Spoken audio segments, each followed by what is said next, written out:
Good evening, everybody, and a very warm welcome to Filbert Flies and to this inaugural stream in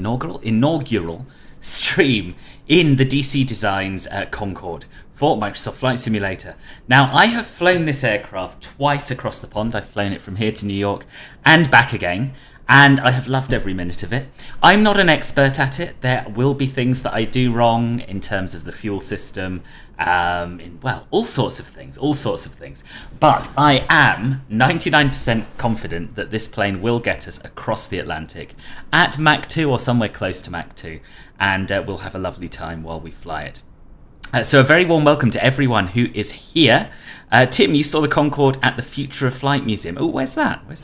Mark, a good evening, boss, watching from your MD-11 cockpit, currently descending into Mexico City, is that? Very nice.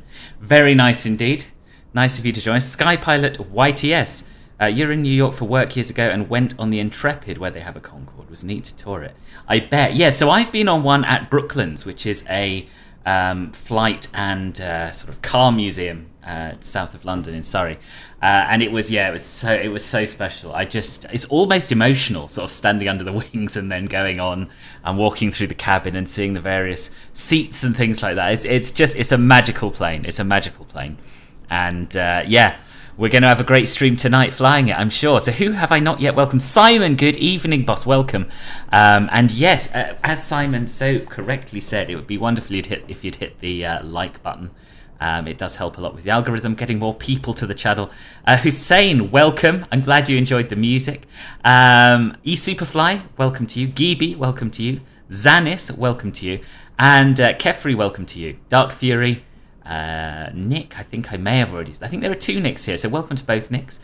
Trolls, Spectacular Flying, I think I've caught, and Jackson, of course, who has already given me £1 via the super chat, so thank you very much for this. And last but by no means least, Dean of DC Designs, who created this beautiful aircraft, who has said he won't be staying all stream, but will be here for a little bit. So hopefully if we run into any issues or have any questions early on, he'll be able to help us out with them. So what I'm going to start with is just showing you the exterior model, because it's not just Dean, but they have done a fantastic job on it. Beautifully done, beautifully modelled, beautifully textured. It's stunning. And this is the only livery I've actually flown so far. I just love the old Landor livery. I can't bring myself to fly anything else at the moment. This is what is a Concorde to me, this livery. Who else is here? Dark Fury, welcome. I didn't see you, but I saw your name mentioned. And Martin, hello. Justice for Martin. Sorry, Martin. Justice for Martin again. Welcome, boss. Welcome.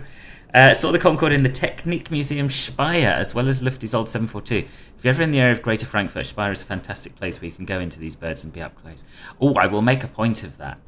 I was in Frankfurt a few years ago, and I wish I'd been now, really.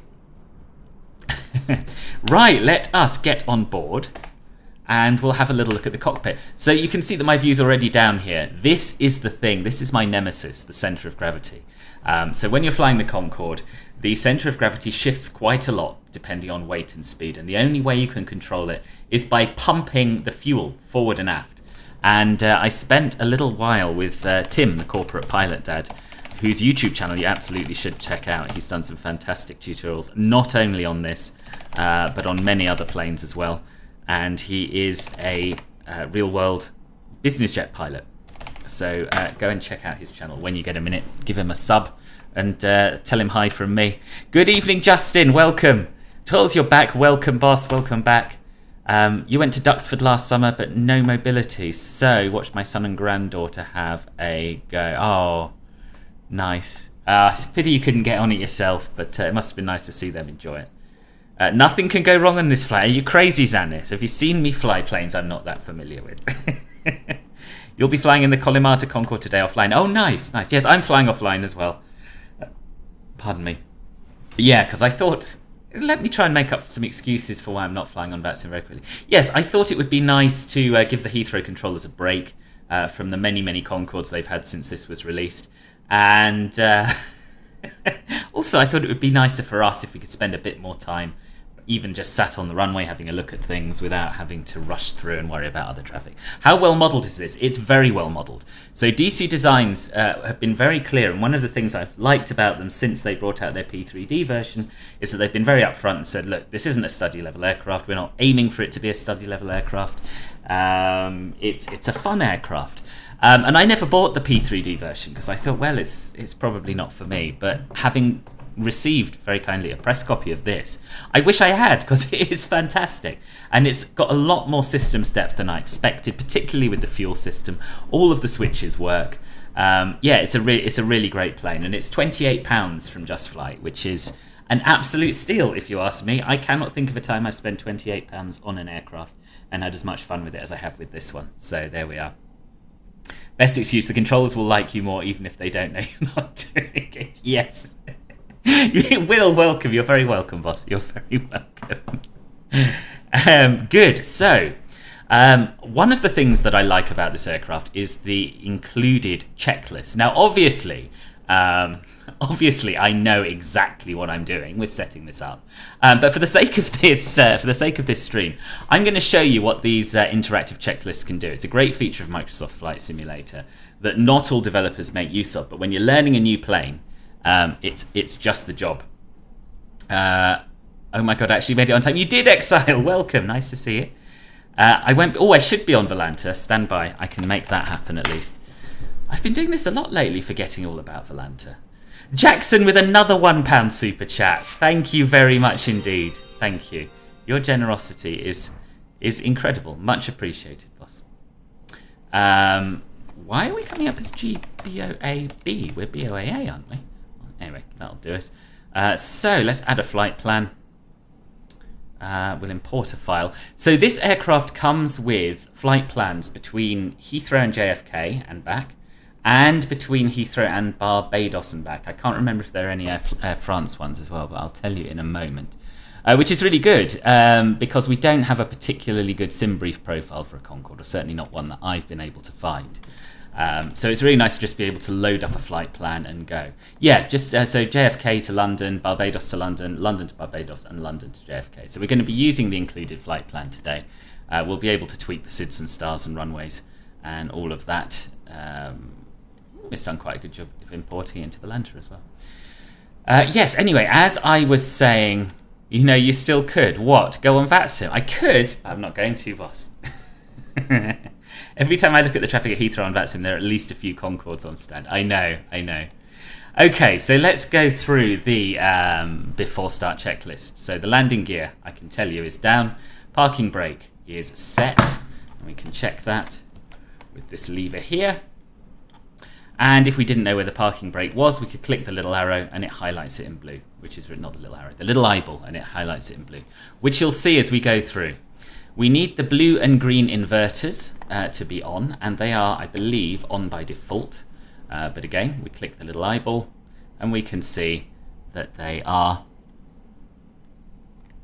Let's just zoom in a little. They are on, yes.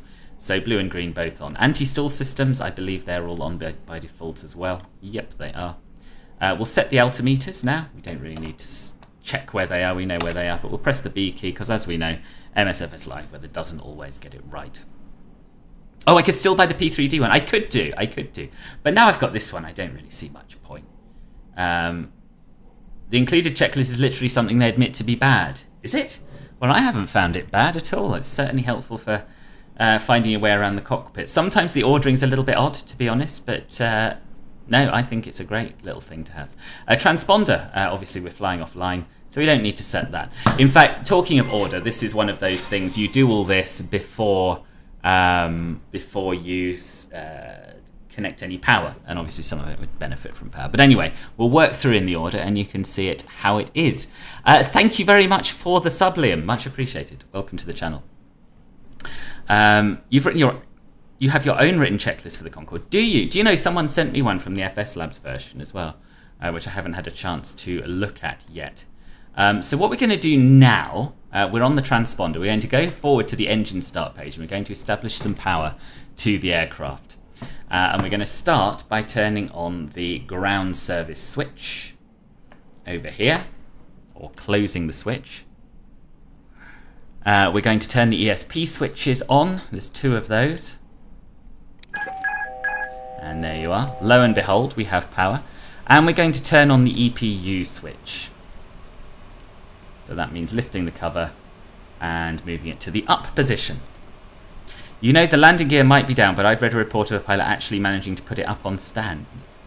I've seen a picture of someone who managed to do that, actually. Can you load any fuel, or is it fixed? Yes, you can load fuel. Yep, I've already done that. One of the things that I'm not so sure about, because of the lack of decent sim brief profiles, is exactly how much fuel we need for this flight. So I've put 85 tons in, which I think should be enough. From the MSFS webpage, you can. So I'll show you where I loaded the fuel. It's just in this weight and balance page here. So yeah, we've got 84% of fuel, which is about 80 tons. Can't remember if that's exactly what I said. And what I've also done is I've removed the weight from the pilot and the co-pilot positions. And the reason for that is that unless you use the default view, you will see them in the seat. And I've actually tweaked my views to my liking, so I've got rid of those. That's how we do the fuel. Anyway, back to the checklists. Now we have ground power established. We can go back to the before starting engine one. And we'll do check the ground hydraulic, or do the ground hydraulics check. And they should be, oh no, this is also on the engineers panel. You see how useful it is having an interactive checklist? Yep, so that's on yellow, and these are off. Fuel heaters should be set to auto. Again, don't know where the fuel heaters are. Just click the eyeball and you will find them.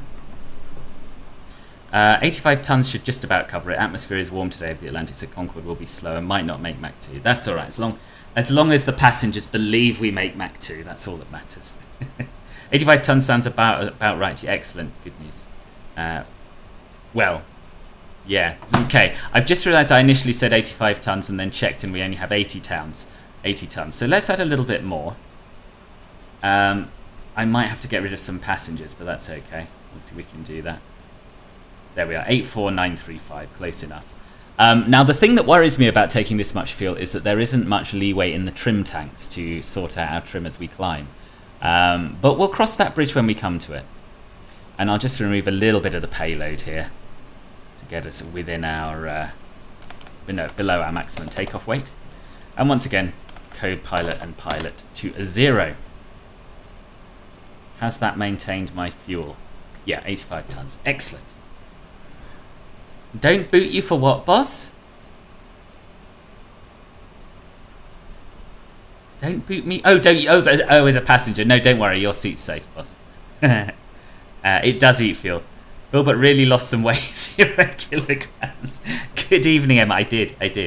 I was just saying the reason I do that is because I don't like having the pilot and co-pilot in their seats, because if you move out of the default view, you sort of end up inside their skulls. You took 90 today and had quite a bit left at JFK. That's good to hear. Okay. Going to clean the kitchen, boss. We'll be back in around 10 minutes. No worries, boss.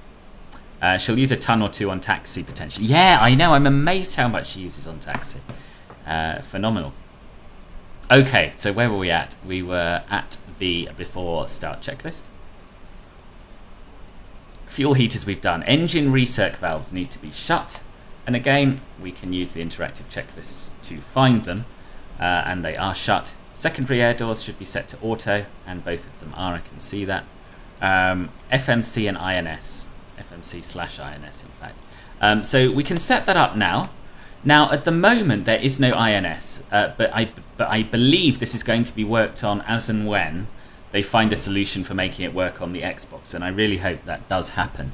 At the moment, it's sort of a modified version of the Airbus FMGC /MCDU, and it is what they've done is they've changed the font and that, and they've put it on a display that looks a lot like the Concorde INS, which is quite a good happy medium.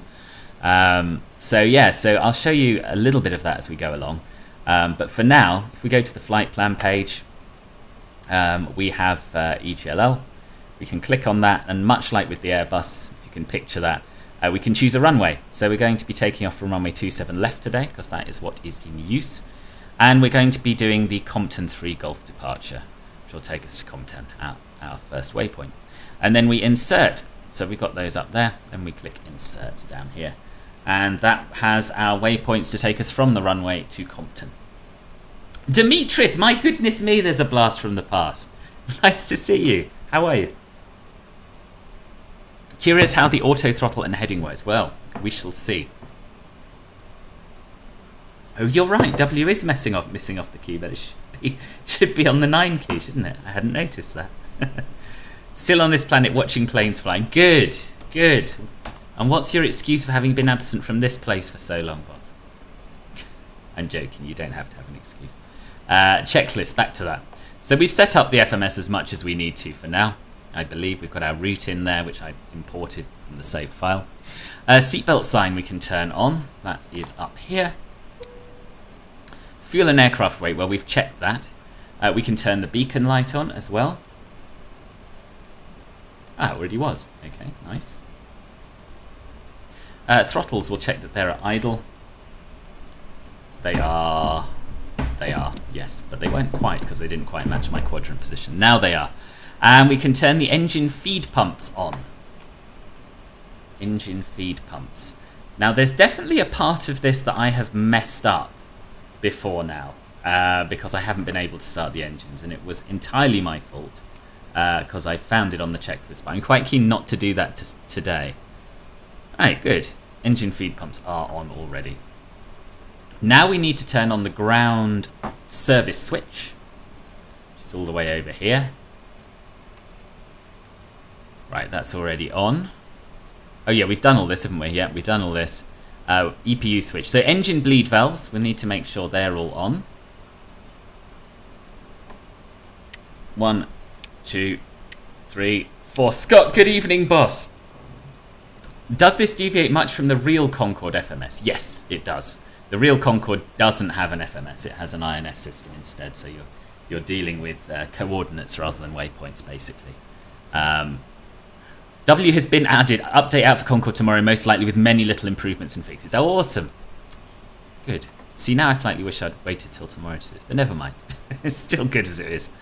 One of the pilots said it uses enough fuel taxing to send a Mini around the world 1.5 times. Kefri, that is an amazing fact. That is an amazing fact. So much so that I'm going to copy and paste it because Tim and I are thinking of doing a YouTube short with fascinating Concorde facts in it, and we might pinch that one if it can be verified.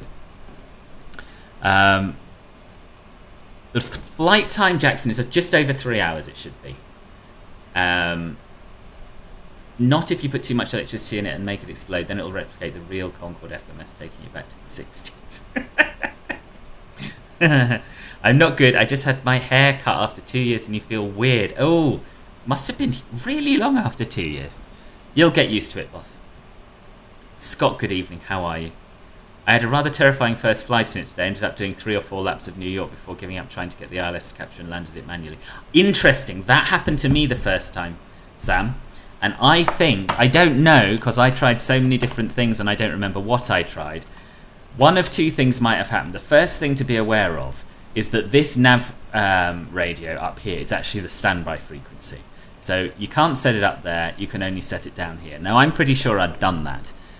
The other thing to be aware of is just to make sure you've got the right thing tuned. I think I might have still had the JFK VOR in. I don't know, I clearly did something wrong because I haven't been able to replicate it.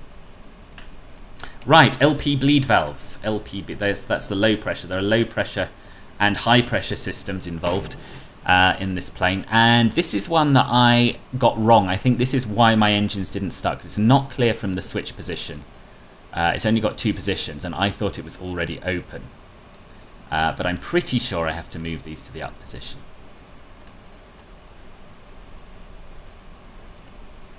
Pretty sure.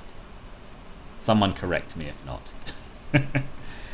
Phil, but what mod is this? This is the DC Designs Concorde. There's a link in the video description. And we can open all the crossfeed valves, which are these things. So they should all be in line. And we can start. Now, this I believe to be true because someone told me it was true. We need to start engines 2 and 3 on stand, and then we can start 1 and 4 during pushback. Again, correct me if I'm wrong. Correct me if I'm wrong, but that's how I've been doing it. Right, start engine 3. So where's the engine 3 start switch? It's just behind the first officer's seat. So we'll start that now. And we'll monitor the engine start on the gauges down here.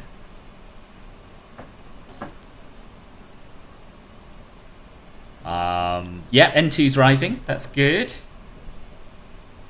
I'm doing it right. Good. Thank you, Dean. See, this is the main reason I wanted you here, to stop me ballsing anything up so badly that we don't make it to New York.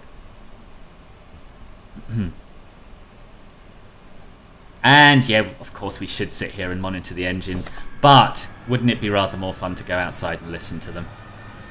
The sounds on these engines I really like, especially when the afterburners are going. Captain Felix, hello, welcome. How are you?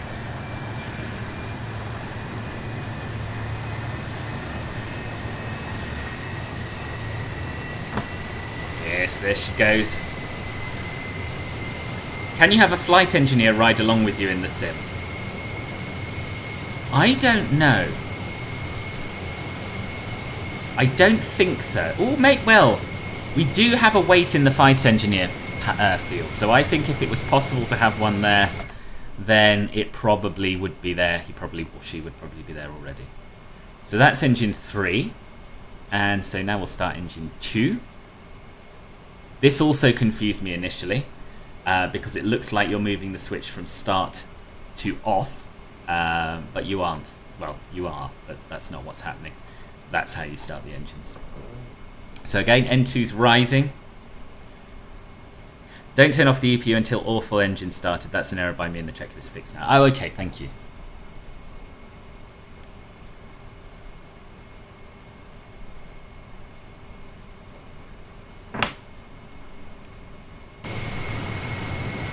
That is an interesting question, yeah.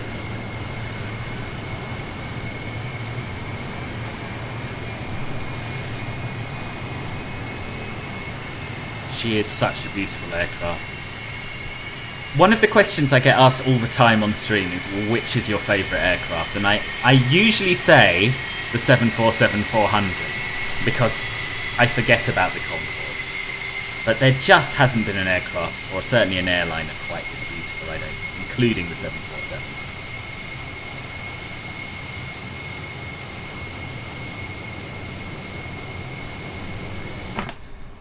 Okay, so that is 2 engines successfully started. So let's get pushed back from the gate.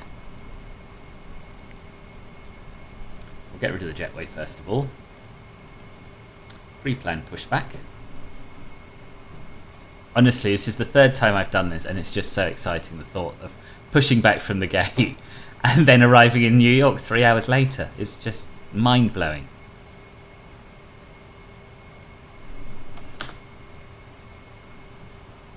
Now I'm just going to turn off the interactive push. No, I'm going to turn off the nose wheel lift because bad things happen with that sometimes. Yeah, we'll turn off the auto as well because it's American. And we're not in America yet. Right, pushback. Request. The jetway doesn't connect properly. The jetway unfortunately is a little bit higher than the door level. Yeah.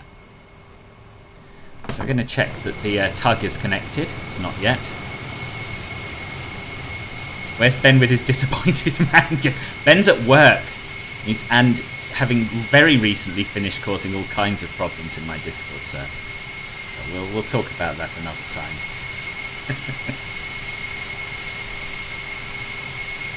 Mikhail, good evening, good evening. What an exciting stream to witness legendary aircraft. It is. It is. There we are. He's just jumped across to actually connect properly. So we should now be able to release the parking brake and get pushed back. Ben was very bad today. Now, my understanding, and again, I'm not certain about this, so tell me if I'm wrong. My understanding is that the visor should be down and the nose should be up at this juncture. So I'm going to lower the visor, and if I'm wrong, we'll put it up again, and you can watch the animation twice.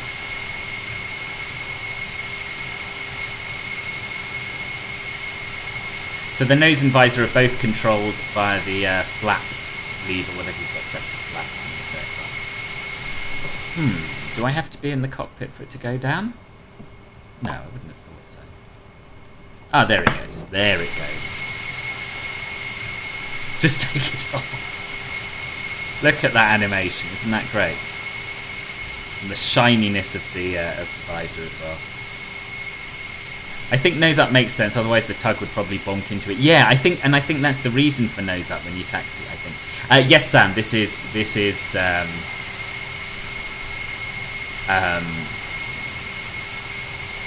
I've totally lost my train of thought. What was I saying? This is Innibil's Heathrow. Yes. And we're parked at gate 420 because that's where the Concorde used to depart from, so I'm told. Reattach it in New York, yeah. Just shove it in the back of the cockpit.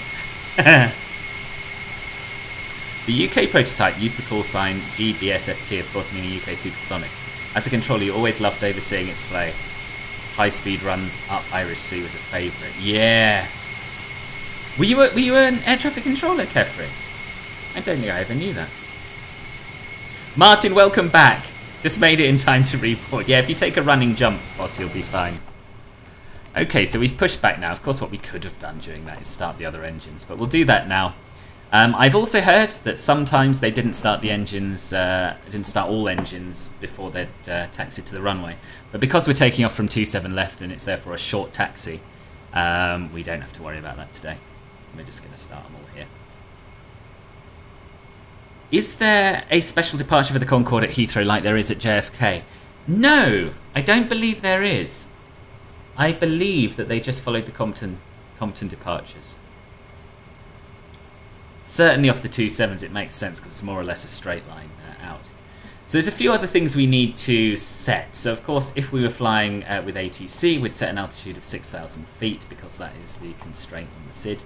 But we're not going to do that. We're going to initially climb to flight level 360.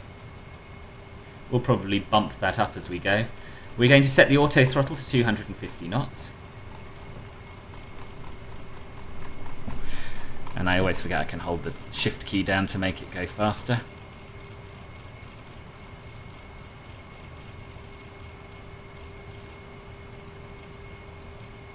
There we are, engine 4 started. Let's start engine 1.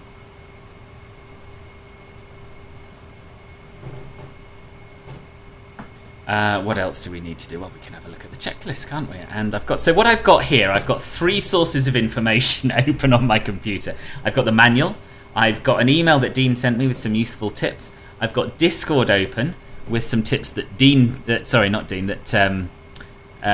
has sent me as well. So yeah, I've got a lot of sources of information open. So we want to turn the EPU switch off after they are all started. Engine anti-ice as required. We do probably, let's just check the weather here at Heathrow. Actually, that'd be a sensible thing to do, wouldn't it? Hang on a mo. EGLL Meta. It's a DC bug. Well, all I can say is it happens here and it happens at JFK as well. So I think the door height needs tweaking or something. I don't know how you make jetways connect properly, but it seems to be aeroplane related rather than airport related. Okay, so the EPU switch can now go off.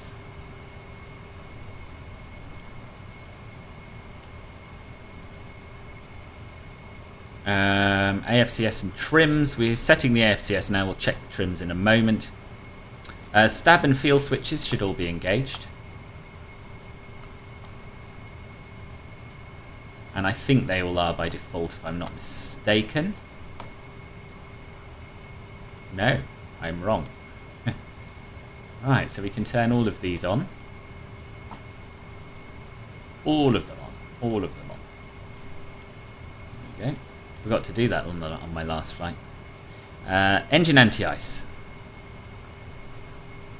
Yeah, let's. Well, it's 13 degrees. It's 13 degrees, so more than 10 we probably don't need it. We'll leave it for now. David, new subscriber, welcome. Have you had any crashes to desktop on the runway 9 left or right at Heathrow? You've had 2 now. 747AF and Concorde have only been landing when 27 is at. I haven't. But I don't honestly remember if I have landed on 9 left since I've installed the Iniscene scenery. I don't know. The jetways are very finicky at the moment. You set it right height for one thing, turns out it's too low height for... Ah, right, there we go. Engine action, right, hydraulics and electric. So we'll have a look for some gauges and whatnot. And I'm gonna say that everything's probably within limits. I don't really know. The other thing I want to check is our centre of gravity, which is actually slightly aft now. Should be between the limits here. Now, when we take off, that centre of gravity is going to move afterwards very, very rapidly. But what we can do for now, if we want, just while we taxi out, is set the trim tank's auto master to forward. We're going to therefore turn on, and again, correct me if I'm wrong here, but we want the pump 11 pumps on, tank 11 pumps on, which they are, and we want the inlet valves to 9 and 10 open. So we're going to open those. And I think, do we want the de-air pump on now? I think we do. Oh no, it doesn't want it. It's going to turn it off automatically. So this auto transfer thing is very, very handy. And as you can see, the centre of gravity is shifting forwards. It's amazing. That was in trim before I started off, and just the amount of fuel we've burnt so far has put it out. It is confusing. It is a bit confusing. It's going to take a while before I'm absolutely feel like I know what I'm doing. But yeah, it's really good. It's a lot of fun. We can turn the taxi lights on now. And I'm conscious that I'm just sitting here burning fuel, which I'm reluctant to do. But, you know, slowly, hopefully we won't get anything too wrong. Nav lights should already be on, actually. Taxi lights are down here, I believe. Yep, there they are. Taxi lights. And yeah, that's it. Centre of gravity at takeoff should be 54. It's fine where it is. Is it fine where it is? Okay, fine. Okay, in that case, we'll turn the auto thingamajig to normal. No, that's just gone aft, isn't it? I think. Yeah, so we want it off. And we're going to make sure then that the pumps are off. And the inlet valves are set to auto. So auto and off. Off, so we're not pumping any fuel backwards. These can go onto auto as well.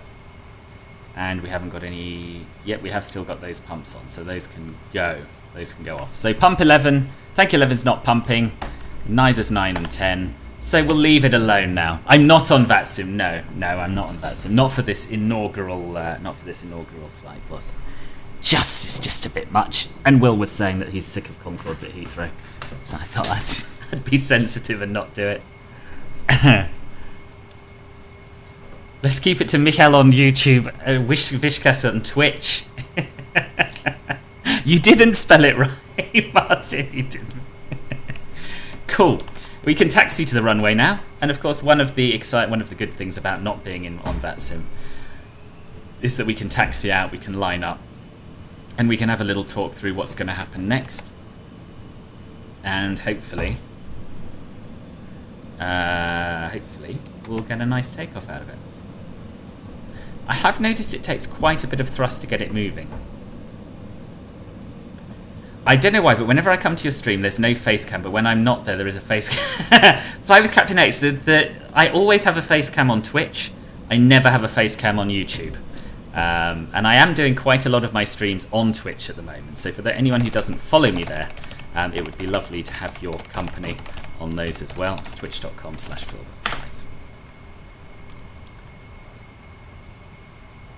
I'm still sometimes surprised by how fast you are to getting out compared to Ben. Yeah, I know. But then everyone's quite fast getting out compared to Ben. Let's be honest. He would have hardly started setting up by now. It's true. Kabba Gabba, welcome. There's another name I recognise from the past, but I don't... Yeah, I think it's been a while. Nice to see you. They're not sure about it. I didn't buy Concorde yet, so I'm waiting for more systems to come up and didn't fly the B7478 because for me at least it's not well made at all.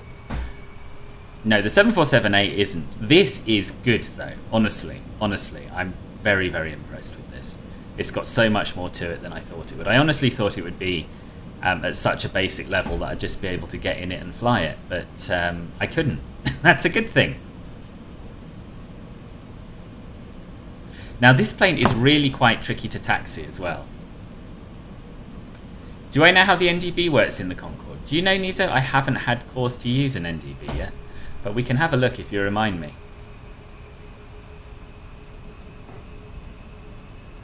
Not bad for the price. I couldn't agree more. Now, if you have a look at where our nose wheel is, we want to start turning here.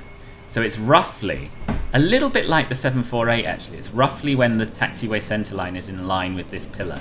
That's when you want to start your turn. So your nose is going to spend a lot of time way out over the grass as ours is here. Still on the ground, boss, what gives? Altitude, I'm good. Yes, I'm very good, thank you. How are you? Danny D. London, thank you very much for the sub. Welcome to the channel. If anyone hasn't yet subscribed, I would really, really appreciate that, as well as a like on the video, because it does make a big difference to my growth on YouTube. And I'm rubbish at saying it, so I'm going to try and do more of it. I usually rely on Simon to remind me about saying that. Like and subscribe, and share, if you know anyone who might enjoy this. And share the video as well. Still. Boss, I've been setting up a complex supersonic airliner, and I'm almost ready to go 36 minutes into the stream. Hello, Ian. Just a quick hi, hope you're all doing good. Yeah, I am doing good, thank you. Yeah, how are you? Got a lot to catch up on when you get home. Yeah, well, come join us. Come join us. This is going to be a roughly 3-hour flight. So yeah, loads of time. I'm dreadful with names in real life as well. I have a cheat sheet.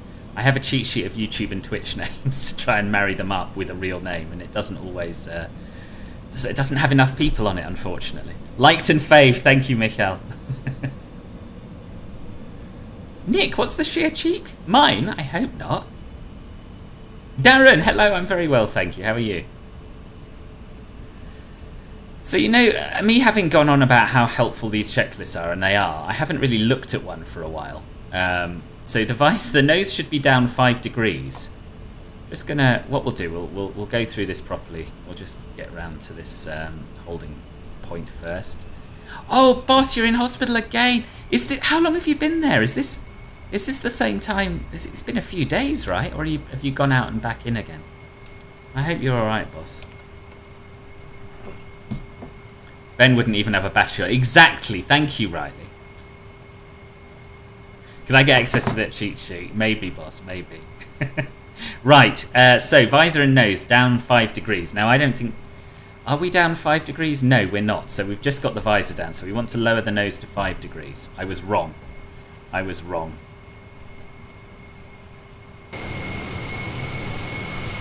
So now the nose is down 5 degrees. I thought nose up, visor down, but no, I was wrong. Centre of gravity movement, we did that, but we don't need it. I was wrong to do that. Engine rating mode should be climb. Ooh, Engine rating mode should be climb, eh? I don't know about that. Engine rating mode should be climb. Yeah, it is climb. Good. I've never flicked that switch before in my life. See, this is the thing. There's something to learn every time I fly this plane. Auto ignition should be on. Yeah, they are. They're down. Yep. Air intakes are all set. I'm sure about that. Engine control schedule. Checked. Engine control schedule. So, yeah, we're going to have a little look at this. And that's in normal, which I'm happy about. Engine 4 takeoff N1 limiter should be set to 88%. Now, that should be in the up position, I believe. Yeah, that must be it. I think, again, if anyone spots me doing anything wrong, let me know. Fuel consumed indicator, checked / flowing. I have had to look at this before. It is, I believe... No, I can't remember where it is. Assume it's on the flight engineers panel. I'm not Justin, I'm afraid. I'm flying offline with this one, just all alone at Heathrow. I'm pretty sure that we know fuel is flowing. Engine feed pumps are all on. We've checked them before. Anti-skid, as expected. Yeah, it is, I'm sure. Trim tanks I've checked because we had a little look at them before. We've got a bit in each. De-air pumps can now go on. The de-air pumps are down here somewhere around the tank 11 mark, I think. So yeah, the MSFS system is a little bit limited in terms of pointing out where things are. Yeah, it must be here. Dear. I've seen it. I don't know if we have to have them all on. Benjamin T, thank you very much for the sub. Welcome to the channel. De-air pumps. I've seen them and I've switched them. This is the thing. This is why having things highlighted in blue is very, very helpful. There we are. There's a de-air pump. Tank 10 de-air pump is on. Tank 9 doesn't seem to have a de-air pump. I don't think they all do. De-air. Well, we've got a de-air pump on. That's a good start. De-air pump is bottom middle. Oh yes, there's one here for tank 11. Thank you. So we've got tank 10 and tank 11 de-air pumps. Are they the only ones that have them fitted, or should I be looking for them on other tanks as well? Let's have a quick scan. Nothing there. Nothing there, I don't think. I've got a feeling I've read it's just 9 and 11. I think. How the cameras move now looks like a first-person perspective of something trying to look through its glasses. Yes, I know what you mean. Good. Thank you for your help.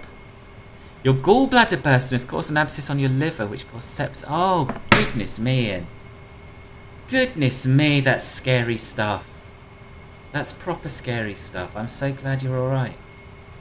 I'm sorry you've been through that ordeal. It's horrible. That's the only de-air pumps. Okay, cool, thank you. You'd never be able to wrap your head around this. You'll stick to your 737s. You would, though. You would. It's not that complicated. Well, I mean, I've got more of a handle on getting my head around the cockpit than I did before. I'm not totally there, but I am there. Getting there. So we need to set the runway heading, or our initial heading, in fact, which is 281. And what we're going to be doing really is just letting the GPS guide us for most of this, but it's good practice to have your heading set there. We've got our altitude set. We can turn our flight directors on. We'll turn auto throttle on, I think, after takeoff, as long with the autopilot. Centre of gravity position is as expected. In fact, it's a little further forward than we would like now, but I'm sure it's fine. Good, takeoff. So what we're going to do is we are going to move the thrust levers forward. Let me just check the email. This was something that Tim sent me. Tim sent me a little ready reckoner, very kindly. What did he say? He said, remember Control E works. Didn't need that.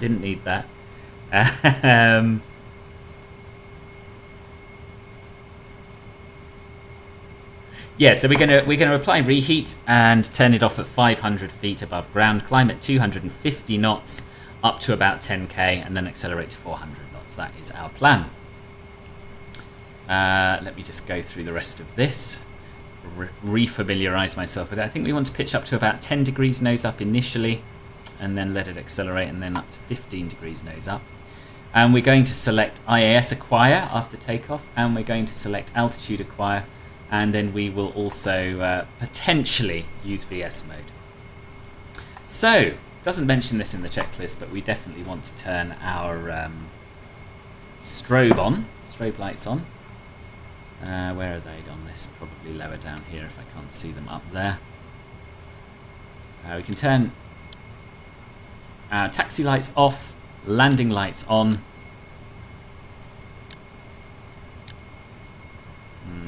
Oh, it's anti-collision on this, isn't it? Yep, anti-collision light on. Right, let's get lined up and think about going. So you're on your way. Are you on your way home now, Ian?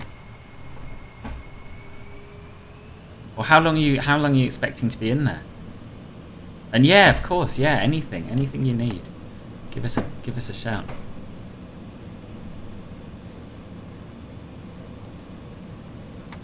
never remember which is on and off for the parking brake. I think that's off. Yes. Forward is off. Thank you, Tim. You flew the Concorde from Oslo to Malaga and ran out of fuel on the approach because you forgot to transfer fuel. Yeah, that is the biggest gotcha in this plane, the fuel system. It's also one of the best modelled bits, though, I think. At least another week. Are they looking after you all right? Thank you for the vote of confidence, Kabba.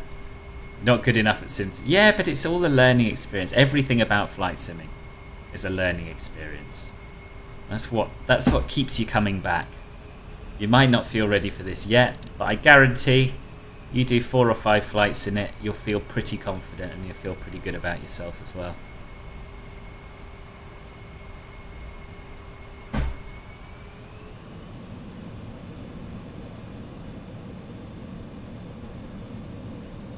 And then we'll want to lower the visor as we accelerate through 270 knots. But according to Tim, who I trust, we should be doing 250 knots initially.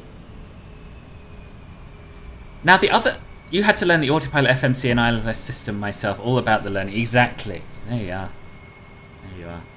I haven't been able to get a keybind to it to turn the afterburners on. I don't know why. So what we're going to do is we're going to hold the brakes on. We are going to increase the thrust, get the engine stable, then we're going to put the throttles full forward and then manually click the afterburner switches. 1. 1. Go away tooltips. 3, 4. There we are. 4 afterburners. And we'll release the brakes. And away we go.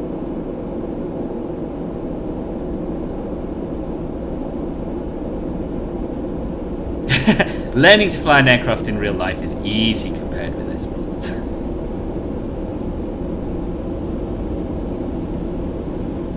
So we should start to rotate at around about 170 knots. And I believe we should lift off around 220, 210, 220, something like that.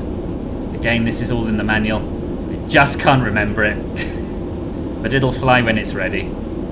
There we go, gentle rotation to avoid a tail strike. A few stutters here and there, that's the Heathrow scenery rather than the aircraft, I believe. And we're off. So positive rate, gear up. And I'm going to turn the auto throttles on. And already we've blown through 250 knots, so we're going to bring back the thrust levers. We're going to turn off the afterburners.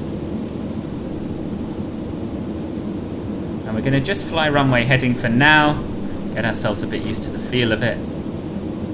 Greta Thunberg furiously typing hate mail with every second of afterburner. We're going to arm INS mode, we're going to arm altitude acquire mode, and we're going to turn the autopilots on. In fact, we only need one, but I've turned both on. I've done it, deal with it.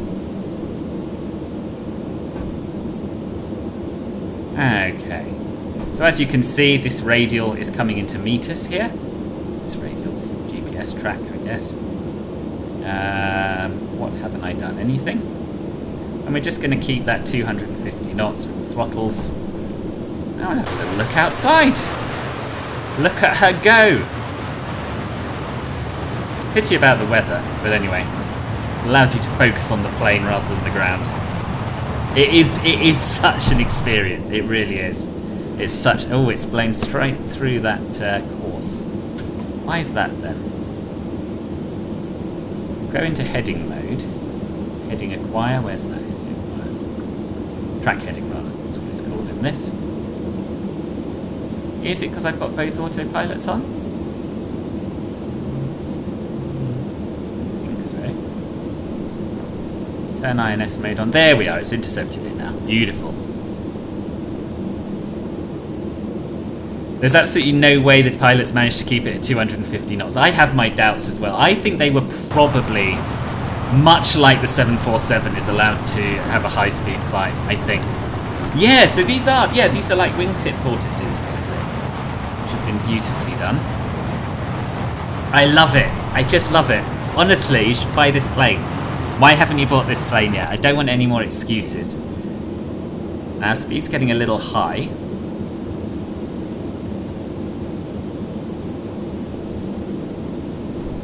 So what we can do if we want to is go into vertical speed mode. And we can just increase our climb with this little flicky switch down here.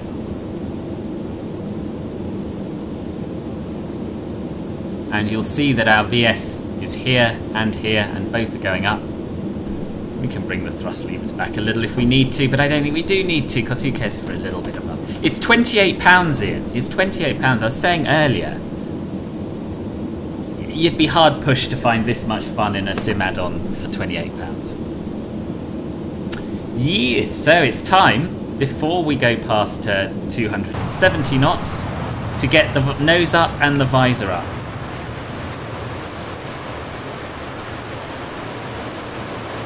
Goes. The nose droop comes up now as well at the same time as the visor. £28 is a bargain. Okay, so now we're above 10,000 feet. We can do some stuff up here. So we can turn the landing lights off.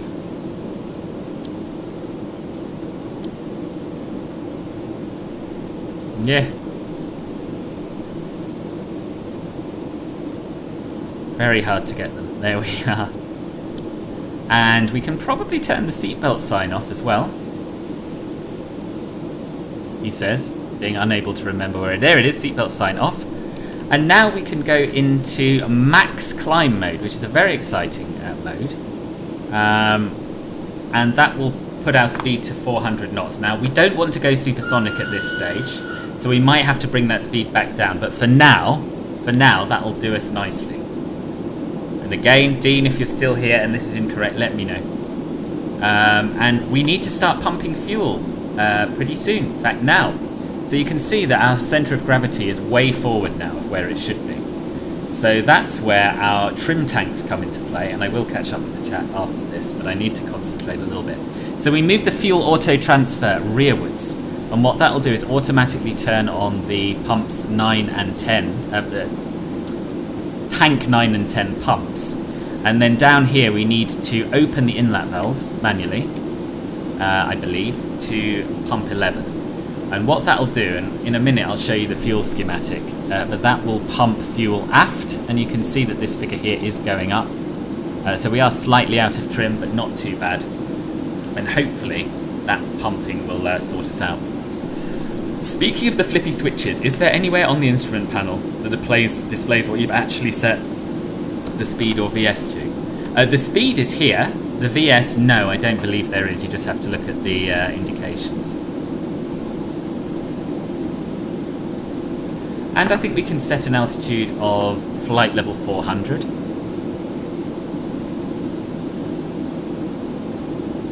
Now, Tim says that between 32,000 feet and 44,000 feet, we should graduate our speed from 400 to 540 knots. I think that's assuming no noise abatement issues. So you can see our Mach meter creeping up to about 0.9 Mach. So what I'm going to do, instead of just sticking in max climb mode and ignoring the fact that we're over land and therefore not allowed to go supersonic yet, I'm going to switch to IAS hold. I think we might have to turn max climb off first. We'll go into IAS hold and we'll maintain 382 knots, and we'll keep an eye on our Mach because we don't want to go supersonic until we're over the Bristol Channel. Sorry, what else have I missed in it? PTSF Plane Viewer, welcome. Farmer Beavis, you just bought the 414. Why haven't you bought it? Because you fly piston and turboprop. Fair enough. This is the opposite of that. How is the 414? I'm intrigued by that. Yes, you always want to be requesting high speed for Concorde. You'll run out of fuel before JFK. If not, oh, okay. Okay, excellent. Thank you. Oh, it's not holding our speed. So we're just going to go back into IAS Acquire.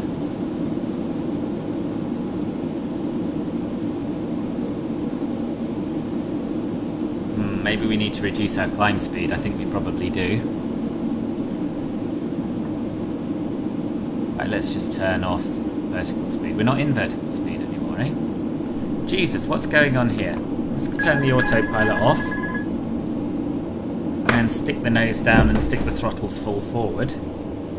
Something bad happened, as you saw. And I don't really know why. And we'll let it descend a little bit.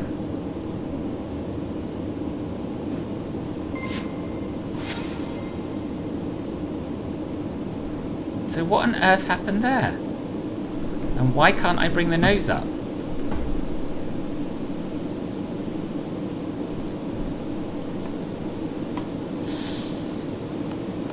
Let's turn the autopilots back on. We don't want, no, we don't want Toga. Oh my goodness me.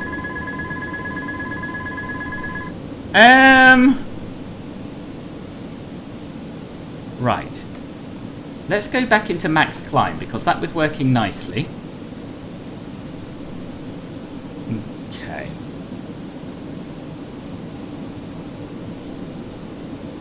I swear to God, I've never had this on either of my previous 2 flights. I don't understand what I've done. I've done something. Trim tank. So our centre of gravity has gone too far aft. That's a fair point. That is a fair point. So let's turn the auto. See, that's something I haven't experienced before. I've always struggled to get it far enough aft. So let's shut the valves on the rearward tank. Turn off the pumps on the forward tank. And let's let it recalibrate itself and get a bit adjusted. We seem to be doing okay now. We're building up speed. We're off course again now. So let's go back into track heading mode. Ian, you're off, are you? Sorry. Yeah, catch you soon, boss. And keep getting better.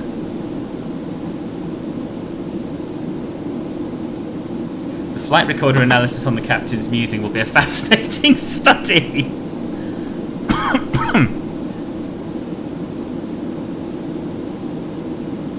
Yeah, I think I was a bit too good at trimming there. You climbed way too quickly. Steady does it. 4,000 feet per minute up to 24,000 and trim was heading aft at the same time. Right. I wasn't doing more than 4,000 feet per minute though.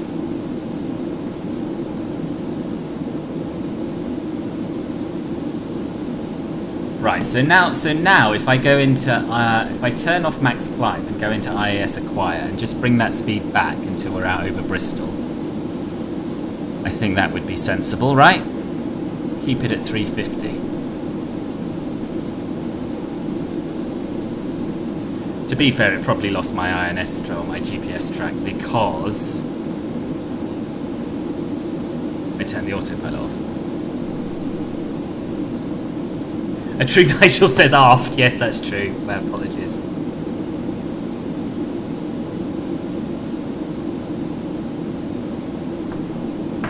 Okay, so we're climbing nicely now up to flight level 400.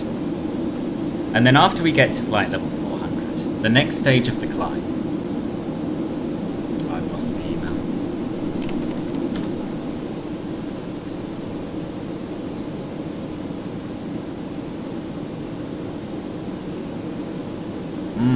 I did not want to be going faster than Mach 1 at this point. I did not want to. Slow down a smidge.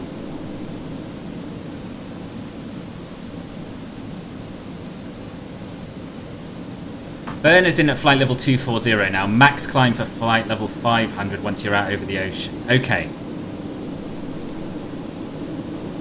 I don't need the burners in now though. Sure, now I'm leveling off, do I? Or should I? Right, okay. What we're going to do, we'll set flight level 500. And we won't do max climb yet because we're not yet out over the ocean. Ah, sorry everyone. I messed that up. I messed that departure up. And I haven't done that before. It's a shame. My very first flight, this didn't happen. And now, I'm doing it all wrong. Anyway, we will get there. We will get there. You're off the scale beyond 6,000 feet per minute when I... Oh, was I? Okay, I did not spot that. I do find these this rocker switch to set your vertical speed a bit fiddly. I should pay more attention to it. Let's just get our speed down. I've not flown the X-Plane Concorde. On XPay 11, I tried flying this beast half a dozen times. Undertaker's VR made a fortune. Crashed every time. So, DC. Dean. No, not now, as you're cruising and waiting to clear the Bristol Channel. Yeah. So once we clear the Bristol Channel, then what we're going to do, and correct me if I'm wrong, is we're going to go into max climb, afterburners on, up to flight level 500. Then we're going to reduce the climb rate and do a really, really gradual climb, like you said in your email, right? The Concorde will absolutely not flare on landing. Okay. On autoland. Roger. Thank you for that. I haven't tried an autoland yet. So for those of you wondering where we are just flying over the bit of the Bristol Channel that I would describe as really the Severn Estuary. So we're going to give it a little bit longer, and then we're going to go supersonic. Brace, Scott. Ye of little... Oh, it's turned the afterburners on by itself. Why has it done that? I don't want them on. Probably because I did max throttle to try and avoid the stall, I guess. So now we're climbing at about 3,000 feet per minute. Yes, you're already very high now, so you can just accelerate to Mach 1.7-ish with burner and then shut them off after that is reached. Okay, fine. So max climb. Burners on. Ah, they are on. It's done that automatically, isn't it? Yeah, okay, cool. So, we can watch ourselves break the sound barrier for the first time on this stream. Oh, did I turn them on? Okay. You're pogged for supersonic. It's happening. It's about to happen. Just coming up to Mach 1, as you can see. And what should we be doing with the climb speed now? Oh, I turned them on when I thought I was turning them off, did I? Reheats are on! Reheats are on!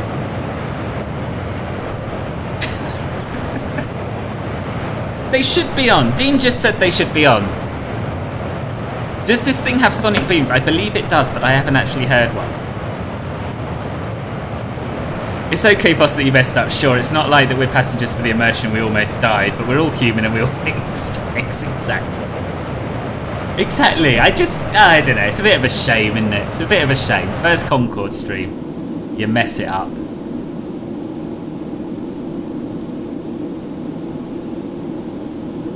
You're slow. That's why reheats are on. Level off and accelerate. Okay.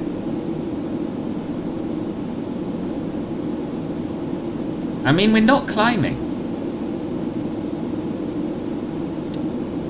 Well, let's do altitude acquire then at this altitude.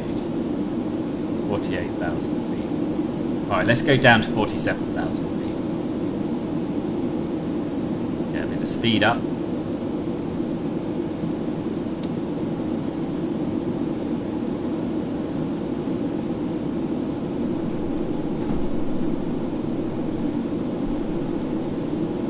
Outhold, let it get to Mach 1.7. Okay. Right, so outhold. And then max cruise, right? You can only hear the sonic boom in flyby mode, which MSFS doesn't have. Okay. I think the point was that these are called reheat rather... Oh, I see! Yes, sorry. Sorry. Yes, reheats. Yes, sorry. You just filled up 3 sick bags. Well, you know, you knew you were getting on with a trainee pilot. It leveled itself off as I was typing. At that altitude, you should already be about Mach 1.7. Okay.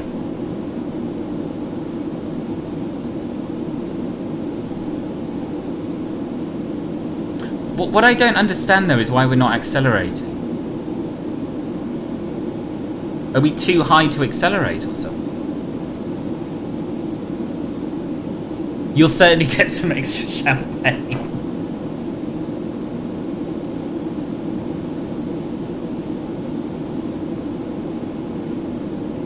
I only really like passenger aircraft that can do this route in no more than 2 hours 30 minutes, so this isn't quite my cup of tea.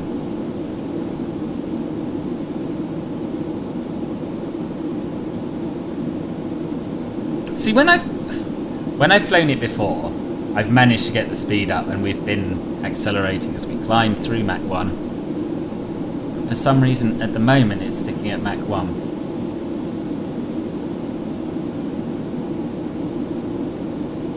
And I don't really know why. Somebody broke the baggage allowance rules.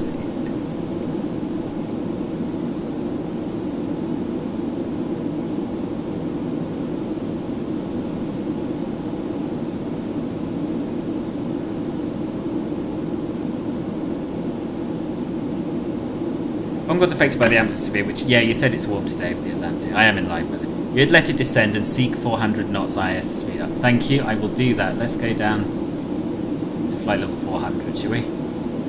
Altitude acquire.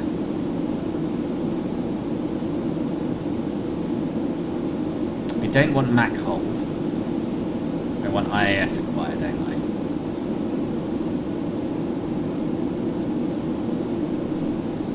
Yes. IAS hold. Not IAS acquire. Okay. IAS hold.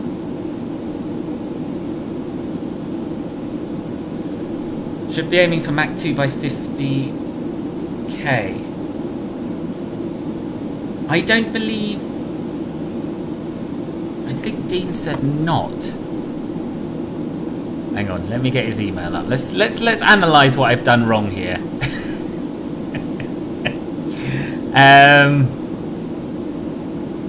Right. I'll try to chime in where I can to assist. Yes, and you have been true to your word. Or IAS acquire. Okay, we'll do IAS acquire then. Right. Central gravity should be at 54% for takeoff and landing. In the Supercruise, it should be around 59% at or near maximum fuel load for takeoff, around 406,000 pounds. We'll land at JFK with maybe 15 to 20 tons remaining. Aim to initially cruise at flight level 500. Don't go straight for flight level 600, as Concorde will be too fuel heavy. It'll get there, but you'll burn too much fuel and the airplane will struggle to maintain velocity. Which could be sort of what's happened here, right?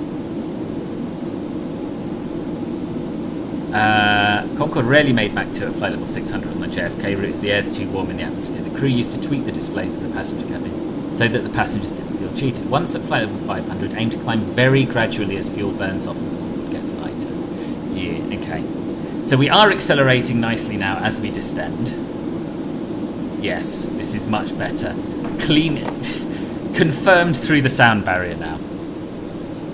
I'll have to dig out a series of good docos about Concorde and pop links in Discord. Yeah. It's presented by Noel Edmonds. Wow, there's a choice. You're all just going to have to take my word for it. The last time I did this route, I climbed slowly and beautifully all the way up to flight level 600 and made Mach 2. Okay. So I'm guessing, and I'm not going to do this until you say I'm right, but I'm guessing that we can now start a gentle climb up to flight level 550. Is that a good idea? Ah, yes. Use altitude acquire now to just ease your way up to flight level 500. Okay. How's my centre of gravity doing? So it's a little far forward. We need to start sending it back again in a minute, but we'll keep an eye on the start of this climb. And now IAS acquire 500 knots. But how do you get it above 400 knots? Mine doesn't go beyond 400 knots.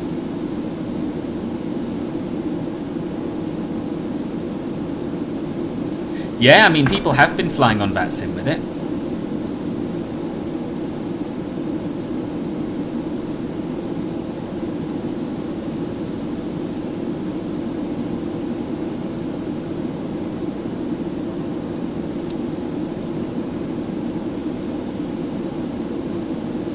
So Mach hold holds your current speed. I think I do want max climb, because IAS acquire won't take me above 400 knots.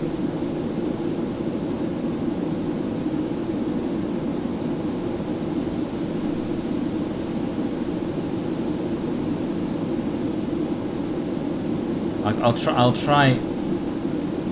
Sorry, that's the wrong one. Altitude acquire. Can I go into max climb, Dean? Or no?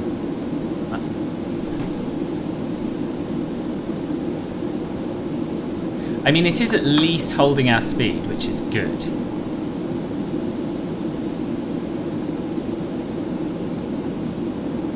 You'll want to level off and get above Mach 1.6 now, else you'll be dealing with transatlantic drag at far too high angle of attack. See, I'm getting lots of different pieces of advice. Dean reckons altitude acquire up to flight level 500, so I'm going to stick with that for now. And I'm going to try and press the max climb button, because I think that might be a good idea. I think you're still too slow still for max climb. You need to break through Mach 1.7. Oh, right, okay. So I'll stick to IAS acquire then, right? And just leave it at 400, right?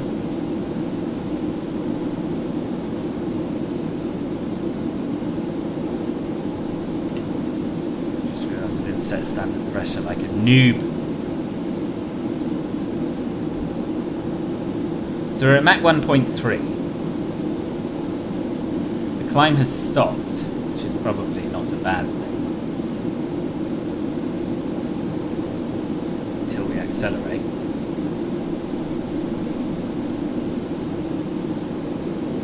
Still way too slow, pitch is very high.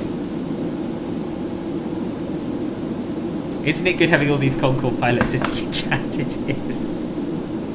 No, I'm at... yes, speed-wise, yes, I am. Yeah, I am below 400.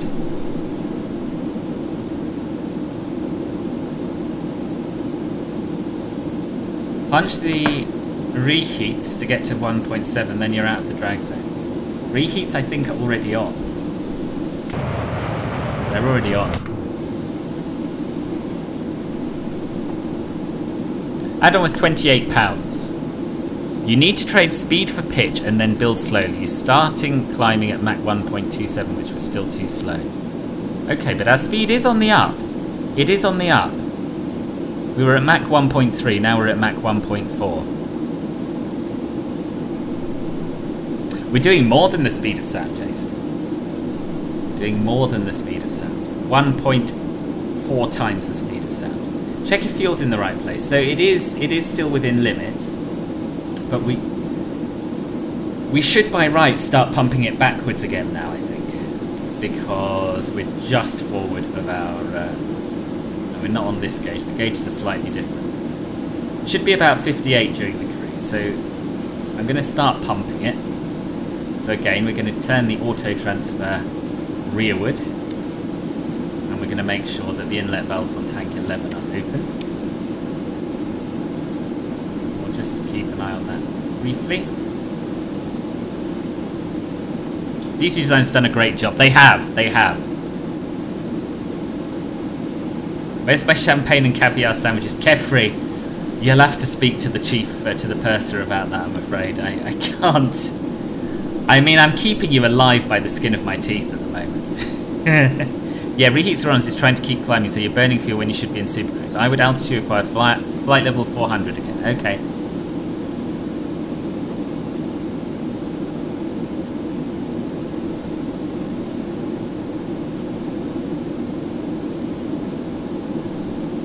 See, I've pressed altitude acquire, but it seems to be climbing. Oh no, it's rethinking. It's rethinking.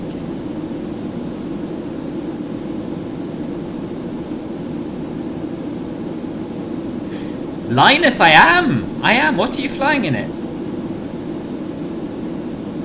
Find it hard to get champagne in a sandwich. Okay, here we go. So Mach 1.5 and increasing.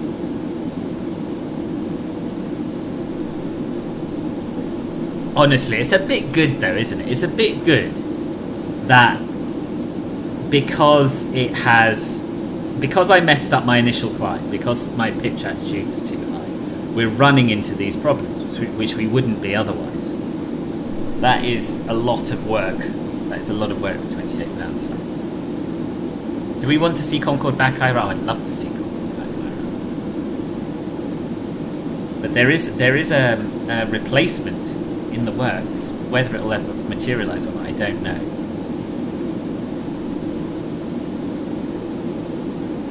Once you get to Mach 1.7, level out, assess, then climb in 1,000-foot increments so you don't overdo it. Okay, thank you.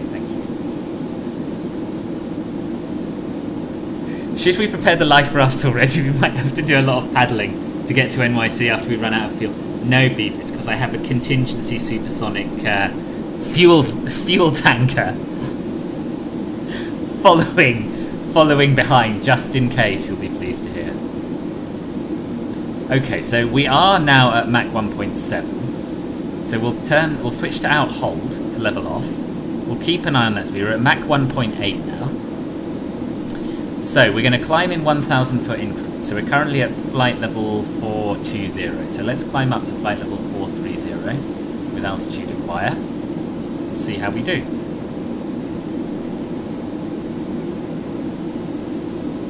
Whilst my champagne went through the cabin during the stall recovery, I have another. I'm going to say yes, but again, you'll have to speak to the purser about that. So is this right? Should we be climbing in altitude acquire, or should we select a vertical speed? United are going to be one of the launch customers for this Boom airliner, apparently. Yes. Oh, the secret Concorde tanker project codename. Yes. You can probably heal the ABs now. Okay. That would be, I mean, it would be good if we didn't need to use the supersonic tanker, wouldn't it? Really, for the sake of everyone's immersion.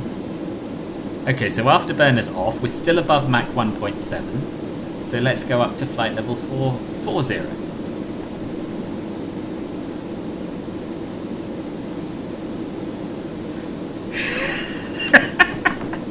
Go, big man. Full speed till the lady blows or you run out of juice. Turn up to the airport 60 minutes early with the wind missing.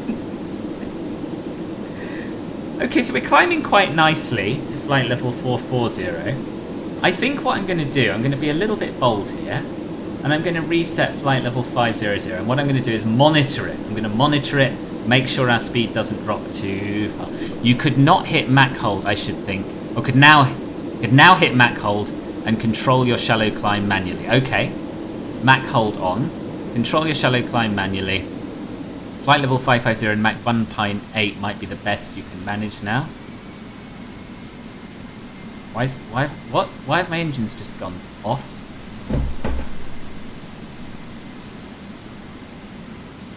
No, no, what's it doing? I'm on Mach hold. I'm on Mach hold and my throttle seems to have gone back to idle, and I don't understand why that is. No, I don't like that. Let's go back to max climb.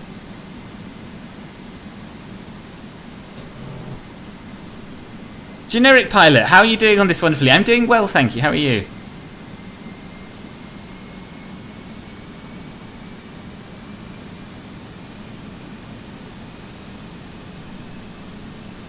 I don't understand why my throttles went back to idle. Don't use auto throttle in cruise. I always have before, but okay. All right, let's hold here and build our speed back up again.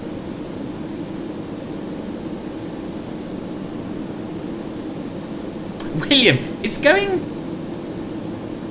okay. It's not going brilliantly. It's not going as well as my other flights did, but it's going okay. Denny, very cool. Didn't realise that the plane includes live in-flight support from the designer. Now it's a definite buy. Yes. You're back with a tasty cornetto. Very nice. Go full power, get your speed back, then do altitude acquire in VRS and let it climb about 1,000 feet per minute. Okay. Well, I've turned auto throttle off. I've got the throttles full forward. We're waiting for Mach 1.7. Demetrius, didn't have time to talk today. Hope you go live during the weekend. I am! The weekend, Demetrius, is my very, very exciting 1,000 follower giveaway stream on Twitch. It's going to be 900 Zulu, 10 AM UK time on twitch.com/filbertflies. Good to see you there. Lego Owen, great time for a stream. It is. Jose, hello. I found, boss, you need to use those rocker switches to set the Mach. Okay, well, someone's just told me to turn auto throttles off, so I have. We're now doing Mach 1.7. So I'm going to listen to Tim Altitude acquire and VS, and I will obviously, if Dean overrides him, I will listen to Dean. But I think they're both saying roughly the same thing. I want to do a gentle climb in VS mode. Which I can never... Ah, it's because it's vert speed rather than VS. So we're going to go into VS mode. We're going to increase the vertical speed to about 1,000 feet per minute. These tooltips are handy.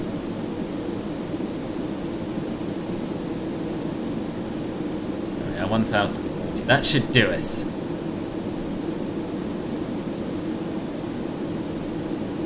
Right. Do what Tim says. Same as you did earlier, then climb very slowly. Roger. Thank you. What I should have done is just filmed my very first flight in this and replayed it and pretended it was live. I told my missus we'd turn over to normal TV when she reached supersonic. She's currently fuming. I'm sorry, 11 Clark M's missus. Can't wait for Sunday. I'll be coming along in the 787. Oh, brilliant news. Not sure if you'll take the 8 or 9 though. See how you feel on the day. We're almost there already. Still haven't received my champagne and caviar yet. Give me some Cava champagne Prosecco. Anything. I don't know when I, as the captain of a Concorde, became responsible for your caviar.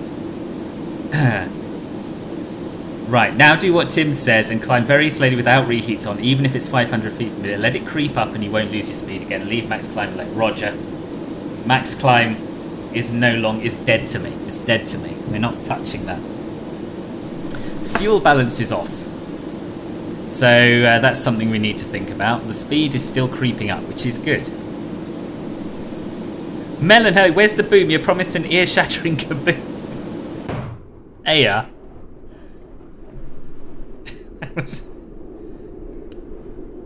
I mean... There's a sort of a boom for you. Just got back from a quick excursion. What do you miss? I can't remember how long you've been gone, Nick, but you've missed quite a lot of difficulty climbing. Right, what am I doing with my fuel transfer? What have we got in tanks 9? We've still got fuel in 9 and 10. We've still got our pumps on. And in 11, we've still got our valves open and our pumps off. But it could be over full. Could be over full. Can't remember what the capacity is. Well, it should be silent ahead of it. It should be silent ahead of it because we're going faster than sound now. Everyone remember the pilots have been deleted by Phil, but you can't take responsibility for the stall since technically he wasn't there. It's true. Kind of leaning towards the 8 because you've yet to do a proper flight in it, and I like how tubby it looks. Yeah, I quite like it. Yeah. A Sky God is always responsible for my caviar boss, or would you suggest otherwise? I would suggest that if you have complaints about the service you've received in the cabin, I'd be happy to take them on board on the ground at the end of the flight. Inlet valves are open for tank 11. Are the pumps on for 9 and 10? Yes, they are. Yes, they are. However, I've got an overfull light showing on tank 11, which to me suggests it's full, and that's why it can't take any more fuel. Yes, it's full. It's full.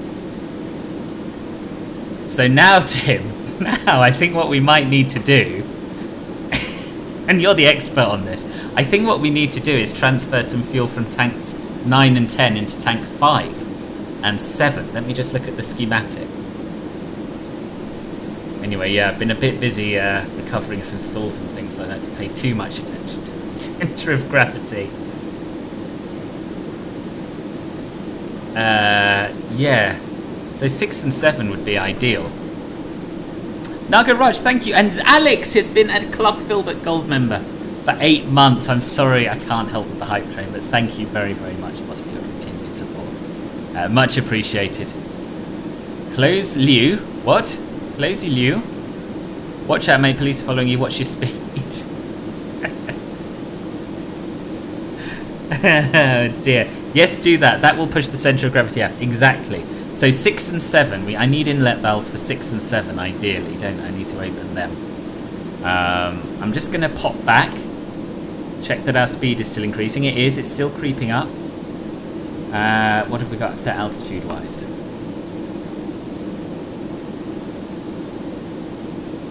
Well, we got vertical speed on. It hasn't captured flight level 500, but that's fine. We can keep it going up to 5.5. So we want altitude acquire as well, I think, and that should still keep our VS, shouldn't it? It shouldn't do anything crazy. No, it hasn't. Go hit Mach 1 100 foot off the ocean and call yourself a Captain Birdseye. How fast can you go at that height? Let's find out. Well, we're doing nearly Mach 2. Getting up there. Okay, so now we're back here. Yes, I do have passengers enabled. We'll go and have a look at you in a minute. I think that's where I ran into an issue last night. The aft tank was full, but it wasn't enough. Yes, exactly. Interim hype train. Very nice farm of you. It's nicely done. So yes, we want tanks 6 and 7. Where are the inlet valves? Where are they? There are standby inlet valves somewhere, aren't there? Because I remember we found them, Tim. I remember. Is it these? Here we are. 6 and 7. Standby inlet valves. 6. 7. Right, now let's have a look at our centre of gravity and see what it does. Pumps are still on, aren't they? 9 and 10. Yeah, yes. Speed? Speed? Our speed is currently Mach 1.9.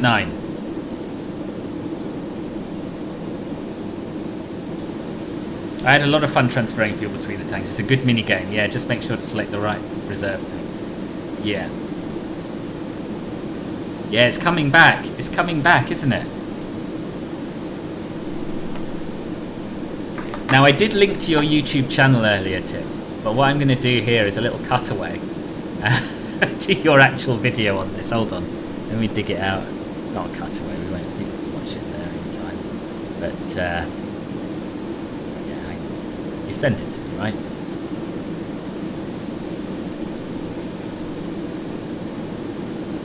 Yeah, here we go.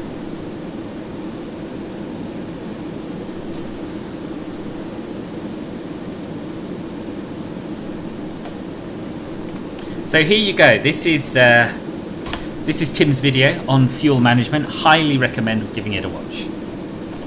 You should not need anything outside the main fuel transfer panel in the centre to transfer fuel, although it can be used to divert from other tanks. Well, my issue, Dean, was that tank 11 is full, so I couldn't push the centre of gravity any further back. So that's why I thought I'll stick a little bit in tanks 6 and 7, which appears to be working in terms of centre of gravity. Just a smidge, you know. Just a smidge.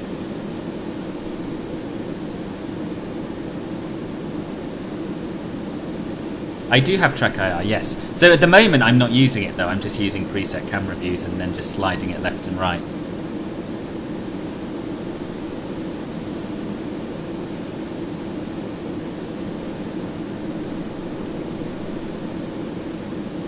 So we're looking for a centre of gravity around about 59%, aren't we? So once that hits 59, I'll turn those standby inlet valves. I'll close them again.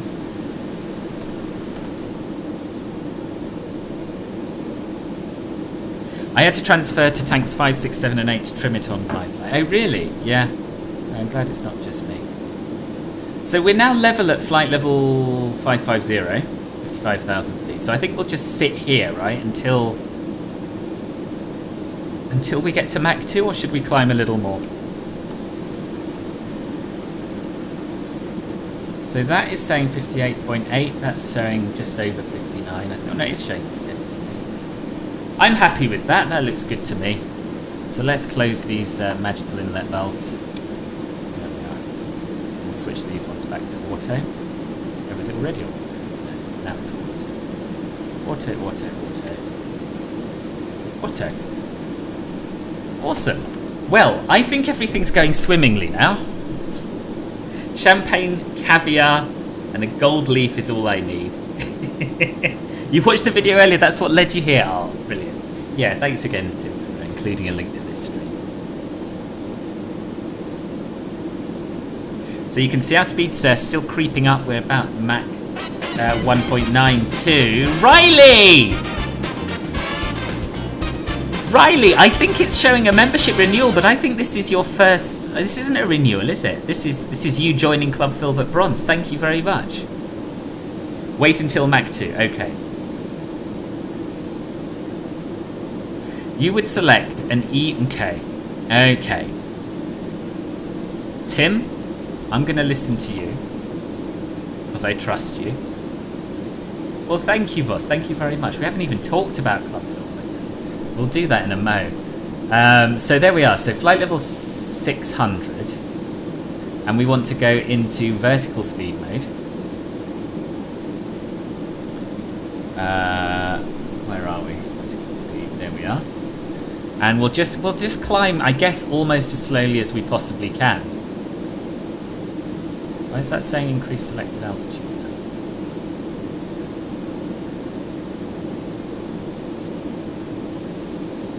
It's broken.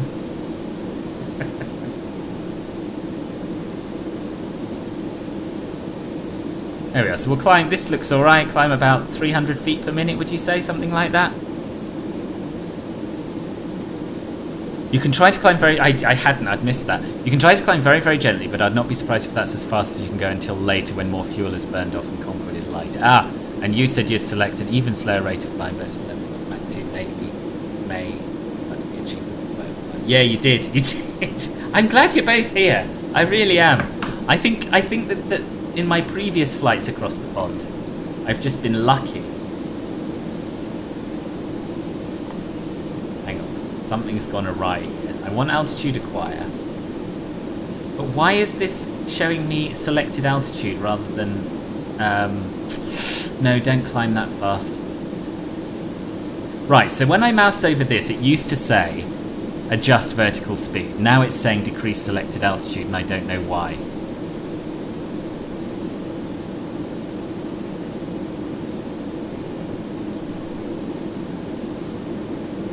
Hello, Borgie. Welcome. Want to contribute to the YouTube hype train? Thank you, Riley. And you like the green on your name. Good. It suits you, actually, boss. It suits you. But I was in vertical speed. It's level. I've leveled it off now because it started climbing really quickly. Right, so altitude acquire, vertical speed. Okay. So maybe I had turned it off. 160. 160. What's the Club Filbert Concorde seating plan? What rank of Club Filbert to get the flight engineer seat? That will be Club Filbert Diamond, which is not yet a thing, Emma. There's lots of perks. There will be lots of perks. I think I wasn't, Tim. I think I wasn't. I thought I was, but I think I wasn't now. Right, here we are. We're climbing nice and slowly. This is all good. This is all very good.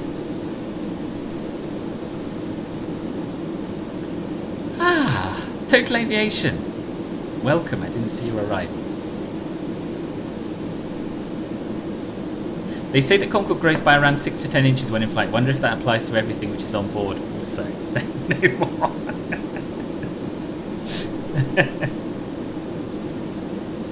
Hun Attis, welcome. Welcome, how are you? It's 5 AM, so if I'm going to get any sleep, might as well do it now. Okay, Borgie, well, very nice to see you as always. Don't forget on Sunday the giveaway flight in the 777 over on Twitch. 900 Zulu. I can't remember what commands I've got on here, but I think I set these up. Maybe I didn't.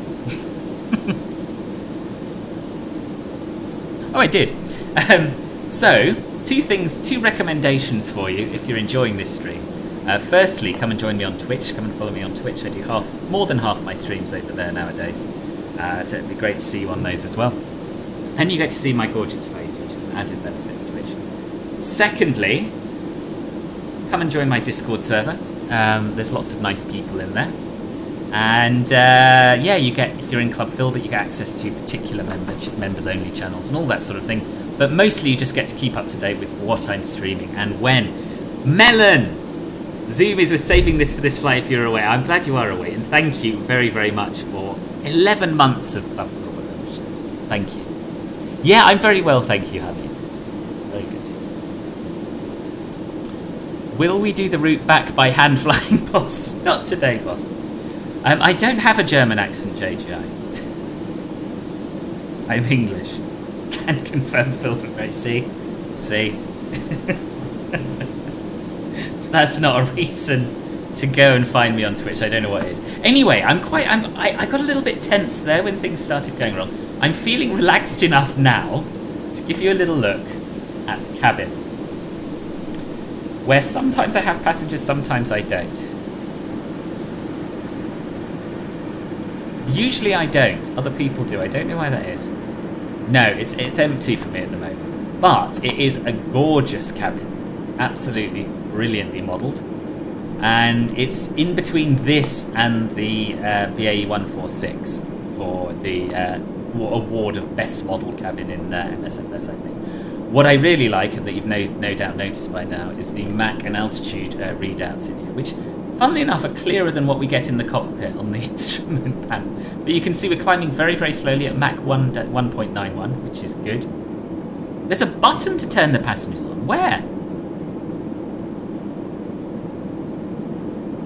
My speed's going down. I don't think it is. Paul Parker, welcome. Welcome. Yeah, in Go India. Nice. There's a button to turn the passengers on. Philbert, can I get flight engineer seat now after my very flattering compliment? I knew there was an ulterior motive. Forward part of engineer's panel near the bottom, I think at the edge of the ledge. Oh, let's have a look. Looks like you got it sorted. I have in the end. I do apologise, Dean, for not having done it slightly better. As I say, the first two flights went perfectly, and I got lulled into a false sense of security. But thank you so much for the plane. Thank you so much for your help, and I hope you feel a bit better. And yeah, speak to you soon. No further advice other than intercept ILS at 15 nautical miles at 5,000 feet. If you're facing runway on runway heading, Concorde will ace the approach every time. Awesome, thank you. I'm going to copy and paste that before it gets lost.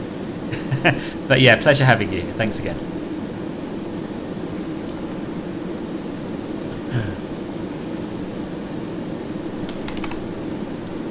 It's in a notepad. Right, forward part of engineer's panel, I think at the edge of the ledge. Forward part, edge of the ledge. What, this ledge? Is it like a hidden click spot? You're doing great, mate. Enjoy the rest of the flight. I will. I love this plane, honestly. I'm so impressed. See you soon.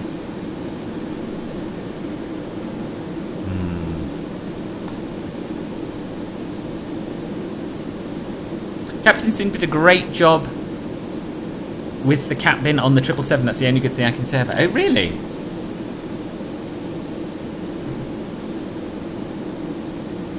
Did the engineer... Oh, hello, Tazzy. Sorry, I missed you. Is the Concorde only for PC? At present it is, but I believe the plan is to bring it out on the Xbox as well, Jay Ryan, in due course. Turn the passengers on, poor use of words. Did the engineer remember to put his hat in the extending bit of the plane? He did not. What's with all the speakers? What speakers? In the cabin was that? It's a round knob label. Oh, there it is. I see it. Passenger viz. It did say on, but they weren't on. Let's go back and have another look. When did you find that out, Tim? Because you didn't know that. We didn't know that before. Here they are. Here you all are. Gabriel, thank you very much for the sub. Thank you. Here they are. Gosh, you're all looking gorgeous. You're all looking gorgeous. And like you're having a lovely time. We're still doing Mach 1.91. So the important thing is that we're not slowing down. Thank you, everyone. Thank you. Thank you. I'm always a bit slow to see the chat. Oh, someone left a comment on one of your videos. Oh, handy. God, look at this. Look at the smiles on their faces. After everything I've put them through.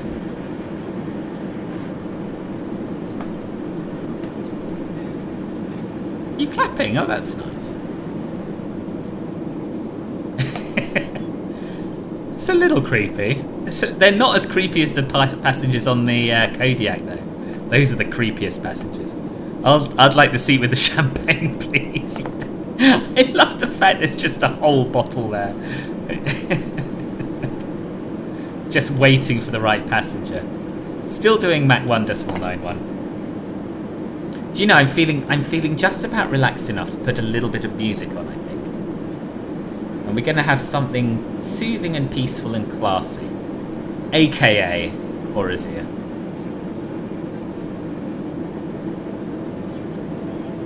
Clapping clearly Americans. How's the centre of gravity? Good question, Tim. Spot on. Well, 58.4, not quite spot on. How are we doing fuel-wise? 11's still full, 9's empty, 10's still got some in it. So what should we do? Get a little bit more into tanks 6 and 7? Why not? Oh, I was going to show the schematic, wasn't I? I was going to show the schematic. People might be interested in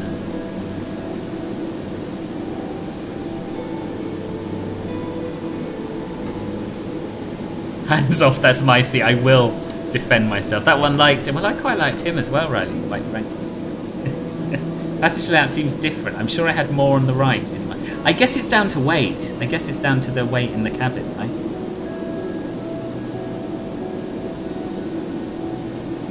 Be right back, boss. Have to brush my teeth, etc. Okay. See you soon. Empty 10 more. Yeah.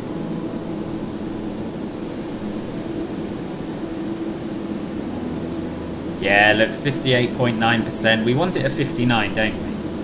We'll give it a little bit of extra leeway, I think. And let me work out how best to show you this PDF.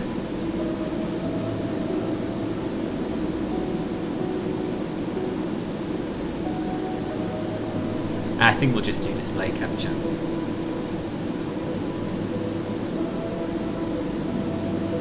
Right. Doesn't need to be quite that big.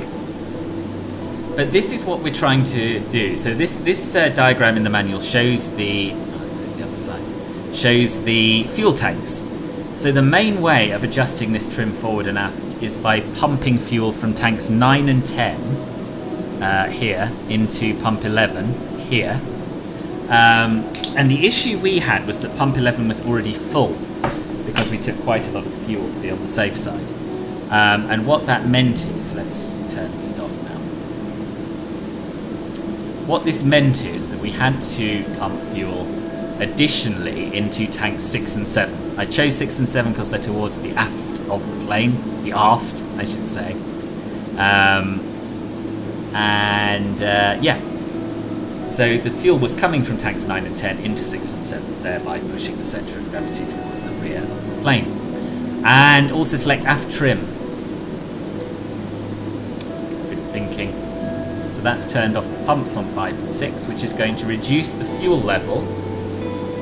Correct me if I'm wrong, Tim. It's going to reduce the fuel level in fuel transfer tanks 1 and 4 to a minimum level, which again will shift the centre of gravity further back. But we're quite happy at the moment with where it is, right? We're quite happy with that.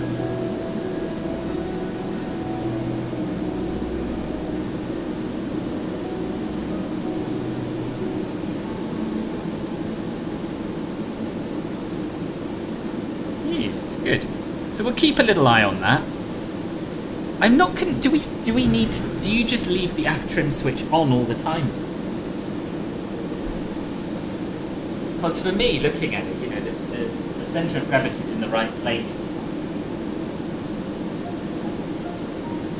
It sort of feels like we're done, but maybe it will automatically shift forward, and that's why we have it on, right? Just when expert level. Yeah. Just make sure not to transfer all of the fuel out of the trim tanks. Need to push it forward on descent. It was pretty low when I got into Heathrow from Barbados. Oh, right, okay. Okay. You can as long as... So leave it on for us. Leave the aft trim on for as long as it's inside the envelope, right? That's what you mean? Right, I need to nip to the loo. Don't go anywhere. I will be swift.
Right, I'm back.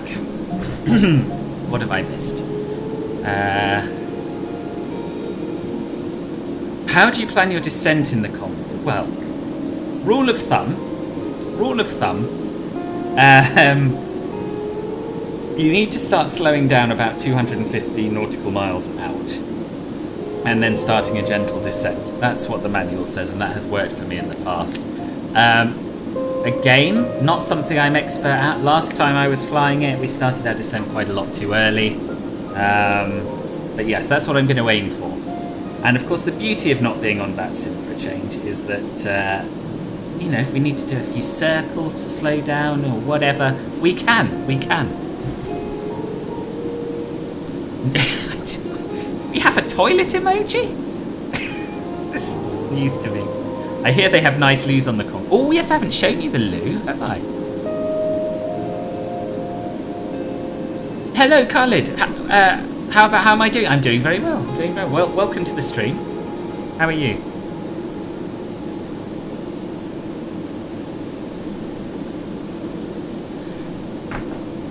I should really hope so, considering the price. Yeah, come on. Rule of thumb, aim pointy bit towards ground, hope for the best. That's always my really irritating advice when someone asks how do you land a plane. Yes, so we can actually go and have a little look at the loos. You'll be pleased to hear. Look at this. A first in MSFS as far as I can tell. So they're very nice, but they're very cramped, as you can see.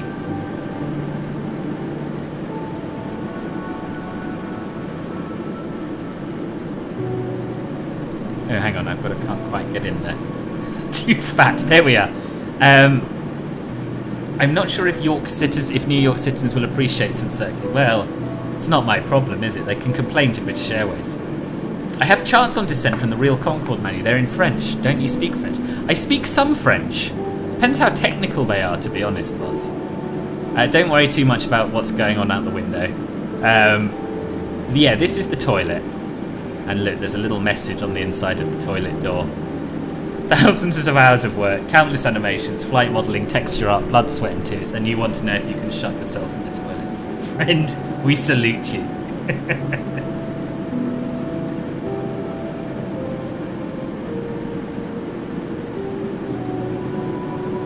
It'll take much less than 8 hours. It'll take about 3 hours, Adine, possibly slightly more. But yes, about 3 hours. Rows of loos, yes! I think you can only go into one of them, I think. The CJ4 has a loo modelled as well. Does it? Can you open the lid on that, though? Cramped because they're in rows across from each other, and considering the fuselage width as well, they're alright. Yeah. I think that's the only one we can go into. Yeah, no. Yeah, that's the only one we can do. In fact, there's no others labelled. It could just be... Are these like storage cupboards, I would guess?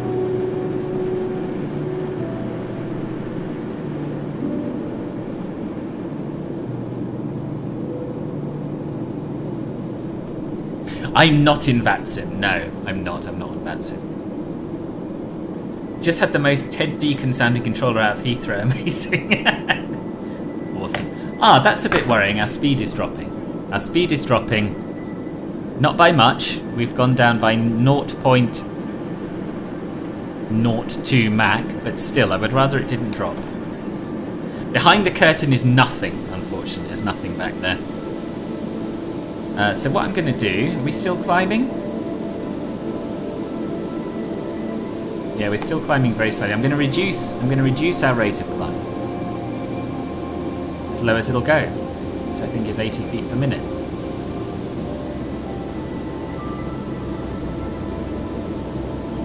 Oh, you can sit on it, yes, but you can't actually lift the lid and see it, can you? I mean, there's no animation to it as far as I'm aware. CJ4 has camera presets. Yeah, I can picture it.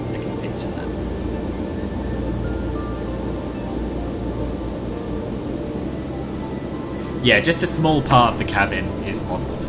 There is obviously more to the cabin. The other thing that I need to show you is the changes to the aircraft's skin as we go supersonic. It actually becomes wrinkly.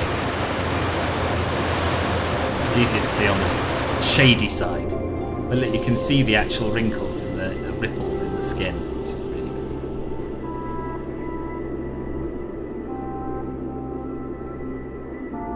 cool. Oh, it does flush. I didn't show the flush. You're right.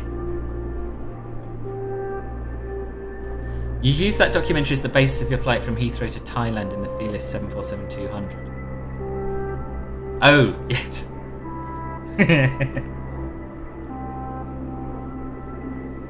Proper work put into it. Exactly. And £28. And you saw how accurately it behaves. I honestly think DC Designs are selling it short by saying, oh, it's not a study level plane. Don't expect that much from it, because it's phenomenally good. Give me a decent sim brief profile for it so I can actually plan my fuel and that sort of stuff better. That's all it needs. You need that flush, boss. Roger, boss. I'm crapping myself now. Nowhere near the loose. Right. Don't worry, I'll get you back there.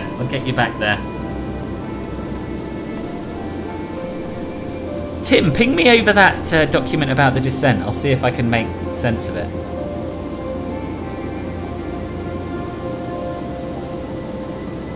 Right, yes, toilet.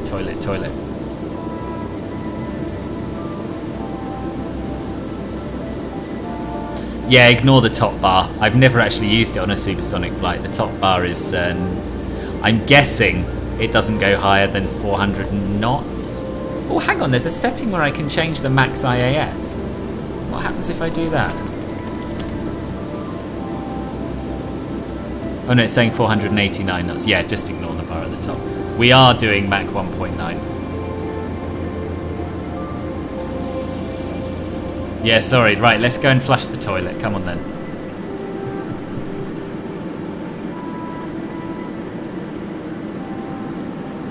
Oh, it's a bit fiddly.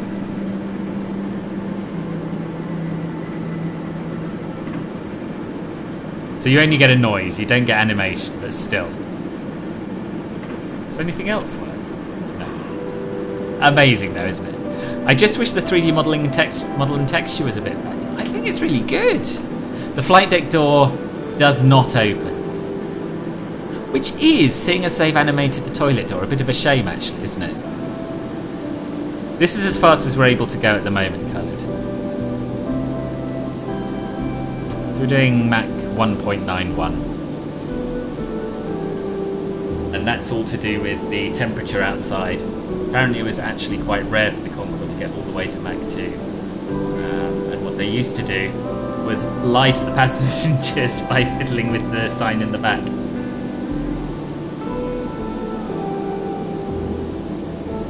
Sorry, what have I missed from Alex? Flush. Oh, is Restream chat being weird? I see your reply, Sam, but I do not see what Alex said.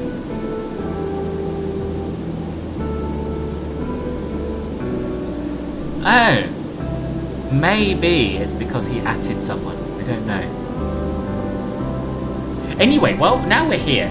I should really talk a little bit, I think, about how you can support the channel if you like what I do. So I have a YouTube membership program called Club Filbert, which basically allows you to subscribe with a small donation every month in return for certain perks. So there are 3 tiers: bronze, silver and gold. Club Filbert bronze is only £1.99 a month, and for that you get custom members badges next to your name, you get custom emojis and access to the Club Filbert channels on my Discord server. Club Filbert Silver, the next tier up, also allows you to join us for a monthly members-only group flight and live stream. This one's happening on the 30th this month, and we're flying the A320 in Pakistan, which should make a nice change. Club Filbert Gold is the highest tier, but it's still an absolute steal at £8.99 a month, much less than you pay on Twitch.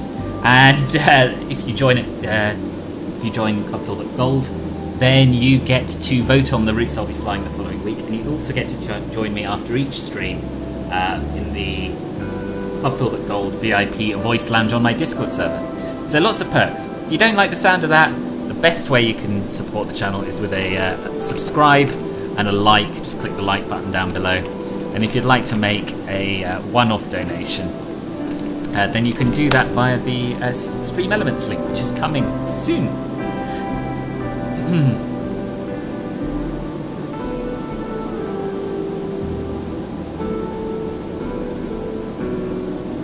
I don't have it in front of me. I'll have to send it later today or tomorrow if you get the energy to go down to the computer. Oh yeah, no rush. Still toilet slush. Is toilet slush? Flush? What? There's a switch for the flight deck door. I think it's on the upper console. Oh, really? Oh, if you unlock it, does it open?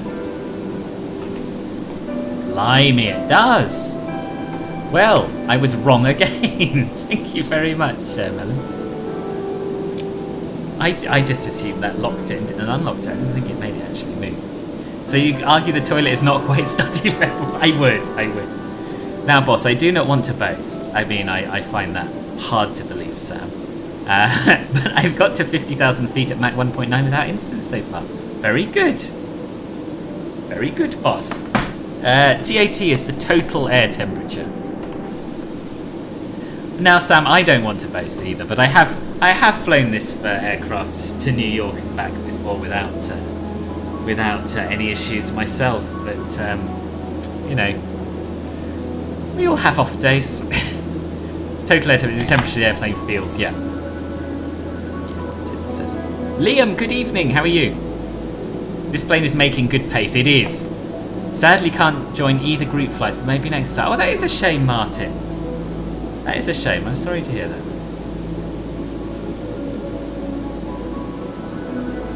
I'll be landing well after you need to sleep. Yeah, it's not ideal for Europeans this time, I know. Yeah. Especially after the tough run in the sim I had today. Basically, my head is basically a paste. Oh, really? What happened in the sim? Tell us about it. So Twills is training to be a real-world air traffic controller. Wojtek, welcome, boss. Poggies indeed. Which part of the plane feels that temperature? Feel like it's hot for a minus 52 OAT? Who knows? I couldn't have answered that. Is Concorde travelling by drag? What do you mean by that? Evening, GWL. Welcome, long time lurker. I've been enjoying your videos for a while. Thanks for the great content. Oh, my pleasure. Thank you for lurking and thank you for talking now. Nice to have you here. 127 is the limit. The real aeroplane will show down if that temp is reached when in max cruise. Slow down, okay. Should I be going into max cruise when I hit flight level 600? No.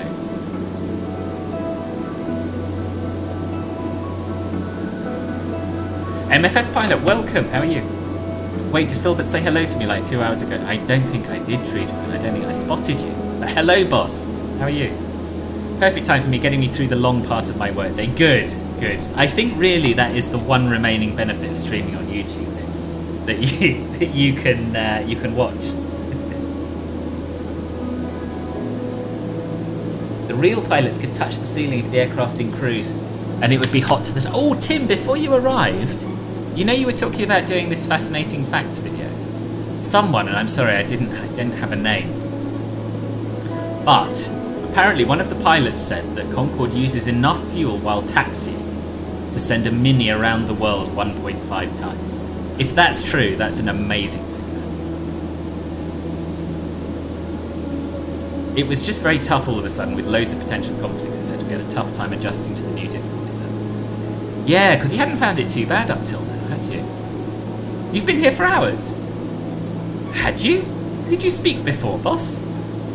If you did, I don't remember saying hello to you, so my apologies. And it was tough playing pilot/supervisor for the other ADCO students too, since that was also very easy. I thought you had people to do that for you, Twelves.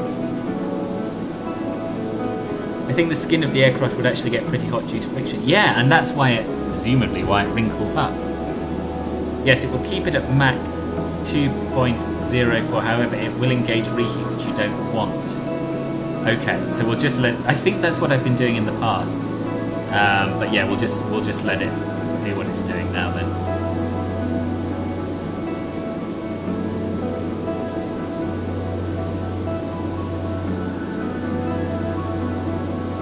So we just leave auto throttle off and leave our thrust levers full forward, right?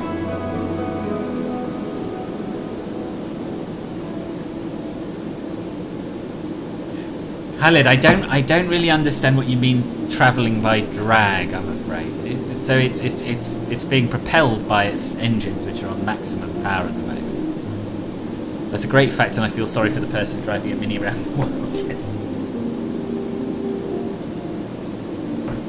I don't experience this in my flight school Cessna 150. No, no, me neither. I did say, so I'm learning to fly as well, and I had a lesson the other day, and it was good. It was good. But then I got home, and I was like, I really want to fly the Concorde because it's so much more exciting. It's not, of course. Flying in the real world is much more exciting, but going from a Cessna 152 into this at the same is amazing. Lamb Chops, thank you very much indeed for the sub. Much appreciated. Oh, and also, just a timely reminder, if anyone hasn't yet clicked the like button, I'd really appreciate it if you'd do that. It makes a big difference to people finding my channel.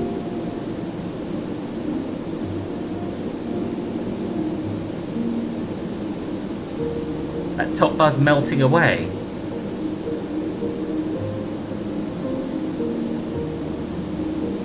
Oh yeah, yes.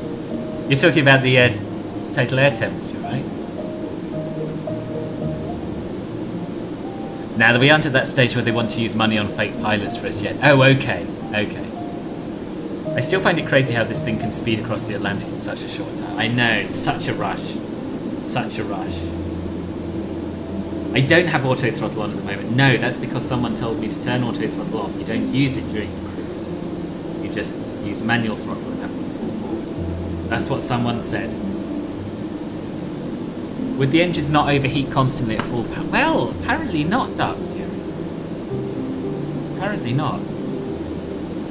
I mean, we can get more power out of them with the reheats. I flew a week ago in a jet and I went home and flew the Concorde. Yeah. It's so good. It's so good. £28.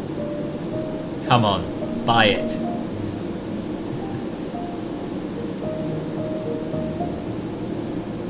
It's not an everyday plane, you know. I'm not going to be doing this route every day, but I've done it through. This is my third trip across the pond, and I know already, having experienced a few problems, that I'm going to want to fly it back again when I get a chance, which probably won't be till next week now. Just so I can learn what went wrong and try and do better. And that's what a good sim aeroplane should be, right? It should allow you to make mistakes, and it should allow you to learn from them, and it should give you a thrill. And this does all of these things. Jose, I'm sorry, I don't speak much Spanish.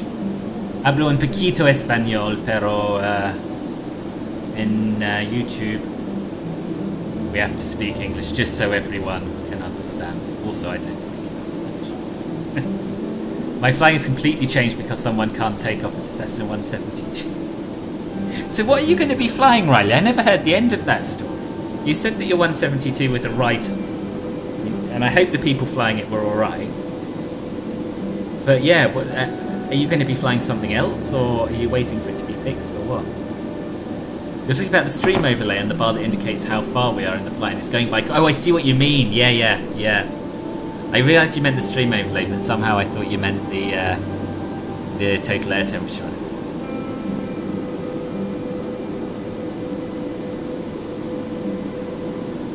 So did your flight sim experience help you when it came to your real-world flying lessons, or was your instructor a bit like iRoll, so you're a flight sim? He doesn't know.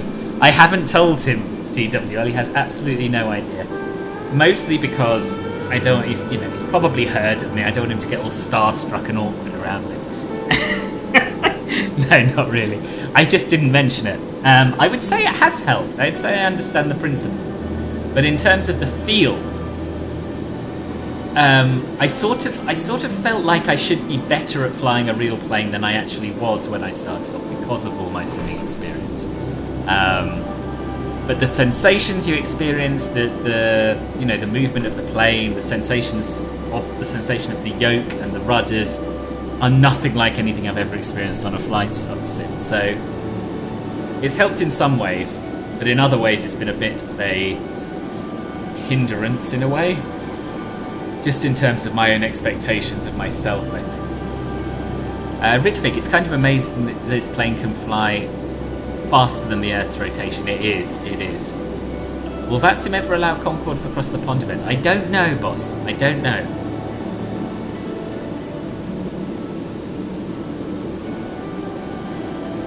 I hope so. But I guess it does make life very hard in terms of coordination and that sort of thing. I've always imagined most student pilots are flight simulators too. I'd have thought that most would have at least dabbled, yeah. My main issue is that I mostly do one-ish hour flights and I can't really do that in the Concorde. You say that, but someone sent me a link to some round-the-world trips that apparently the real Concorde had done. And there were some shorter hops in there, so I think you could. Yeah, what Trills said. Prefiero inglés en mi chat. Bien. That's what I was trying to say, but I couldn't.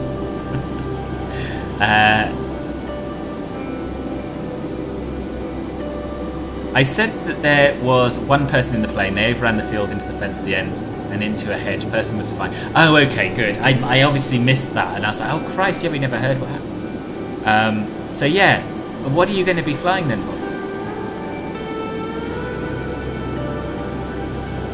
Watch 7500 today with Gordon Levitt. Well worth a watch. Not a typical movie. The flight stuff is quite good. I spotted mistakes. Okay. He does it. Well, he does know I'm a sky god because he's seen me fly. And basically, every time we come to the end of a lesson, he's like, "Oh my god, I can't believe how good you are. It's like you're some sort of sky god." But he doesn't know I'm also a virtual sky god. I've been a flight sim and just started flying, and you find the same about the sensations, right? I mean, the flight sim doesn't make the joystick fight back like a real plane. That's an actual field. No, it's true. Well, thanks for the insight and hope your lessons are going. Thank you, Jitterbug. They are going well. They are going well. I'm waiting for a nice day and then I'm going to do my first solo, which will be very exciting. Jose, you speak Spanish, you know a little English, but you have to use a translator. Well, I'll try and speak slowly. I can tell you your English is better than my Spanish. There is a flight sim centre close to Newcastle Airport. It's open every day from 8 AM to 8 PM. Chock-a-block full of student pilots. There we are. Concorde would be very tricky for across the pond since they usually don't have a bunch of extra fuel and would have to call a fuel emergency with any sort of delays. That's true. Never thought of that. Rich Vic, you are flying from Kennedy to Heathrow in the Concorde today in the flight sim. It's really amazing. Well, very worth it. I quite agree. Pretty sure you'll be in a Robin HR200. It's unless they have another plane with a yoke. Are you less keen on the Robins than you were the Cessna? Pure Concorde across the pond. Oh, that could be fun, couldn't it? There are force feedback sticks. I used to have one. They still don't feel like anything like a plane. I think the biggest benefit to flight sim in translating into real world is just the knowledge you have helps bridge some early gaps and give some loose foundation. Yeah. It's in the Discord server, Emma. Someone posted it. Good luck with the stream. Have to run. Nap time again. Oh, Tim, get well soon. And I'm very impressed you made it at all, given how you're feeling. Good luck, boss. You had been using auto throttle. When you get to a 2.04 Mach, though, the reheats weren't turning on for me. Getting up that speed, it did, but not all the time. It was concerning seeing RH all day. Fly without. Yeah, so every flight I've done, I've just put it on max cruise and let it accelerate to Mach 2.04, but apparently that's not the way it's done. Concorde carnage across the pond. Should be agreed. I love Microsoft Flight Simulator. Its graphics are great and it is very realistic. Yes, I love it too. It's the best. It's the most realistic looking sim we've ever had, and with the add-on planes we're getting, it's fast becoming the most realistic sim all around as well. I'm very good at flying approaches thanks to the flight sim. Good. The sensations you got to get used to them. Yes. Yeah. I sort of feel that if I was doing an instrument rating instead of a PPL, the flight simming would have helped immensely with that. Yeah. I'm also very excited to be flying to New York because I'm going at the end of this month, which makes it even more exciting. Oh, I'm jealous. I've got a friend who's in New York at the moment. I've been once for 10 days and it just wasn't enough. to go back. It would outrun the rest of the pack, and also, yeah, it would just be impossible to.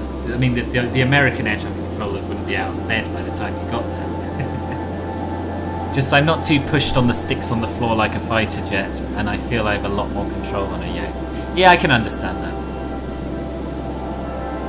You should use Tobii Eye Tracker. It's very cool. Tracks your movements, and you basically don't need to move mouse around. So I use Track IR, but I don't use it in mid-air because I think it's a bit. I think when you're watching a stream, it's a bit distracting to have all that movement going. Yeah, they will. Another downside is that they're not equipped with ADS-B, so they need to do position reports every way. But that's true. What is the airline in which you are with the Concorde? British Airways. British Airways. So only 2 airlines ever flew them, British Airways and Air France. Although British Airways did fly one in partnership with Singapore Airlines to Singapore, which I really ought to do at some point if I can find out about that flight. It would still be a long flight, but it would be a cool flight. Yes, I'm going to look into that actually. Oh, for sure is the instrument rating big time. Yes. Clogs up the frequency, just imagine it with 100 of them. Yeah, true. But anyhow, they've estimated that the 170 will be back in July, so it won't be too far away. So you're going to sort of carry on in the Robin and then switch back to the 172, are you, boss? 12's bedtime. I'll cross my fingers for your landing. Thank you, 12. Thank you for coming, and I hope tomorrow's a bit less stressful for you. Sleep well, boss. I don't know anything about the Pepsi Concorde. I knew it existed, but I know nothing about it. I'm going to look it up right now, because I'm intrigued.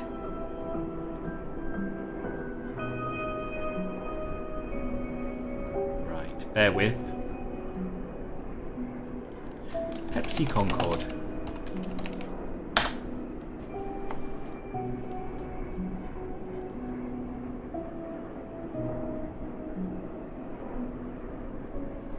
So PepsiCo spent $500 million US on the project. I know it was real, I just don't know why it existed. Pepsi therefore started to look around for a spectacular and efficient manner to advertise its new brand style, and in the process, it enhanced its sales because its market shares in the soft drink market were eroding. It was eventually decided to have an advertisement operation involving the Concorde. Pepsi started requesting proposals from both Air France and British Airways, the only 2 operators of the Concorde. Air France was awarded the contract from Pepsi. This meant that as the new identity of Pepsi was based on the colour blue, the aircraft would need to be painted blue. The issue of temperature is very important, and the darker colours tend to build, retain and hold heat longer than lighter ones. It was necessary then for Air France maintenance staff to contact Aerospatiale, the French joint manufacturers of Concorde, as the aircraft is only certified with a white colour scheme. They received approval to paint the fuselage in blue, but were advised to keep the wings in white due to the fuel temperature concerns. Air France was advised to remain at Mach 2.02 for no more than 20 minutes at the most, but no restrictions were placed on them below Mach 1.7. This was not a concern for Air France, as the aircraft was not due to operate any scheduled flights to New York or any other such long sectors. Interesting. So it was an Air France Concorde that was painted to try and save Pepsi, who were losing their grip on the soft drinks market, and it meant they had to fly slower, basically. Very interesting. There we are. Knowledge. The Singapore flight was London Heathrow to Bahrain to Singapore. Oh, it stopped in Bahrain. Okay. I will. Yes, it's my PPL, not type rating I'm going for. Yeah, but much prefer the 172. I know a lot more about it as well from the simming compared to the Robin that doesn't exist in Sims. And there speaks a man who has not ever flown in Microsoft Flight Simulator. There's a Robin in MSFS by default. Because Pepsi could, yes. Yeah, Pepsi had money. And I want to aim to do my solo on my 16th birthday so I can be one of the youngest solo flyers. Nice! It's a good aim to have. How long does that give you, Riley? Pepsi Supersonic Tinker, yeah. In real life, I fly a Cessna 152 because it's cheaper.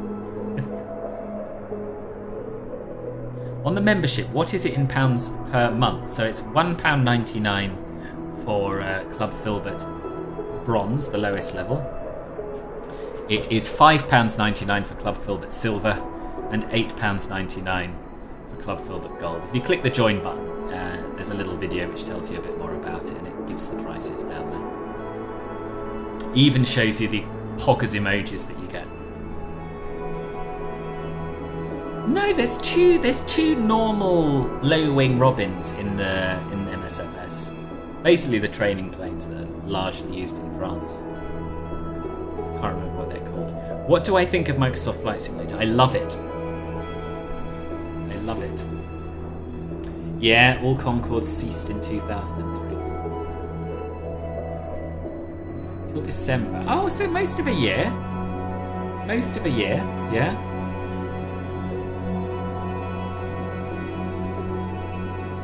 Marco, have you bought the DC Designs Concorde as well? And if so, how are you finding it compared with the Collimata one? Or is this the X-Plane one? The clouds look MSFS-y, but the sky does not. Gonna do that round the world trip. Might start when I get out of bed in a while. 5:45. Oh, it's too early, boss. It's too early. Right, I'm gonna have to Google Bahrain scenery MSFS now, see if there is any. There is. But does it look good? Oh, it looks acceptable, actually. It looks acceptable. Ooh, maybe we could do this, because we've got a really good Singapore, a pretty good Heathrow. It's the Collimata and its X-Plane. Your clouds are looking amazing. Let me show the people. Hang on.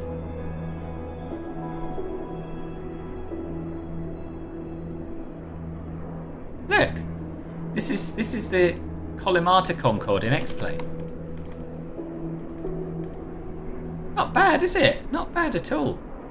Clouds are not quite as pretty, but they're not so far off. Are you flying Heathrow to New York as well, boss? Malcolm mad insulted. He shouldn't be. He should be chuffed that I thought his clouds could be MSFS clouds. If you're on iPad, how do you get it? You don't. It doesn't work on iPad, I'm afraid. This aircraft should have coloured smoke generators like Hawk T1. You could make a splash for all the noise abatement people. Yeah, that would be good, wouldn't it? Oh, sorry. I thought you meant the plane. How do you do it? How do you do it on iPad? I honestly don't know. I don't know. Let me Google that for you. iPad YouTube membership. No one's ever asked me that before.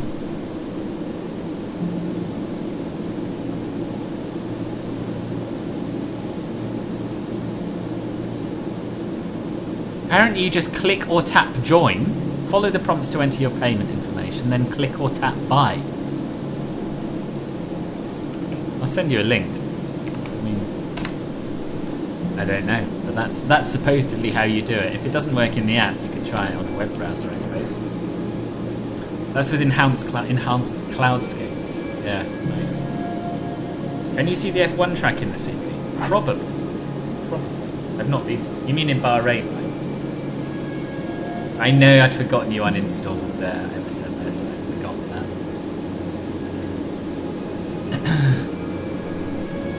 that. Not being funny or nothing, but we seem to have climbed above flight level 600. So I'm just going to put it back in altitude acquire, and hopefully it'll descend and capture it. And I guess turn off vertical speed.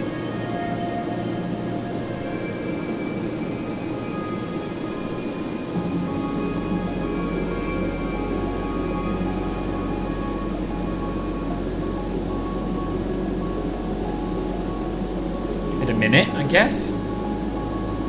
Last time when I flew from LHR to New York on final, my sim crashed, but I respawned at that location. Oh, that's so frustrating when you do a really long flight and then your sim crashes at the end. I've been there many times. It does look very good for us, but I would have believed it as well.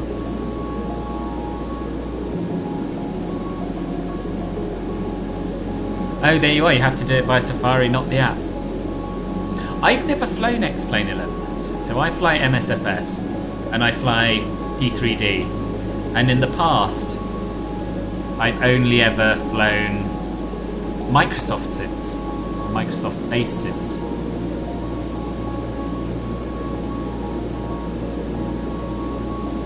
So yeah, I did try X-Plane once. I didn't particularly like it, but that was a very, very long time ago.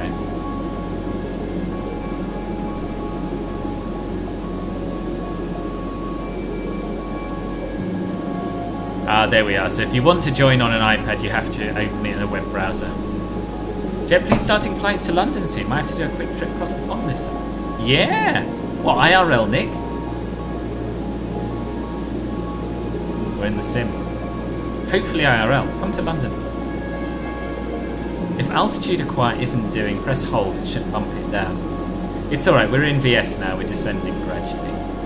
And hopefully it will acquire it this time. It should do wonders for our speed with this as well.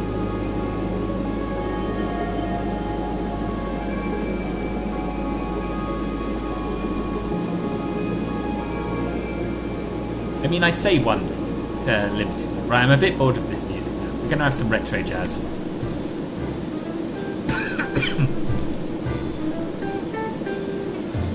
Maybe we'll even have the bangers later.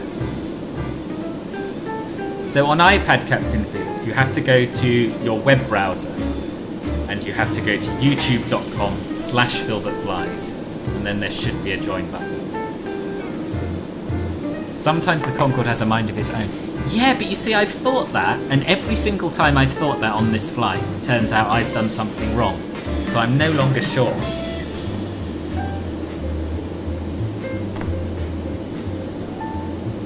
I do think if I was in altitude acquire, though, it should have acquired the 60,000. Are you going to level off? Yes, I think you are. Good.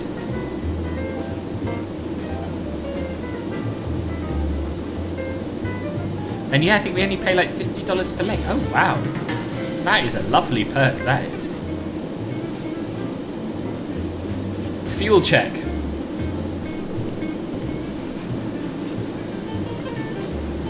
Good thinking. Where do I see total fuel? Is there a total fuel? Or no? There's oil, there's pressure. There's fuel consumed. Well, we seem to have 5,000 kilograms in tank 3.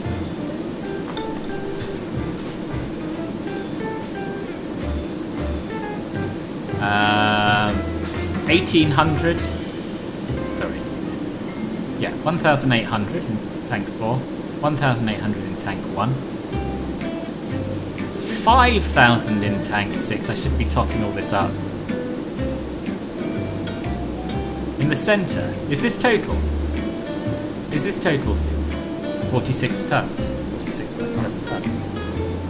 Seems pretty good to me. Oh yeah, total fuel, yeah, 46.7 tons. Awesome. So we've burned less than half of it. We're nearly halfway there. So I'm happy.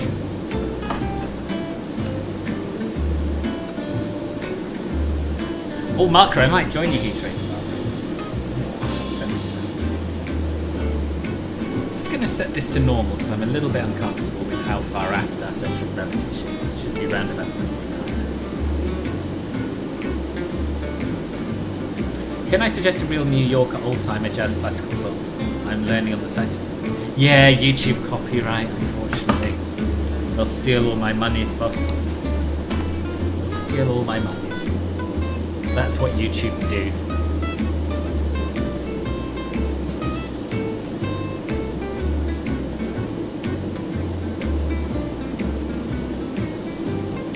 Right, I'm just going to remind you all again about different ways to support the channel. So firstly, if you could click the like button, that would be very helpful. Subscribe to the channel if you're enjoying the stream. Follow me on Twitch. Join our Discord server. You can donate via Stream Elements. That's the best way I get all the money then, rather than YouTube taking a cut. And if you want, you can join Club Filbert, which is my YouTube membership program. You can click the join button down below if you'd like to know more about that. My flight sim is only 15 feet away from my bed in another room, but been bedbound for 6 weeks. Really pissed off. Oh, Kefri! Bedbound for 6 weeks? How come, boss? What's happened?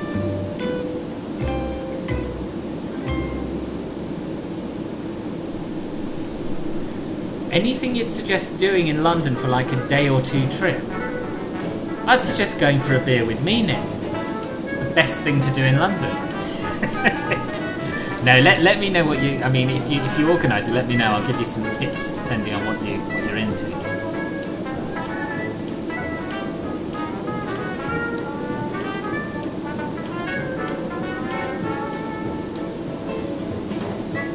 Oh, Rhapsody in Blue, I love. Cancer. Oh my goodness me, I'm so sorry. Sorry to hear that. Yeah, and that is really frustrating that your flight sim is so near but so far. No way you can get it brought into the room? Somehow? There must be a way.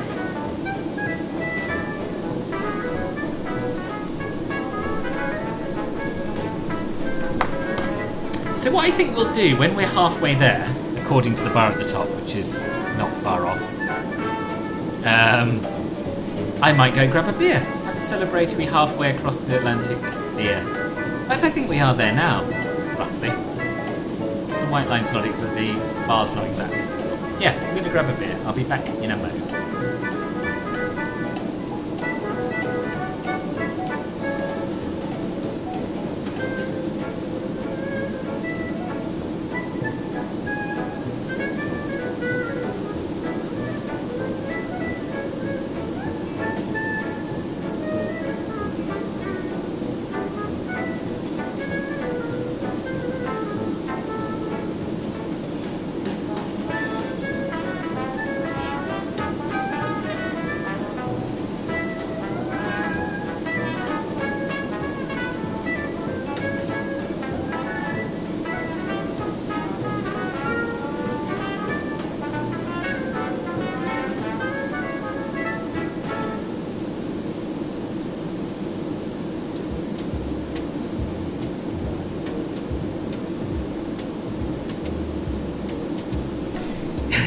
It is a scandal.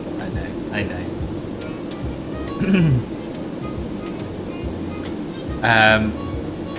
So Martin, I've come up with a solution to the Rhapsody in Blue issue.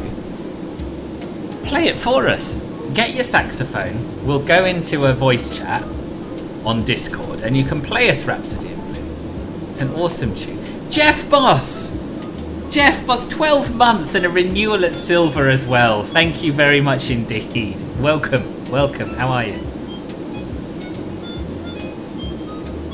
I'd love to visit the UK. I've only been able to drink at Gatwick on short layovers so far. Do you really? Layovers at Gatwick? Are you a pilot, Rod? What do you mean? Are we changing planes? Wish I have beer. Sorry, guy. It's not a fair world. Back, went to eat and put the last laundry of the day on.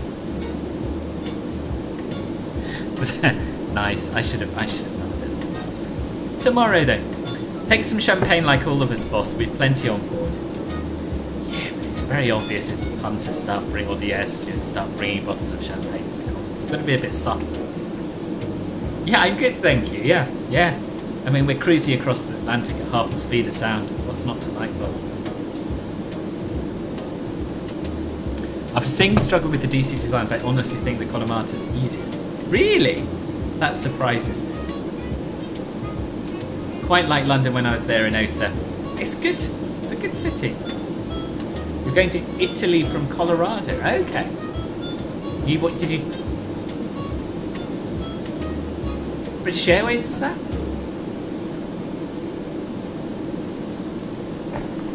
Pushback from OMAA and on your way to Chicago. Oh, nice. Nice little overnight, of course. Volante still isn't set? Yes, it should be. Yeah. I can see me, boss. Can anyone else see me?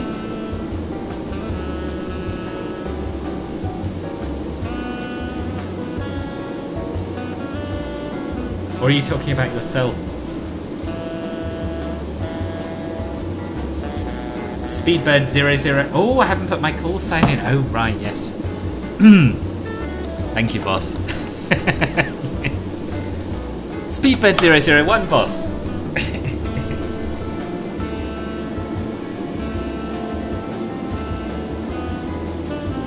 Yeah, it is cool. And I'm showing up as a little Concorde.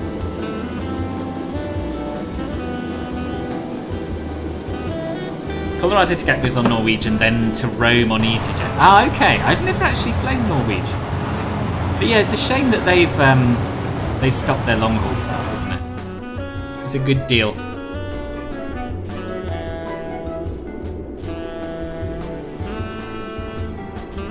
I feel that back from London, caught COVID and had to spend an extra week. Oh, sorry to hear that, Juan. Not a bad place to be stranded. I take it you're in an okay hotel then. All is very well with me, thanks. Yeah, all's very well with me. Looking forward to the PMDG 737 race. Aren't we all? Boss, I've not flown Concorde for at least 2 weeks. It just works and it's up. Well, what can I say? Norwegian for life. It's a holy airline in your family. Is that because you are Norwegian, Jetlag Aviation? Very good saxophone tone. Is this a tenor? I'm going to say probably, Martin. I've also noticed you've avoided my suggestion. Or you haven't responded to my suggestion. That you come and play Rhapsody in Blue for us on stream to avoid copyright issues, boss.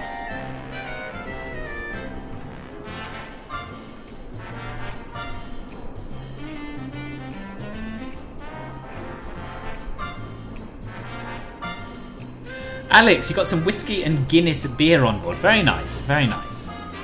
Champagne's not for everyone, Alex. Jacob, you watch me on Twitch and you found me here as well. Good news, good news. Welcome. Yeah, so YouTube's where it all began for me. I started doing a few videos and streams on here. Twitch is relatively recent. But yes, I enjoy both.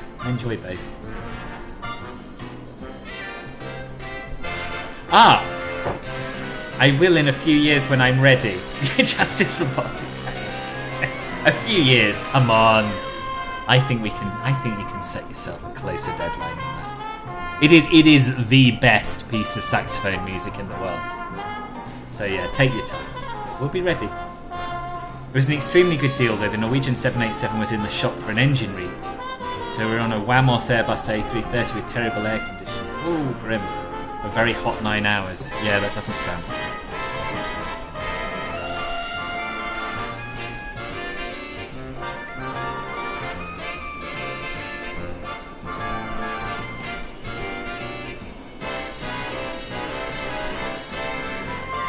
Have I preset any cabin views? No, I should do that. Oh, and now we know we can open the cockpit door.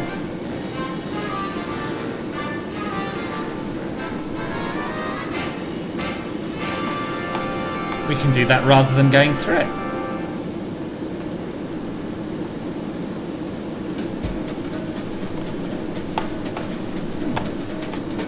Can't seem to spin all the way around for some reason.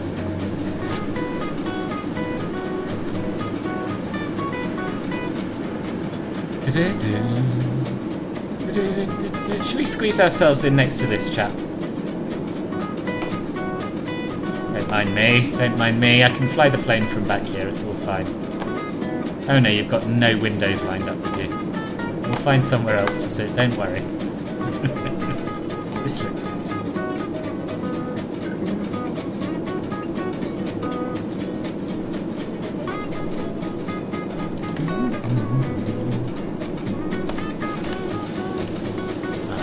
Wrong. Never mind. Found a ESSA Stockholm to ESMS. Malmö? Is that? With Ryanair for $5. That is phenomenal. That is phenomenal. It's a bit high level than what I'm used to, but me and my team are working hard. Good, good. I know what you mean, yeah. My candle burns at both ends, it will not last tonight. But oh my foes, hey my friends, it makes a marvellous. Who wrote that? What a fine looking fellow. He was, wasn't he? I quite agree. Even if I didn't have the collar marker, I'd still be on the fence on getting this one. Would you? £28, boss. Fly across the Atlantic at twice the speed of sound. I can't understand anyone being on the fence with this one. I really can't. Jeff, you gonna get this Concorde, boss?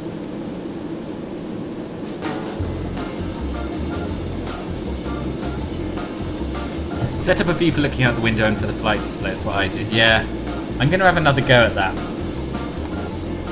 Because what I did, like an utter noob, was rather than pressing Control Alt 1, I pressed Windows Alt 1.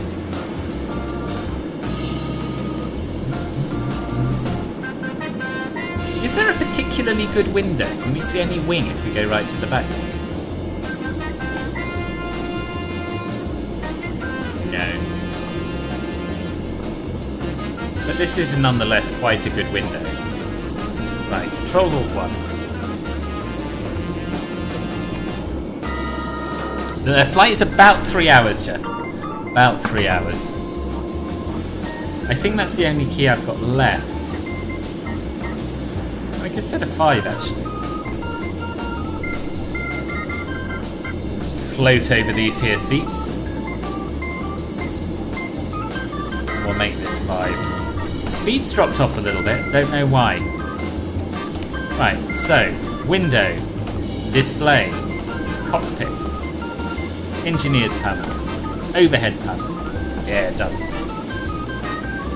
Ah, you could learn it, boss. It's not that hard. I mean, I have made a few cock-ups today, but it depends what your class is learning. If your class learning is never making a mistake and getting it perfect every time, then yeah, it's quite hard. If you class it as getting it from A to B and having a nice time in the process, it's not that hard.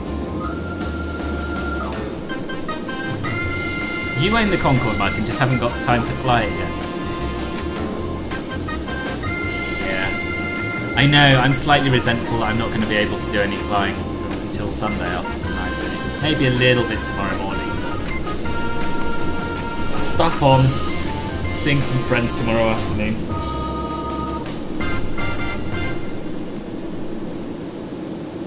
How close did they get to this?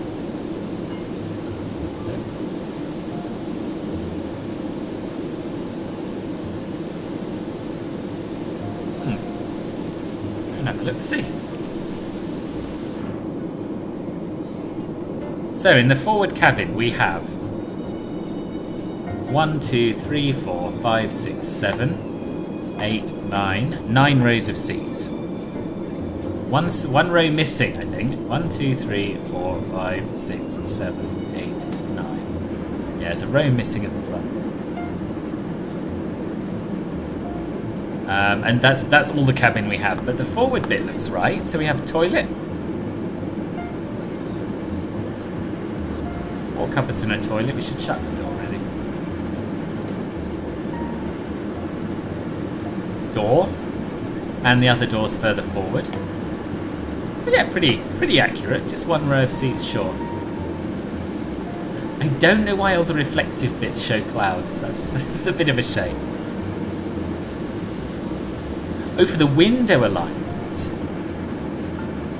Have fun with your friends, boss. I will, boss. I haven't seen these friends for ages. Window alignment. Row 2. Yeah, not particularly. Not particularly, to be honest. Take you from Abu Dhabi. Nice. Right, it's enough of the Concorde. Time to test the author that you just downloaded. What author did you get, boss?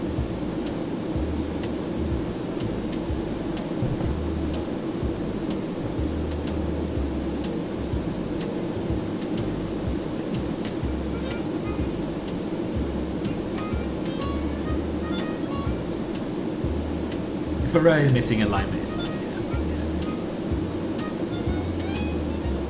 I just wonder if they reconfigured it at any point.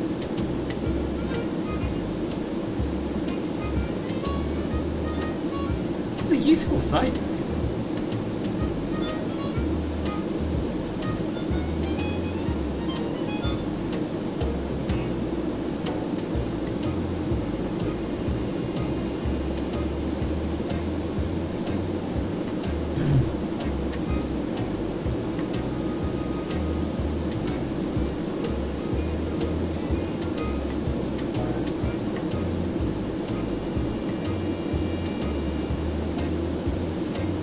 Yeah, we've already been to have a look at the toilet door message, Tessa. Welcome to the stream, by the way. Maybe they took inspiration from the Air France cabin. Fair point. Let's look at the Air France cabin. Oh, it doesn't have it. It doesn't have historic Air France planes. Shame. I'm gonna Google it though. I bet they had the same cabin though. You should try this at night. You should see the aurora from this side. We're halfway across the pond and I can still see my house from here. You can still see your house from here? What do you mean, boss?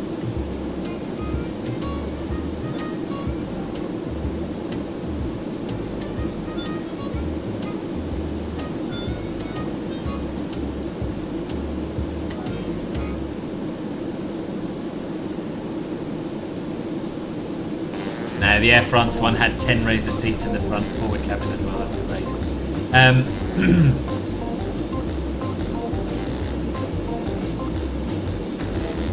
But yeah, I mean, we should do a transatlantic. I'm not sure the Aurora is modelled in MSFS. I've never seen it. I just converted some from around Mexico City since I'll be taking off from there tomorrow for Quito. Oh, I'm jealous. Quito's cool. Yup, I try and steer as many people as possible to where I live. It's very good. It is. Decal, welcome. Yes, indeed, the Concorde. During the return from earlier, I see, Jeff. Is this your return, Jeff? Good grief. Still, that's a lot of flying in one day. Welcome to the stream, by the way. Welcome. I should do a glider live stream. Not that into gliding, to be honest. I like an engine. Are you having any issues with lag with how much land you're covering later? No! Information Alpha, I haven't had any lagging issues on long flights for a very long time. I did a complete reinstall of Windows, a complete reinstall of the sim. And yeah, I think it's more down to time, so you wouldn't necessarily experience it in the Concorde. But I did like an 8-hour transatlantic flight in the A330, and it was absolutely fine. So yeah, I'm hopeful that those days are behind us. It's an old saying from Jesus on the cross. Oh, okay. I did not know that. Information Alpha, I did have an issue on JFK to Heathrow. But my net has been garbo for the last few days. Other trips have been rock solid. Oh yes, you did. Yeah, you had like pauses mid-Atlantic, didn't you?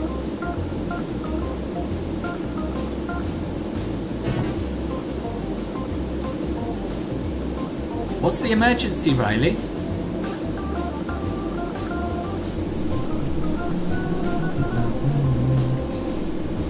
Zanis Yurofa, you have a nice landing. Thank you. I'll see the replay of the landing tomorrow. Awesome. Thanks for coming, boss. See you soon.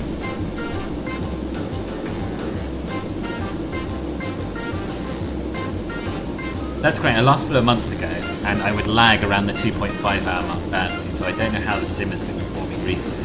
Well, on the last Asobo update video I watched, they were saying that they couldn't identify the issue, so they couldn't fix it. So there's no official fix, but anecdotally I've just been hearing of fewer people having it. But do bear in mind that I did a complete fresh install of Windows and of the sim, so your mileage may vary.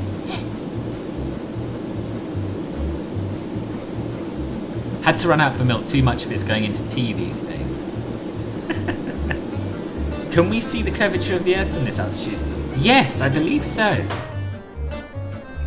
I wish I still had my widescreen monitor, but maybe if I zoom out. Yeah, you can.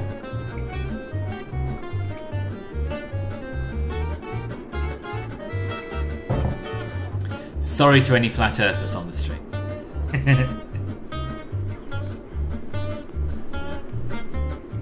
Lack of milk is definitely emergency. You're very heavy tonight. Big dinner, was it, Jeff? Anyways, I was going to ask if you have an aviation headset for flying. Just trying to ask around to get advice on something cheap but good. I don't have my own one yet. But I tell you what, I really like the one that my flight school uses. It's about £100, and I can't remember what it is. But it's so much better than those green ones which squeeze your ears that I hate. The Poolies, I've tried a Poolies one. That's horrible. I don't recommend that. I'll get back to you. I'll get back to you next time I'm flying, because I find it really comfortable, and I know it's cheap. I should probably buy myself one, actually. So are the estimated arrival to waypoints calculated by hand or by any form of CDU? I can't remember with this aircraft. Haven't touched the Concorde in years. Well, this version does not yet have a working INS. So what it's got is like a simplified FMS system. Hang on, let me grab a quick screenshot. Also, it basically uses the Airbus MCDU setup, which they've sort of reskinned to make it look like it fits the aircraft. I don't know if it does actually show you estimated time of arrival at waypoints. I haven't played with this particularly since getting it. I've just used it to set up arrivals and departures, but yeah, I can't see any information on that. Oh, the planes! Boss, look out the window on Volanta. Oh, we're passing! That's cool. That's cool. Are you on VATSIM, boss?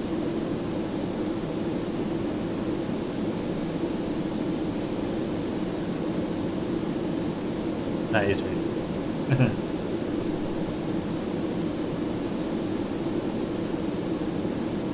I used to test flight from Sydney to somewhere. FPS used to die hard, but now it's smooth the whole way. Ah, there we are. So yours has fixed itself as well.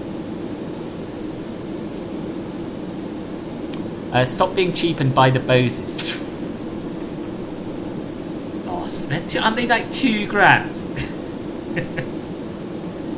No, it's like halfway to. Well, it's not anymore. It was halfway to a PPL, that kind of money, a few years ago. Ishmael, hello friends, who do not mind giving me MSFS 2020 or explain my nick? Nope, we don't have any talk about software piracy on here, I'm afraid. Widescreen monitor, you say, yes, they are good for seeing the curvature of the head. Yeah, so I still have a small ultra-wide monitor, but I switched over because I actually have a bigger monitor now that a friend gave me. So I now use that as my main one, and this one's been relegated to a secondary scheme.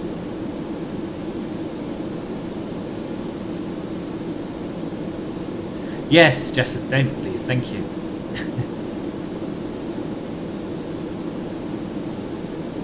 Perth! Oh, of course it's Perth! Pathetic, I'm sorry. No highs or lows, it must be Bose. No fit for voice, yeah. How much is a Bose aviation headset? At the end of the day, they are amazing. Oh no, they're not £2,000, they're £1,000. They are amazing, I've no doubt. But honestly, the ones I use at my flying school cut out the engine noise. I can hear what the instructor's saying, the microphone's good. That's all I need. That's all I need. I don't need fancy active noise cancelling. Think how much flying I could do with the £900 I save. 4.5 hours, that's how much.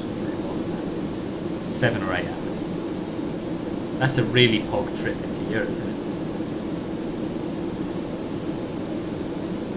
You should travel to the US and make the pilgrimage to Sporties in Ohio. The savings would have to be damn good, Nick, for me to go all the way to Ohio. So I've noticed our speed is dropping and all of my advisors have left the chat. So I don't really know what to do, but what I'm going to do is I'm just going to, for a moment, because we've got loads of fuel, I'm going to hit the max cruise button. And that should clunk the afterburners on. Sorry, the reheats, look at them burn. And give us a bit more oomph. That's what we used to say about those Bose speaker thingies back when I knew stuff. See, I think Bose's audio equipment is slightly overrated, to be honest with you. I'm sure their aviation headsets are the best, but I think their speakers and whatnot, not so much. Many YouTube pilots seem to be sponsored by Bose. Do they? Oh, IRL YouTube pilots. Yeah, see, this is interesting. Once I get my PPL, I do intend to film some of my flights. And my gut feeling, though, is that I will never have the same following for my IRL flight videos as I have for my flight sim videos. I just think it's not as... doesn't interest as many people, strangely enough. That's the impression I get, because there are some fantastic real-world aviation YouTubers out there with really high production values, excellent videos, good chat, who just don't seem to do as well as noobs like me pretending to fly planes on computers. So, I don't know, we'll see. Have you seen the new screenshots for the Aerosoft 330 with their EFB and sim brief, etc.? It's nice to see more frequent... Yeah, I have! It looks really good, doesn't it? It's very, very promising.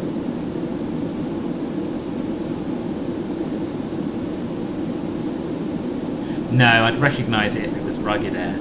No, they are proper aviation headsets. I just can't remember what they are called.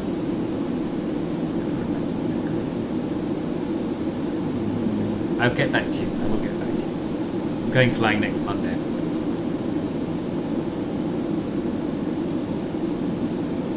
Am I going all the way to an ATPL? No, I'm not. No, I want to do it for fun, for a living. It's just such a huge outlay, and the aviation industry is so volatile and so up and down. I couldn't cope with it. I couldn't cope with spending $100,000 and not knowing if there was a job at the end of it, and not knowing if I was going to be furloughed in a year. It's not for me. I have a job that I like, and yeah, I'm in a very, very fortunate position because of my YouTube and Twitch stuff that I can afford to learn to fly, and I can afford to fly for fun. So that's what I'm going to do. Whilst we're here for aviation in sim and IRL, I know, but I'd need a new logo.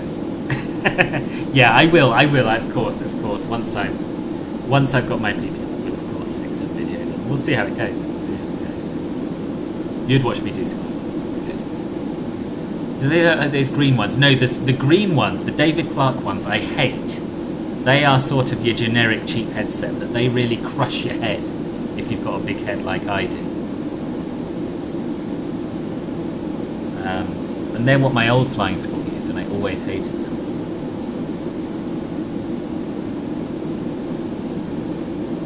Let me see if I can find them.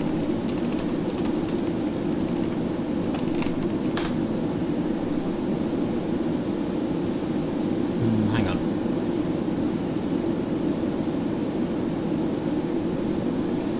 You reckon Aerosoft may do the A340 though? I don't think so.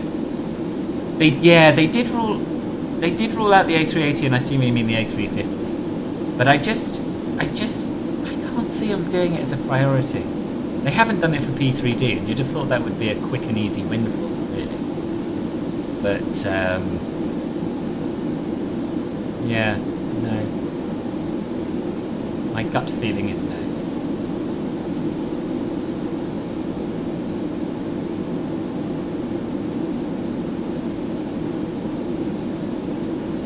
Well, I can tell you that the headset that I use is not sold by Poolies.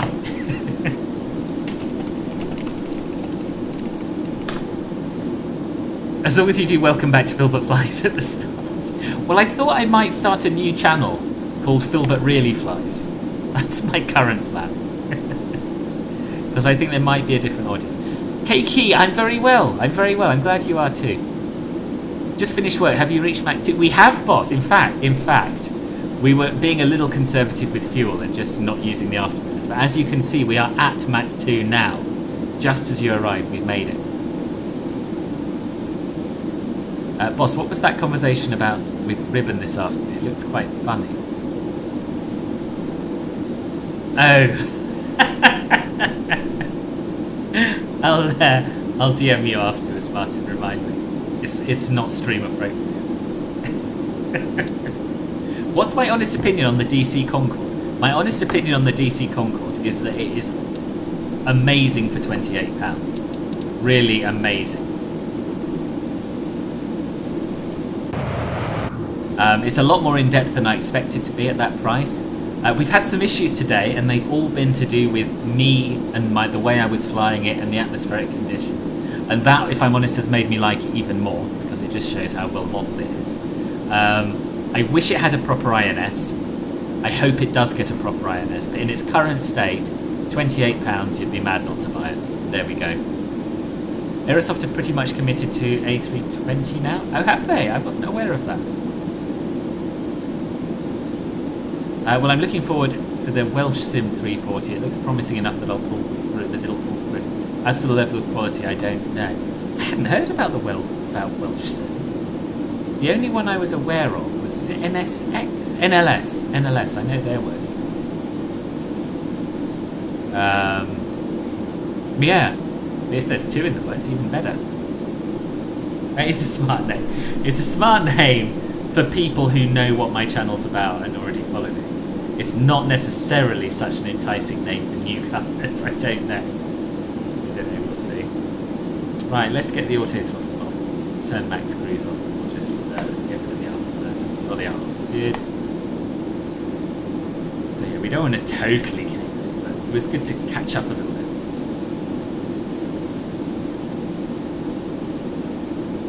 Philbert drives. I see. It's not 6 months yet since my last coach ride. Yeah, don't get out of fuel, boss. No, we've got loads. That's why I felt I could afford to stick the reheats on temporarily. We'll just seen that owner's workshop manual down the left side of the captain's chair. I know. Yeah, there's a Haynes manual there. There's some other books around as well, because Dean, as in the head honcho of DC Designs, he's a really quite well-known author as well. So he's got one of his books down here, and he apparently just gave up writing novels to create FS planes, and apparently there was an outcry amongst his readership about that. Okay, Trudeau, see you later. Take care. Thanks for popping by. Proper INS is dependent on Asobo making something available on Xbox. I know, and I wish it wasn't. Matt, hello, how are you? It's been a while, boss. Do you think, as long as you're the Matt, I think you are. Profile picture's very small. I think you are. Do you think Aerosoft will release the A330 this year or next year? Ooh, I've got no insider knowledge, but I think this year, probably. Philbert tries to fly. NLS is no longer a thing, really, at this moment. They've paused everything. Oh, really? Okay. Plus, Welsh Sim appears to be way ahead. They've got their AFB and works and loads of modelling. Ooh, have you got a link to their Discord? If so, stick it in mine, because YouTube won't let you put it in there. Ahmad, thank you very much for the sub. Welcome. And Christopher! Sorry, still no alerts. Still no membership renewal alerts, which is irritating. But yes, 14 months. 14 months of Club Filbert, and most of that silver, if I'm not mistaken. Thank you very much. Thank you very much for the renewal. If I'm not mistaken, I think my father has one of his books. Oh, really? That's interesting.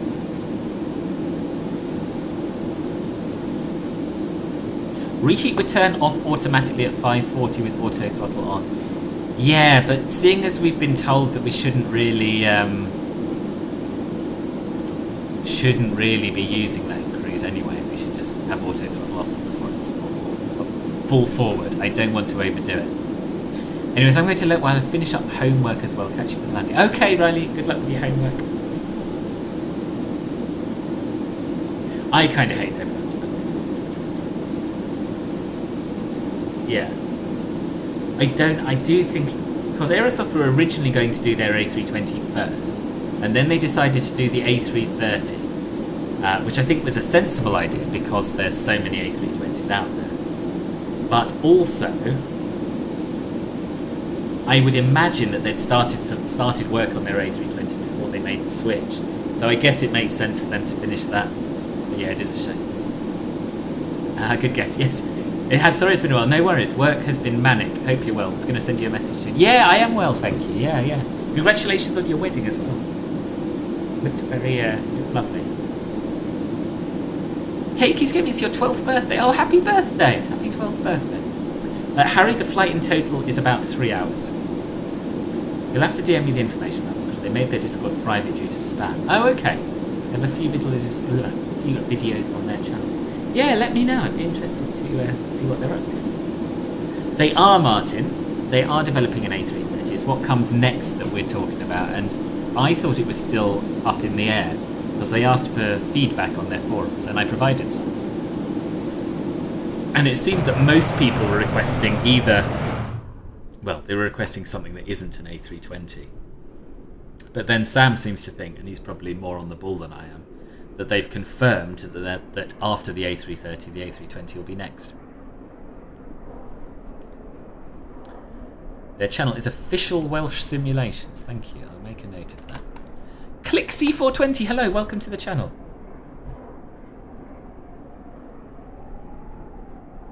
Yeah, I'd rather see it. I'd rather see anything than another 320 because I'm 99.9% sure that between the Phoenix and the future updates to the fly-by-wire, I'll be alright for A320s, to be honest. Yeah, I'd get an A321. My vote was for an A321 long range, or extra long range, because that opens up different routes, right? Christopher, your CJ4 tutorial was fantastic. Oh, thank you. I'm glad you found it good. Yeah, most popular video I've ever done, that one. I just want a 747 or something that can do long-haul cargo. Yeah, me too. The new Concorde, indeed, it does fly very well. Yeah, we've had a few issues with it, but they were mostly pilot error. Unfortunately, the developer was here to help me fix my my mistakes. But yeah, it's a great plane. Really, a lot more in-depth than I expected it to be. Reading between the lines in their statements, it seems like an A320 will be next. Right. Shame.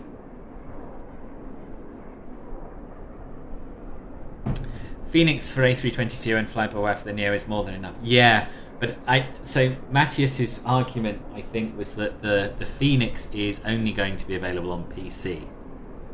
It's never going to be sold on the marketplace. It's never going to be sold on Xbox because it's essentially a bridge between the sim and another piece of software. And seeing as all the money these days is on the marketplace for both PC and Xbox, they reckon they'll make a mint on an A320, and they're probably right, to be fair. So there we go. Yeah, that's exactly what happened, Sam. Yeah, A320LR or A321 XLR would be cool. Yeah, it would. Exactly. This is a whole different kettle of fish, right? Unlike any other A320 series aircraft, it opens up long haul in a narrow body plane, which is something cool.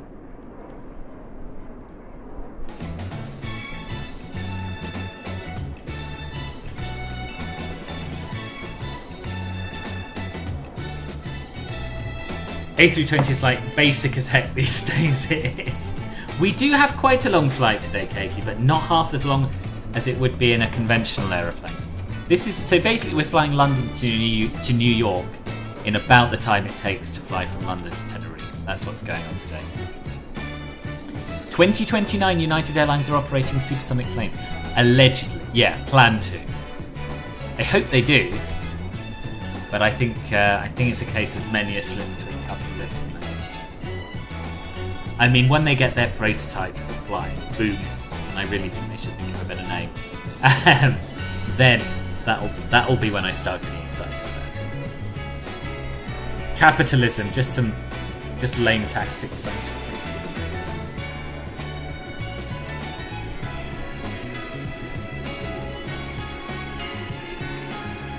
It would, Pete. It would, Sam. Exactly.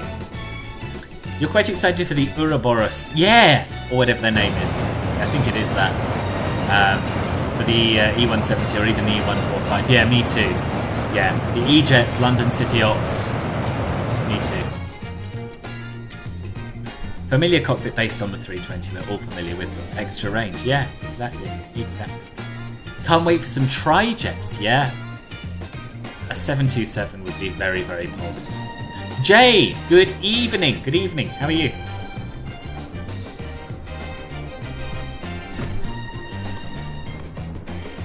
I'm going to do a flyby. You probably won't be able to see it on account of it being faster than a rifle bullet.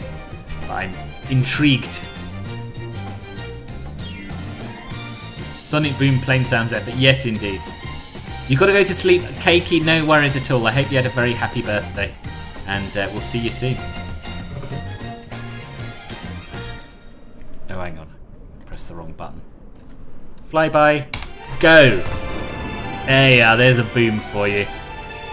Unbelievable. You're 58 and you flew on the Concorde? No, did you? How come only the first half of the cabin is modelled? I don't know. Clixie, that is lucky. Which route did you fly on? Yeah, I'd like to see a 777-300. Yeah. Well, that's coming though. We know that PMDG is going to work on that next. I think after the 7.3. I think. Yeah, I have very happy memories of a 727. I think it was pre-FS9. I think it was sort of the FS2000 era that I was flying a 727. It wasn't good, it wasn't anywhere near study level, but it's such a beautiful plane. Two people said 727. A 717 would be interesting, yeah, it's true. Yeah, very well, thank you, Joe, very well. Enjoying the flight. That was good. Should we do another one on the other side?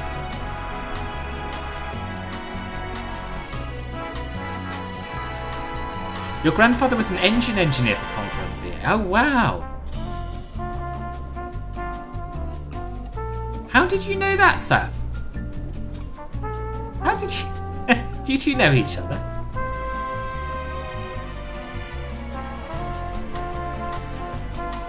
When will I fly the 146 on YouTube?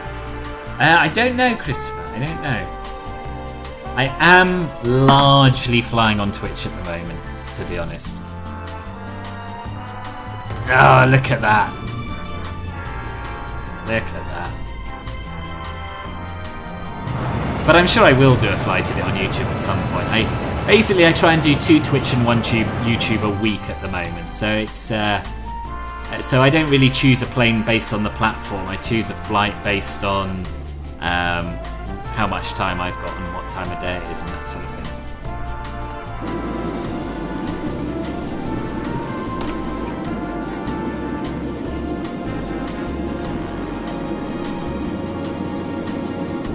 Oh, I would pay, you know, if United do operate this supersonic plane, I've got to go on it.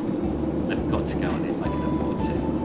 You went from UK to New York, and how was it? How was the experience? Was it as luxurious as you expected?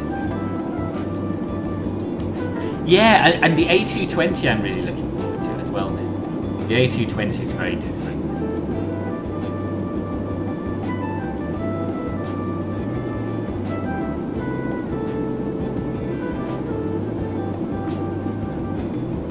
Sorry, you got your PPL on what, a few years back?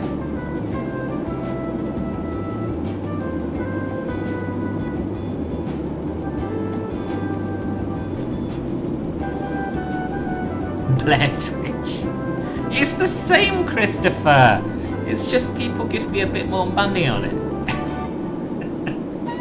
And I know you don't like the interruptions.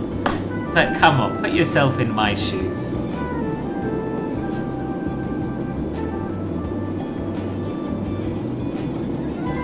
There's so many things I need to fly when I get back to the UK in June. Can't wait. Where are you at the moment? Mookie, thank you very much for the sub. Welcome, welcome. Yeah, the 146 is amazing. The 146 you're all going to love, I'm sure.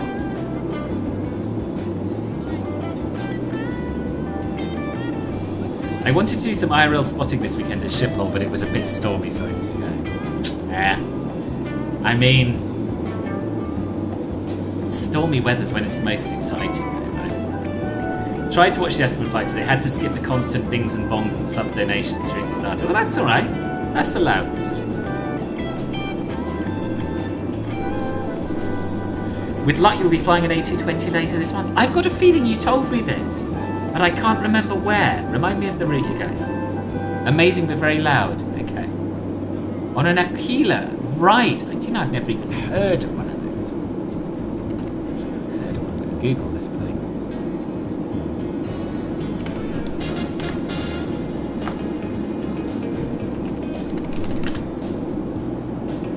Ooh, that's a nice looking machine.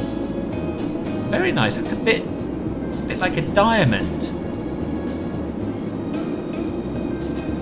Two-seat diamond. Nice.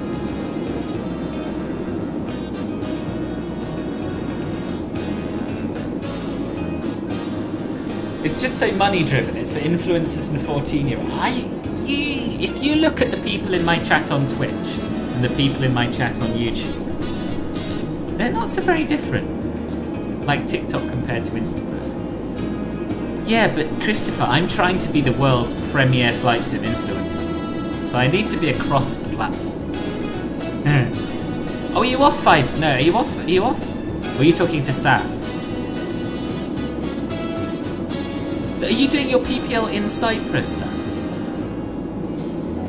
I still don't understand how you both know each other is from Cyprus. It's still a bit strange. I feel it feels vapid and less about the real content and more about money making. Fair enough. Coming back from SLC to Boss. Ah, yeah. Eyeing an overnight JetBlue flight. Oh, yeah, that does ring a bell. Nothing beats the old 152. Good, because that's what I'm learning to fly in. And sometimes I look at other people's planes. I'm a bit jealous. So I'm glad to hear that's right.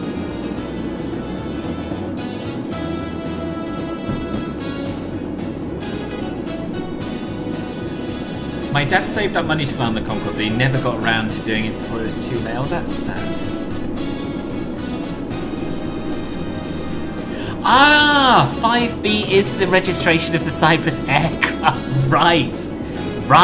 Yes, I hadn't really twigged that your profile picture was an aircraft. Good, thank you for explaining that. That was baffling me.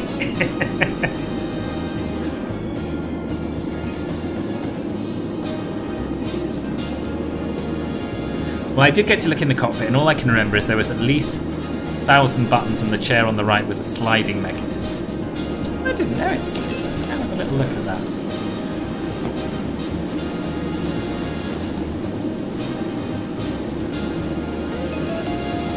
Oh yeah, I guess it goes along this these rails, right? Yeah, interesting. Didn't know that.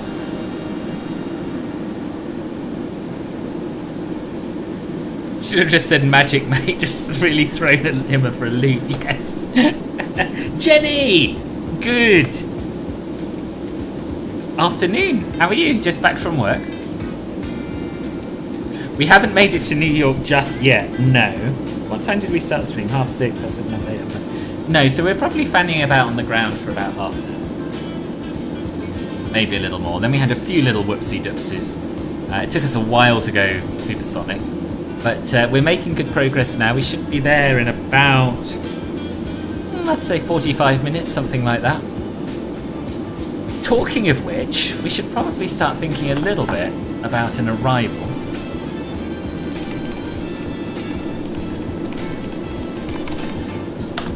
Poop. Hello, how are you? Afternoon here, finally home from work. Good. How was it? Dare I ask? Right, so the latest New York arrival was a Delta Airlines from Rome, A330, and they landed on 22 left. So I guess we'll set up for the same. We're doing more or less exactly Mach 2 at the moment. See a bit of a 1.97 Mach. Yeah, I'm glad you got to see the arrival as well. Although I have to say,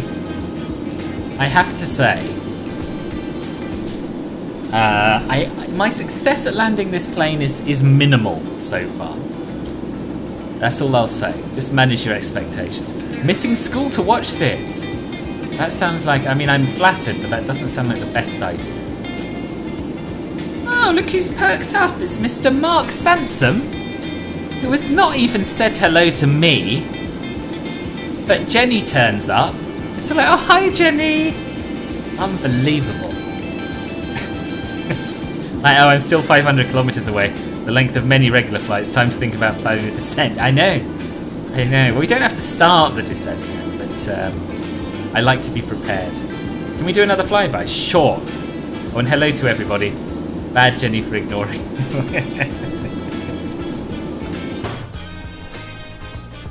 Thank you, Nick. There's too little of that around here at the moment. Yeah, go on. One more flyby, then we're going to start planning an arrival.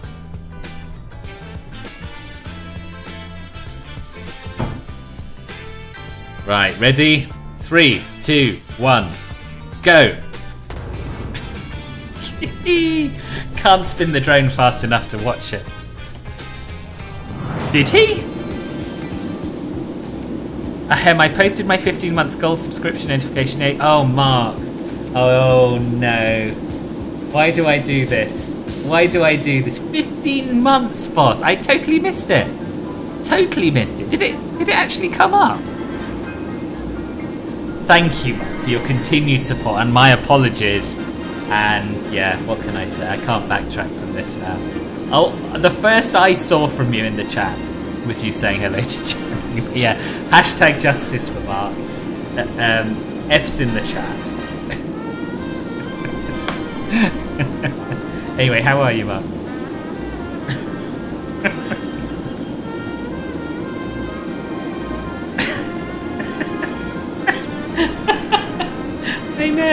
I know, it's appalling. It's appalling. But it's not my fault because I look at the Restream chat, my notifications are broken, and Restream chat doesn't show resub notifications, unfortunately. I have to do the return trip immediately for penance.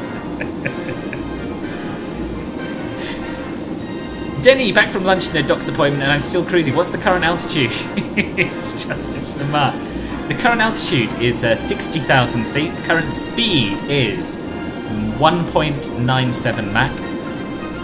And we're just about to start talking arrivals. So this flight plan actually has quite a few waypoints in.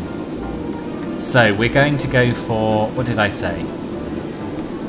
Forgotten now. It's thrown me because I've been found out as being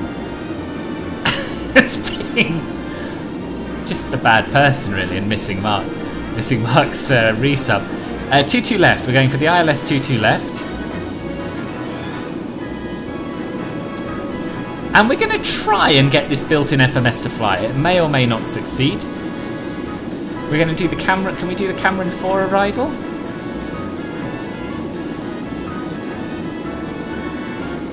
Don't really like the look of that one. No, that's a stupid arrival. It's a stupid arrival.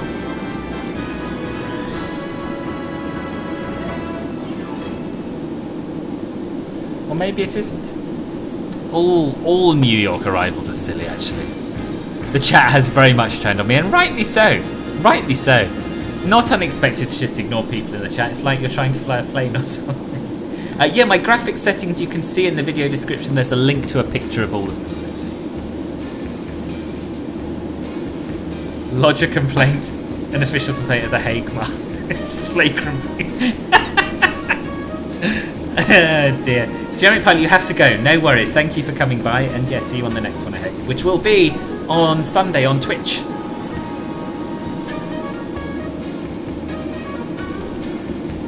I'm going to put Twitch in there. Ignore Christopher, Twitch is good.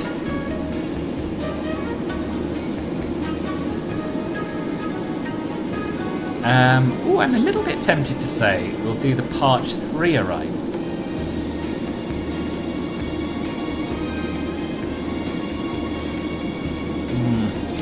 Don't know. We're approaching very quickly.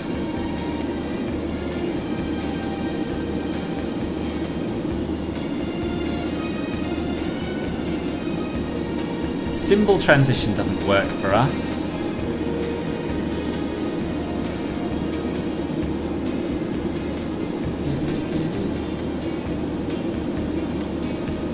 But from Cameron, what we can do is ILS22 right via Norton. Yes, that's going to be good, I think. Yeah, let's do that. 22 left, sorry, 22 left. ILS22 left via Norton. And what we'll probably do is just cut the corner a little bit.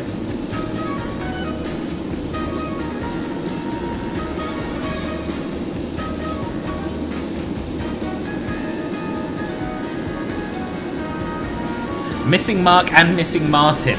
I see a pattern. Do you have something against people with Mar in their people? I definitely do not. This reminds me of when Filbert Fly sang his subscriber tune to me. I don't remember doing that. Oh no, I do have. Yeah, I do have a vague memory of that.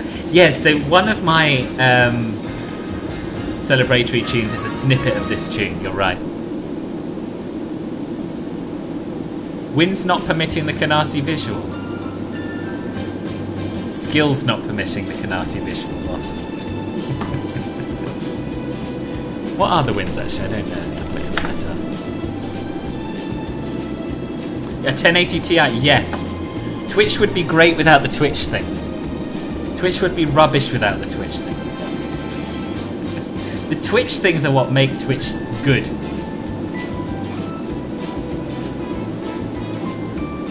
Right, come on, let's do this. So, flight plan. Destination, JFK. Arrival. What did I say? 22 left. 22 left.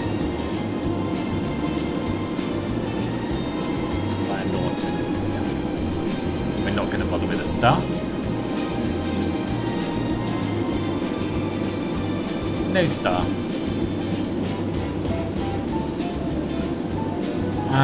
Transition. Do we not have... approach fires. Here we are. Norton. So ILS22 left via Norton. Insert temporary. And we're just going to fiddle around with this approach a little bit.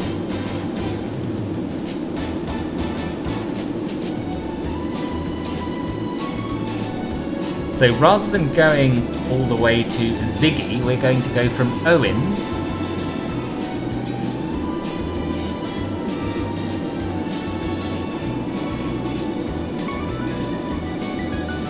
to Sagil, I think. Owens to Sagil. I don't know how well this will work, but we'll suck it and see.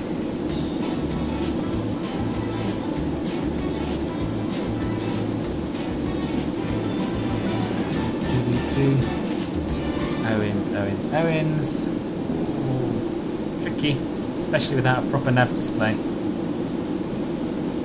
What's the landing speed? It varies between 170 and 200. What was it Dean said? Be 15 nautical miles straight in at 5,000 feet east? He did. And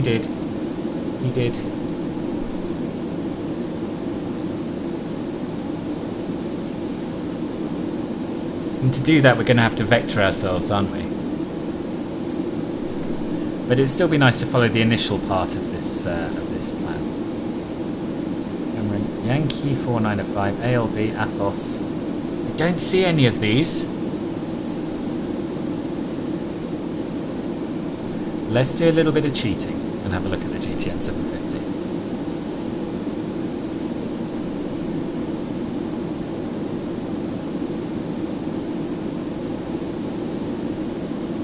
I made my statement for today. You did, and it was... I heard you, boss, I heard you.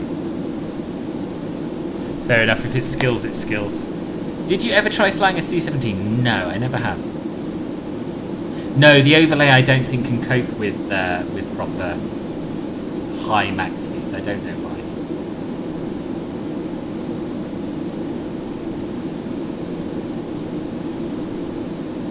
Oh yes, this is a bit broken. So what did I say? Owens to Sagil. Yeah, so we just need to delete some stuff.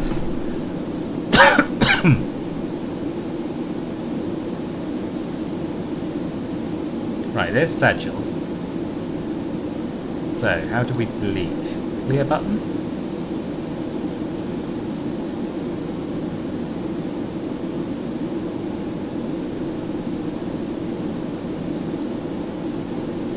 we're going to delete Norton.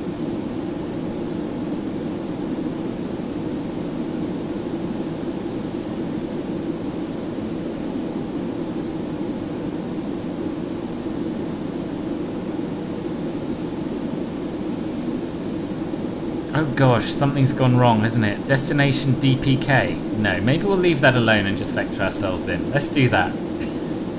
Or we'll do a direct to schedule when the time comes. Yeah, we'll do that. It's all going to be fine. So, how far out are we? 429 nautical miles. Running most things on Ultra with a 1080 Ti. Yeah, I am. I've been quite lucky, I think. No star in one of the most busiest airspaces in the world. Immersion, boss. It's a Concorde, boss. They would have had vectors. They wouldn't have dealt with stars. Can you do it circle to land at Barrow with the Concorde? Okay, thanks, bye. I am not even going to grace that with an answer, Joe. Love the music. Good. How much does the Concorde cost to buy? £28. $7.50 is really handy, yeah. Do I ever fly for heavies such as the 777? Yes, a lot, but in P3D, not in MSFS. Boss, would you be so kind to post a link of this playlist? Sure. It's on Epidemic Sound, you know that, right? It's called Retro Riviera. Make playlist viewable to everyone with the link. Yeah, here it is.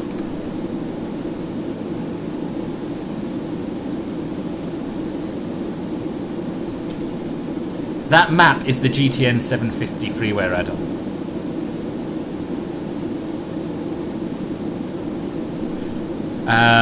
Boss, would you, yeah. Hi, is it true that pilots can set the parking brake on takeoff, then set thrust and release the parking brake? I don't believe so. Normally you would hold the toe brakes rather than set the parking brakes. It does look like it's put to approach, you see. Yes. Yes, it does. And that's because it's based on an old version of the A320, I think, and I haven't been able... We'll try once more. I'm going to try an alternative method. Now, there is a bit of information in the manual about this. Can we do it more like a Boeing? Can we just place Sagil? No, we can't. It's very much like an Airbus. Right, fine. And deleting waypoints didn't work. So yeah, we're going to do a direct to. We're about 389 nautical miles out now, so I'm just going to have a quick refresh of what the manual says about the descent.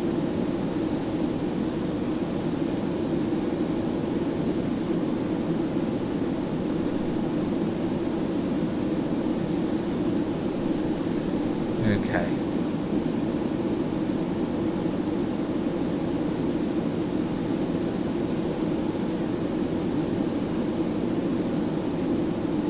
Fuel management in the cruise. You'd have thought that would lead on to descent, wouldn't you?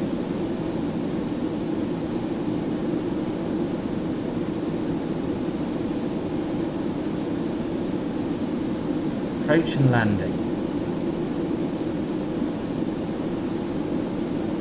Hang on a sec. I think I'm in the wrong part. Flight planning. Here we are. Departure, taxi and takeoff. Autopilot and auto throttle procedure. Super cruise, what we're doing now. At a distance from destination of around 600 nautical miles, the crew should begin preparation for descent and landing. Blah, blah, blah. Put the nav data for Kennedy International into the nav box. Well, we're not going to need VORDME, but we will input the ILS. Get that ready.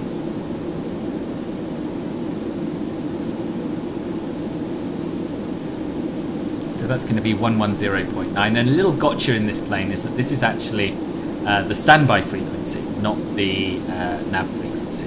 So if you want to put it into the active, you need to go to the RadNav page down here. And you can see we've got 118.9. Sorry, 110.9 in both fields at the moment, actually. So that's fine. Yep, 110.9. So that's that done. We don't need to set the course just yet. At a range from the destination of around 200 nautical miles, Concorde has reached her time of descent. At Mach 2, Concorde is now within 10 minutes of New York City, and there has to be a fair amount of slowing down done in order to bring Concorde into land, as things happen quickly now. Begin by reducing the Mach setting in the AFCS to Mach 1.5. As Concorde slows, start with a descent rate of about 2,000 feet per minute, heading for flight level 360. We're going to keep an eye on the centre of gravity, which again is a little bit far forward, isn't it? So let's just see what we can do about that. So the pumps are still on for tanks 9 and 10. Tank 11 is still full, so we can't pump anything else into there. But what we can do is 6 and 7. So we'll open those again. And that should adjust our centre of gravity afterwards a little bit. We won't overdo it because we do need to then bring it back forward as we start our descent. A stadium visual for Newark. No, boss. I wish it was £28 to buy a Concorde ticket back when they were flying. Yeah, me too. You could try and clean it up in the 750. Oh, I could actually. I hadn't thought of actually editing it in the 750. I haven't had much luck with that though. I was trying that in my Piper the other day and it just didn't work. As you saw, actually.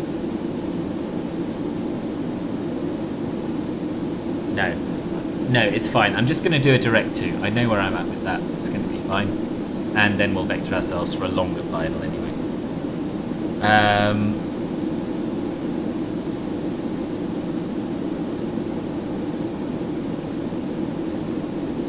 Yeah, okay, so we're going to start slowing down 250 knots, 250 miles out.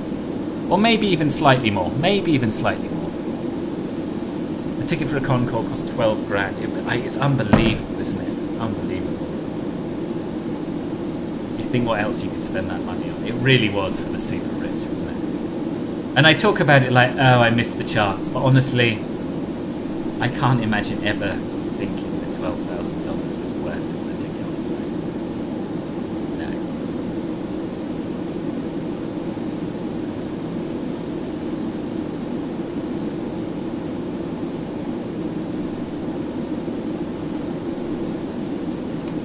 I don't think you did, Poo Poo, because you said you're missing school to watch the stream. Both these things cannot be true.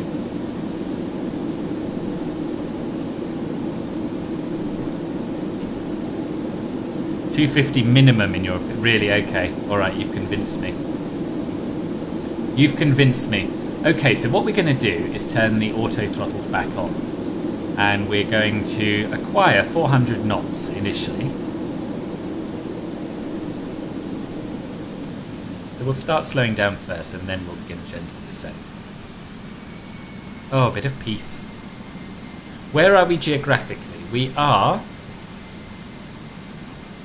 over the Atlantic, isn't it? No, I'll tell you. We are due west of Marconi and Newport. So, yeah, we're just about... Yeah. Due west of Providence. I couldn't tell you exactly how far.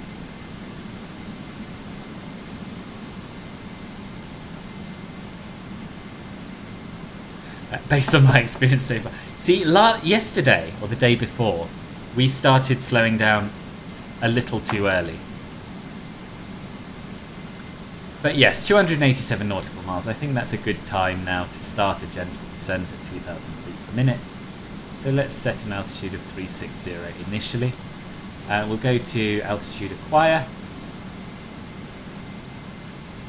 And we'll see what it does without setting a vertical speed initially. Sometimes it does quite nicely, other times not so much. I don't know why. $4,000 an hour exactly to sit on the plane. And it's an awesome plane to sit on.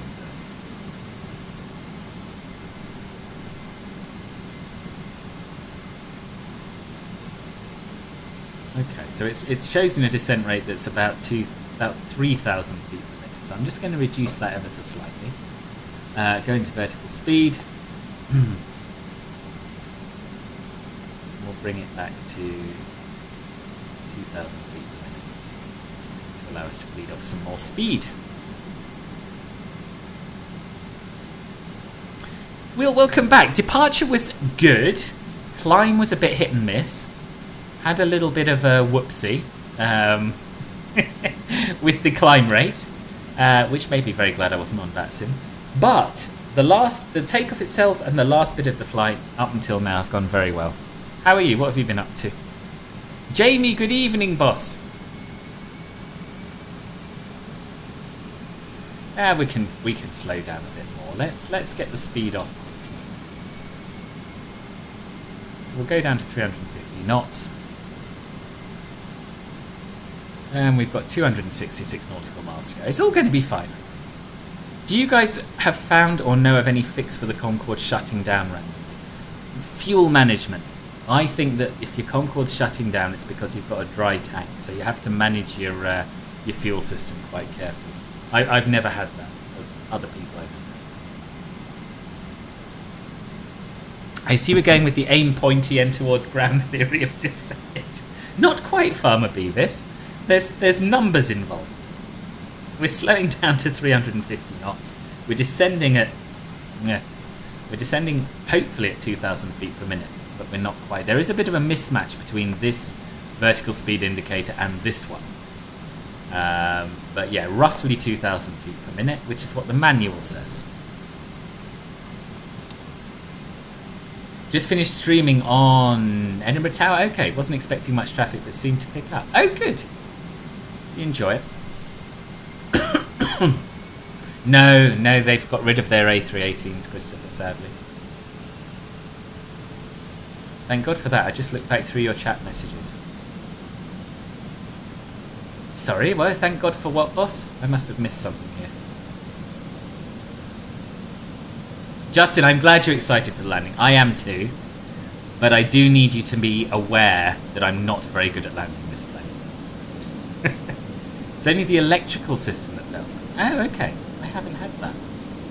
I feel like flying a plane like this back in the day would be very scary not having digital instruments, especially navigation display. Yeah, but it's all they knew. It's all they knew, so I don't think they would have found it scary. I don't think so.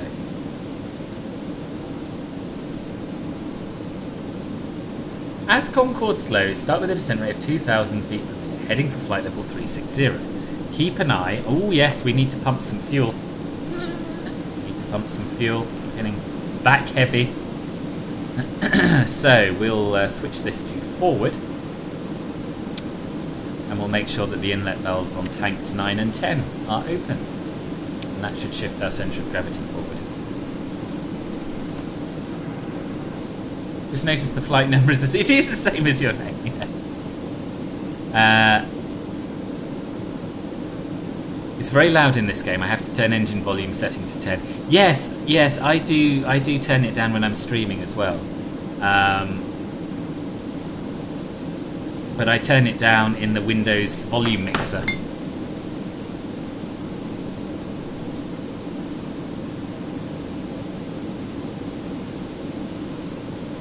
Have I turned on all the feeds and the EPUs? Yes, that's a good question.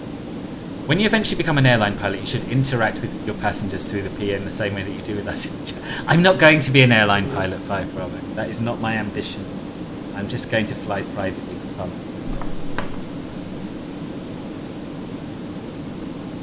It's poor show from Paul and Ben. Ben has an excuse because he's at work. Actually, no, he's not at work now. Where the bloody hell is he if he's not controlling and he's not here? It's a disgrace. Absolute disgrace. But Paul has no excuse for either, I don't think. He said he'd cancelled the rest of his lessons. That overhead looks like NASA's control centre. I know, and I feel like such a noob when I'm flying this compared with any other plane.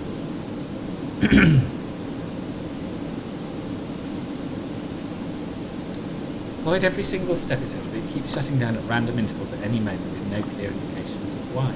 Even with no keybinds certain spawning in it, with shut down.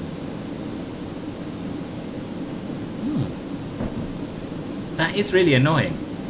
I wish I could offer you some advice, but I can't. I don't know.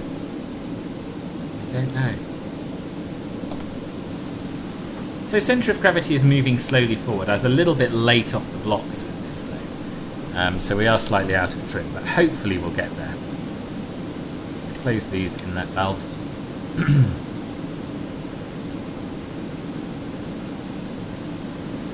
Yeah, it's close enough. I've landed it with it more out of trim than this before. P right back, don't land without me. I won't Voitech, as long as you're back in the next half hour. Ben doing Ben things, yeah.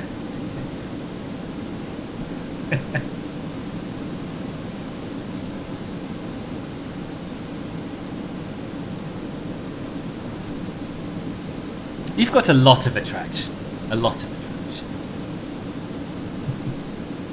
attraction. Welcome back, Nizo. Welcome. Oh my god, that's a good idea. Can you imagine? Everyone could type to Alexa on their in-flight entertainment screen. You could answer over the microphone. Damn, the Concorde for X-Plane is looking much better. Is it? I haven't got X-Plane. I haven't been that... I don't know.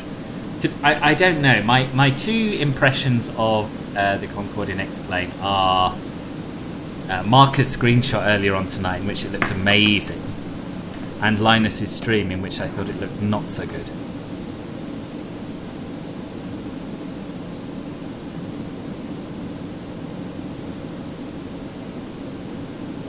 It's also much more expensive and been out much longer. Yes, this is true.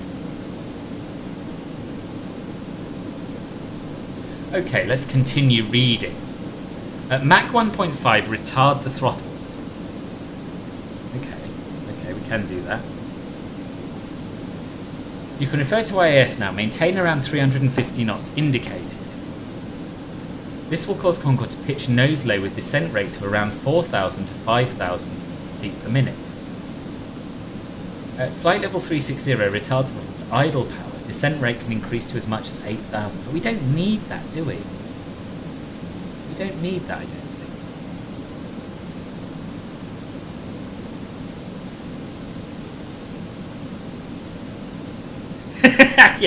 yeah, that's true. That's true. That's why it's probably best that I'm not.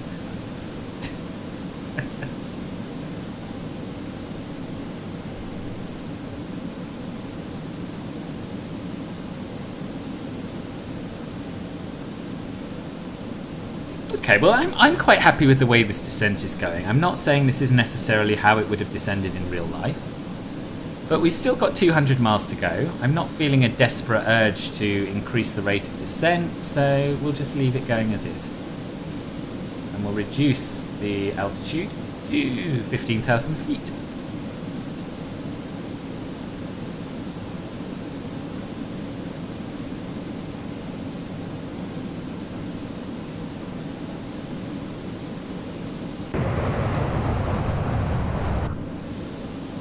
And we're still just about supersonic, but slowing down nicely.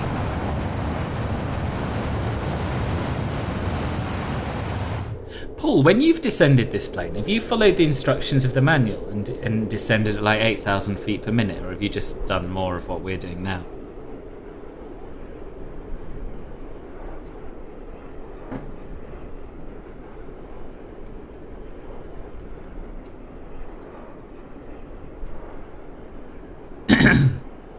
Nobody needs to know everything that plays off behind the scenes. This is true. That's quite a box screenshot. Oh god, what have I done there? Still at flight level 380, that's crazy. I know. Ooh, where's it going? Where's it going? It's doing default Airbus things. Direct, so we want to be going to Kenda.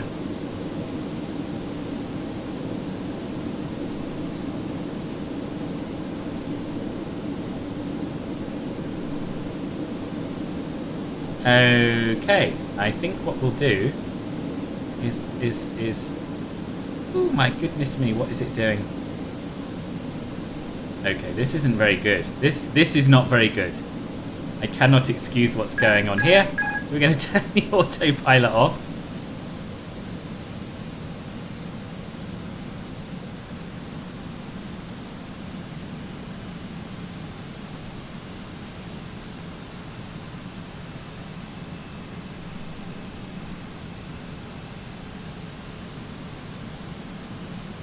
We're just going to fly it round to intercept this this next inbound. Sunbane Spillage Row 3, 5 and 9.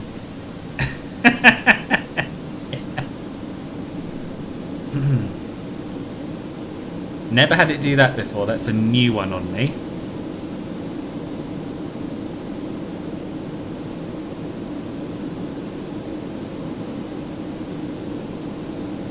Oh Christ, how did I get so nose heavy? You're right, that probably didn't help.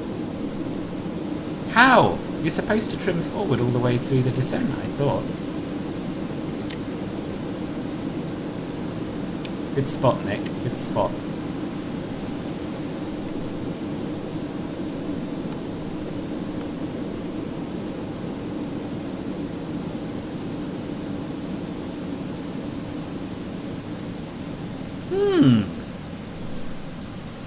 Some caviar ended up in the hair of the lady in seat 4 Alpha.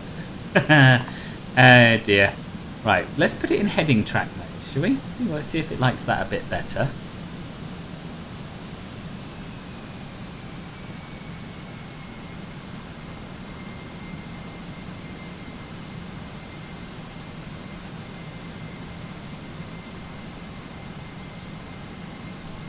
Sorry, Mark. It's the plane. Plane. You don't transfer and your Concorde flies perfectly. Oh, really? Let's go direct to the following waypoint because we're very close to this one now. So we'll go direct to Lind. Direct.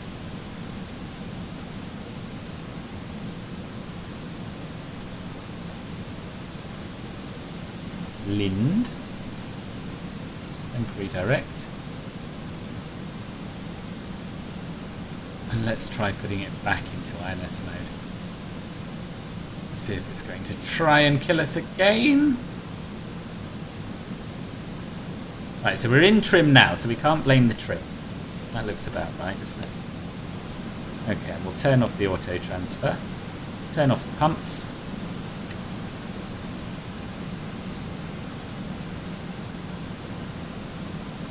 Set the inlet valve back to auto.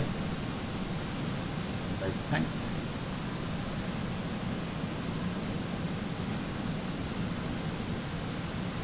And yeah, we'll keep a bit more of an eye on that. We do want the de-air pump on. Let's switch the long ones off. Auto, auto. Right. Okay, we seem to be back in business. It's all good. It's all good. And we've slowed down quite nicely now. Pulling ton of G, no doubt, no doubt. Stabiliser. Phil, but I would love to stay my better weight. Okay, Jamie, no worries. Sleep well, boss. Does the auto land feature work? I believe it does, but I haven't tried it myself. You're glad you stuck around. It's good, good. It always helps to remind myself that when things go wrong is when people enjoy the streams the most, even if personally I'd rather everything went right all the time. Hello, Morris.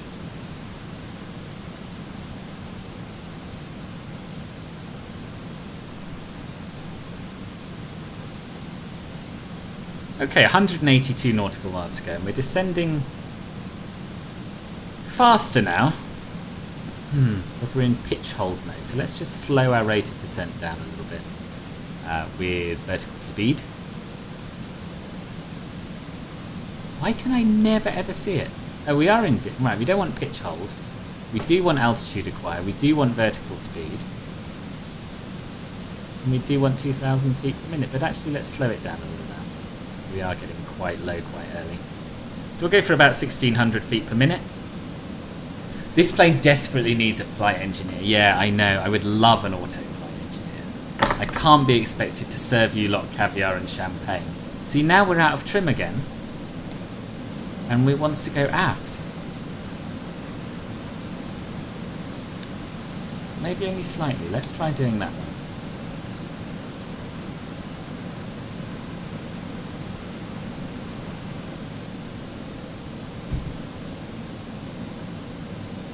No, it doesn't. It wants to go forward. Eh? Make up your mind, plane. Forward. So we want these inlet valves open. These inlet valves closed, and it's done the pumps for us.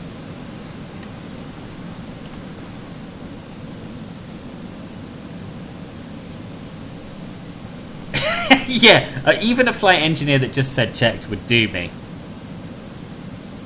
Right, we're going to set the local pressure now. Which is 3009. Let's see what the METAR said it should be.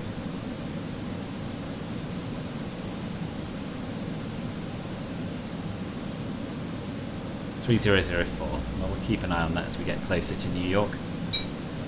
Maybe Cirrus can cobble together an XL version of their cabs. Yes, that would be ideal. Brian, good evening. Good evening. How are you? Single pilot Concorde IRL would make for an exciting play. It would. Can't wait for the Ryanair landing. I can almost guarantee a Ryanair landing. I can almost guarantee it. Why aren't we descending anymore? I did not turn off verticals. Oh, because we hit 15,000 feet. Awesome. Well, we'll just bumble along at 15,000 for a bit longer, I think, because we're still 169 nautical miles out. And we'll have a little look at what we're doing on the GNS.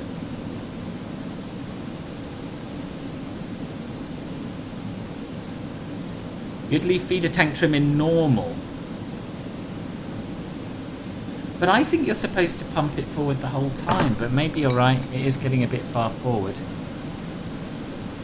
Try and shift stuff to tank 9. But that's what feeder tank trim does. If you turn it to forward, that's what it does. But let's put the inlet valves back to auto.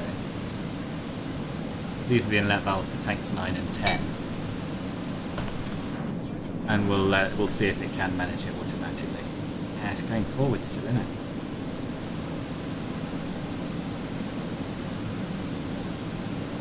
Let's turn the pumps off then, eh?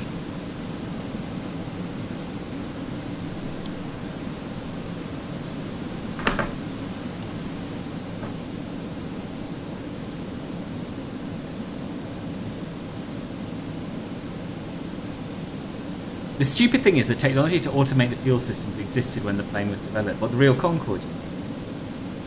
Yeah. Is my trim still shifting forward? How?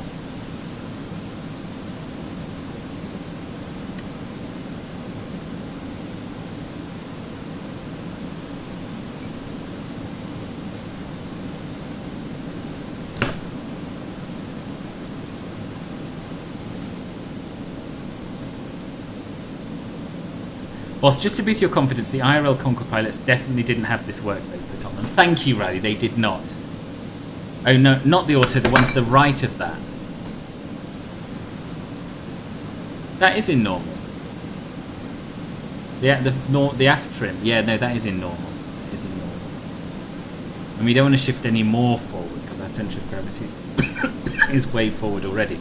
In fact, I think we want to shift some aft, to be honest with you. Let's turn the aft trim switch on, see if that does enough for us.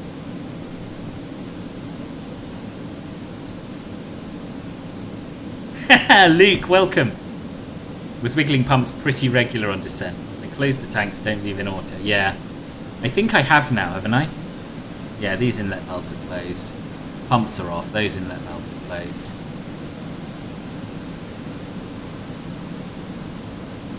Not gonna lie though, because we're so far forward, this doesn't seem to have an auto position. I am going to reopen the inlet valves at the back, turn the pumps on, and we'll just rebalance a little bit more.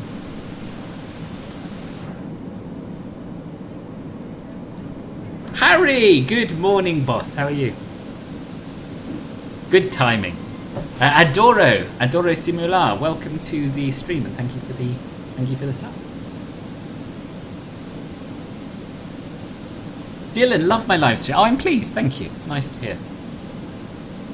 You've come at a good time.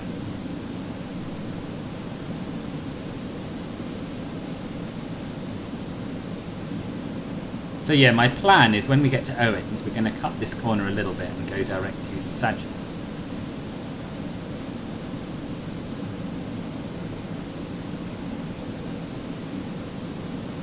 The centre of gravity should move a little more forward to match yours, but it's beyond on the edge. Okay, so should we stop the fuel transfer there for now? That seems like it's within range and it's only going to move further forward. So yeah, let's. Decision made. Pumps off. Hang on, which way are we pumping? I'm so confused with what we're doing. Right, hang on, we're going to shut all the valves. We're going to just shut it down. Shut it down. Make sure the switch is in normal. Turn that to normal. No. Off. Off. Off. Off.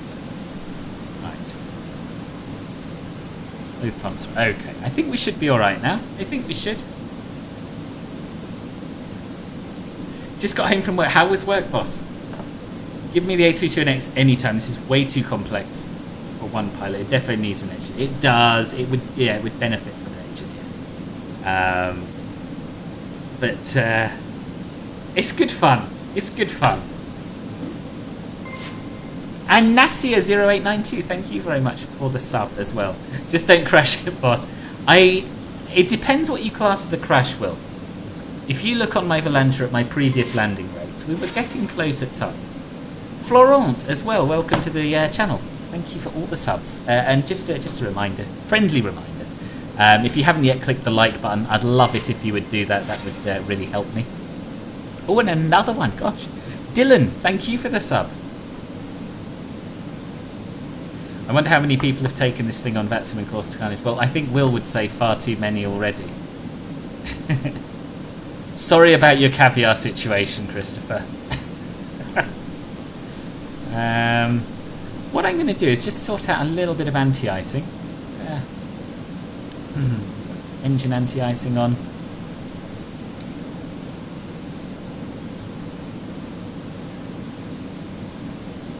They're already on, are they? Okay. I have no memory of turning them on, but good, fine, whatever. Just noticed we're getting a bit iced up on the old windows, and I'm not too sure what we do about that. I'm impressed by your knowledge of the fuel system that you managed to get in a week. I must admit I'm confused and slightly intimidated by the whole fuel panel. Yeah, well, this is what happens when you spend 4 hours with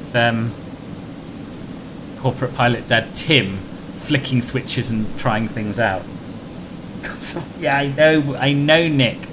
I know. I just don't know how to.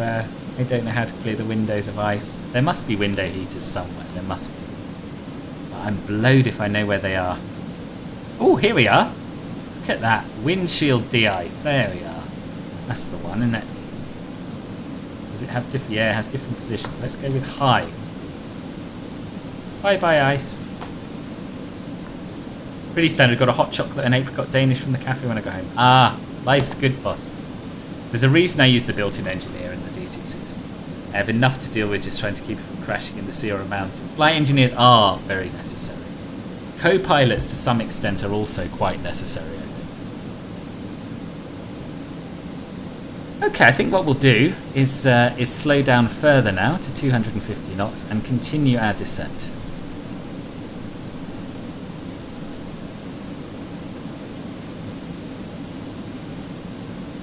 IAS acquire. And we don't want to go down to 0, that's mental. But I'm quite happy going down to 6, I think. What's the glide slope intercept altitude at this airport? 3. Yeah, so we'll go down to 6 for now. Altitude acquire. And we'll just let it go down at its own rate now, I think.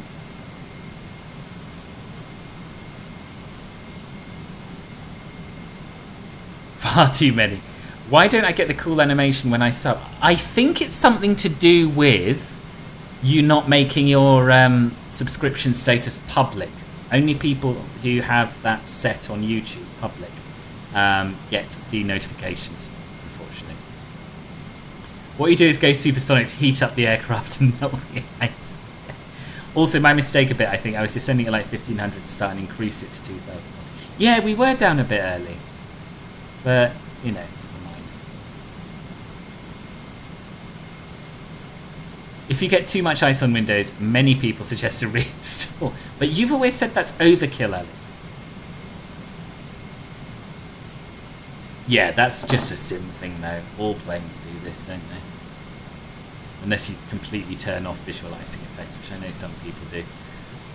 Going to reduce our descent weight so we don't bust our speed restriction below 10,000 feet. So, back into vertical speed and use the rocker switch to bring it down to, I don't know, about 1500. Chuck, thank you very much for the sub. Welcome to the stream. That'll do us. Should get us down to 250 knots shortly after we go through 10,000 feet. And Francis, thank you as well. The inner windshield should be ice-free once nose down. Yes. I mean, everything's ice-free now. We've turned on the windshield anti-icing.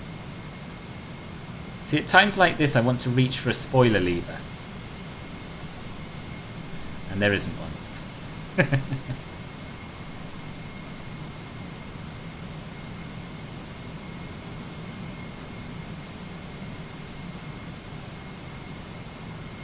It's pretty cool though, isn't it? Flying this thing through these cloud layers.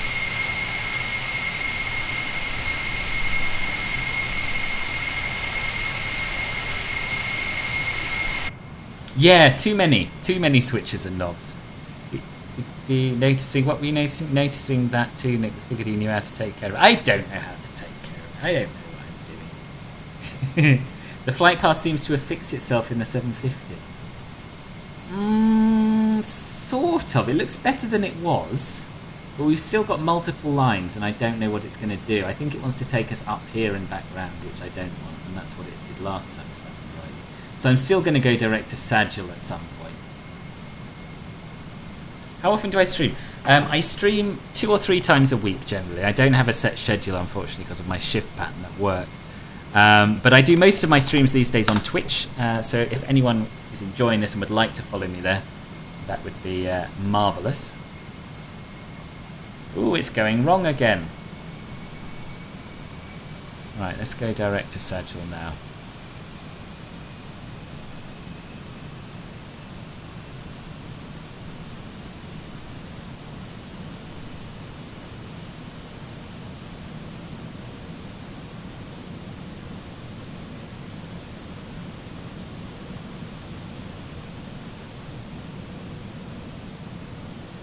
Has that done it? Has that taken? Yes, it has.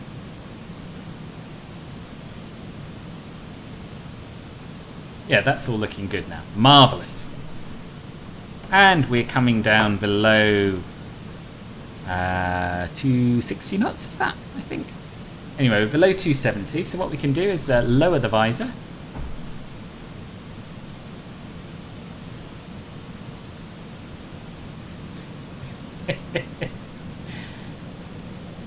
I don't. I mean, I don't. Sometimes your passengers just want honesty, Jenny. He streams not enough. The Philbert Flies community to multi-goes full-time. The Philbert Flies community can make all the demands it wants, but until you give me enough money to go full-time, boss, I just can't. I just can't. I need a good 4 or 5 months of full-time income before I think about that.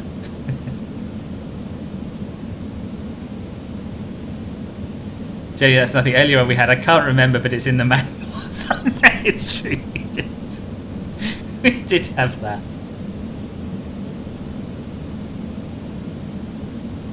Right, talking of which, I should read ahead on the manual. By the time you reach the 25 mile point, Concorde should be at around 200 to 210 knots. When we're level at 6,000 feet, we've still got quite a long way to go though. Yeah, we've got a very long way to go. But better down too early than too late, eh?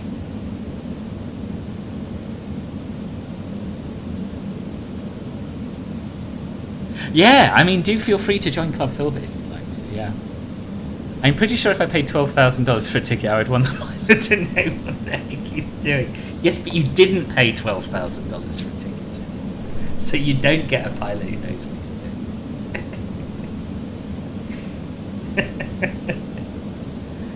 Oh, dearie me. So yes, what did Dean say? He said, intercept ILS at 15 nautical miles at 5,000 feet. Let's try that. Because I've never had an ILS approach where it wasn't offset by quite a lot.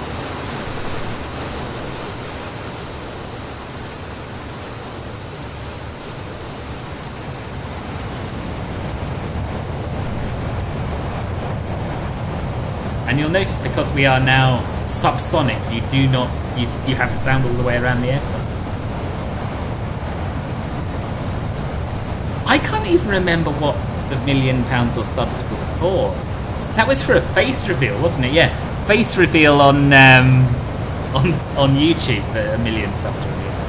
Harry, $2 Australian. Don't see, it's a start, boss. Thank you very much. This is what happens when you order your Concorde flight on Wish. Yes, you're getting exactly what you paid for. You might need to baby those directives. Not sure if you have to like ghost activate the approach face, but I've had it want to fly directly to the runway when it reaches that part. Oh, okay. Thank you. I will. I'll keep an eye on it.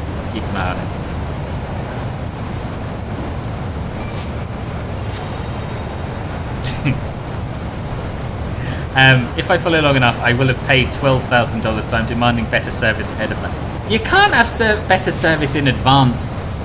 By the time you've subscribed long enough to have paid $12,000, I will know how to fly this plane. I guarantee it. Laurent, thank you very much for the sub. Welcome. And Will, let's start the £1 revolution. Every quid equals a club filter stream. Bless you. Thank you very much. All very unnecessary, but very nice of you.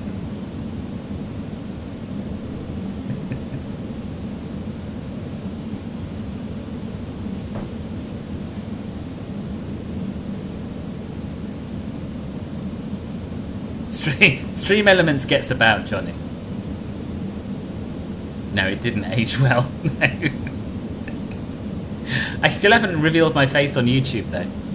Actually, that's not true. I did when Ben and I did the Cross the Pond shared cockpit. Even that's not true. Habib K, are you using... I'm using the PC.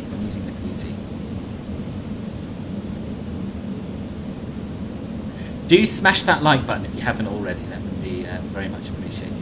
Do subscribe if you haven't already. And do please follow me on Twitch, which is where I do most of my streams these days. The next one is a very exciting giveaway stream happening on Sunday at 900 Zulu. We're doing a long haul in the 777-300 ER in P3D. And I've got a lot of prizes to give away. £1 equals a club film stream.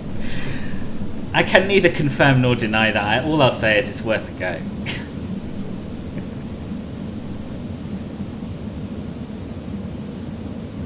But Nick, don't you worry. There will be continuous giveaways. So whenever you're up, whenever you roll yourself out of bed, and I absolutely wouldn't expect you to set an alarm for me, there will be a giveaway running.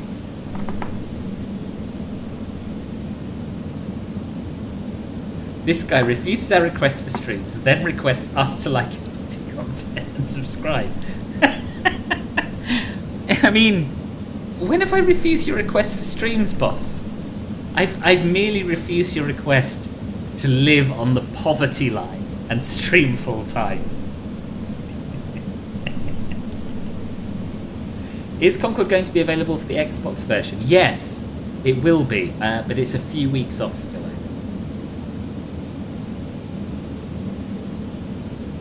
Look, I'm prolonging this stream for you. You know, we're bumbling along at 250 knots below 10,000 feet. Because I want you to get the most out of this. I want you to get the most out of the experience. Also because Paul told me to start my descent early. But mostly because I want you to get the most out of this. 96.15% chance of butter on this landing. I mean, I'm going to say, based on previous experience, there's a 96.15% chance of it being a proper cruncher. Greetings, Willie. How's Portugal treating you? Are you in the Algarve, if I remember rightly?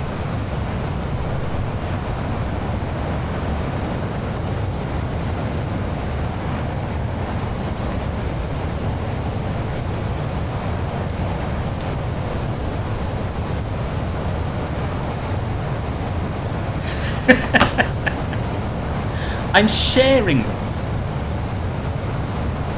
How's that for a Pogger screenshot? An unusual angle.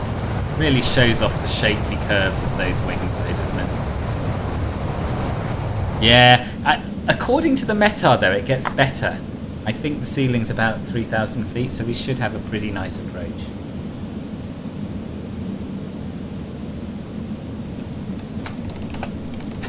No, it's not fair. I would have definitely started my descent no later than 200 and we'd still be down too early anyway. Albufeira, lovely, lovely, lovely. First time I went on a plane, it was to Faro for a holiday in Albufeira. This rate, you're going to burn off all your fuel. Yeah, we got loads of fuel left, boss, don't you worry. You have a look over here at this fuel gauge. Ooh, look at our centre of gravity. Got 23 tonnes of fuel still. Let's nudge it forward again a little bit, shall we? Open the inlet valves. Turn on the pumps on tank 11.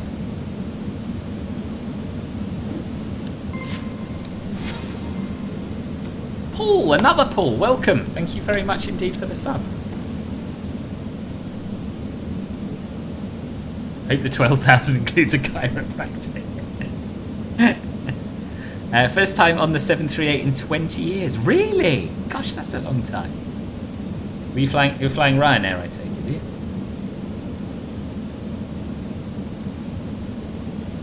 Have I tried the sim in VR? No, I don't have a meaty enough system to do VR justice, unfortunately.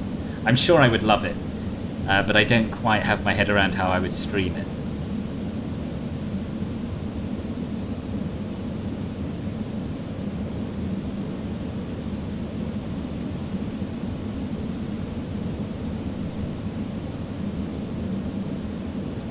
Yeah, so the meta for Kennedy is overcast at 2,800 feet, wind 13 miles per hour, 11 knots from 140.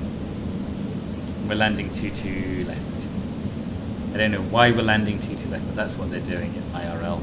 I swear to God that I once heard that Concorde almost always landed on the longest runway at JFK, which is 3-1 left, 1-3 right, but I haven't been able to find any evidence of this, so I may have just been misremembering.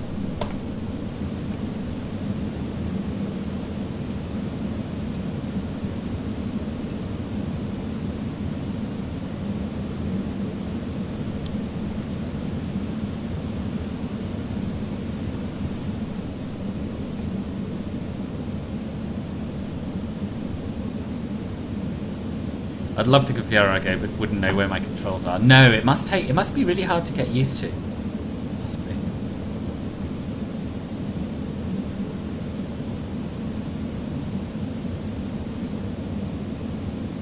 Smooth flying, yes, it absolutely is. I think for £28, it's fantastic. Absolutely fantastic.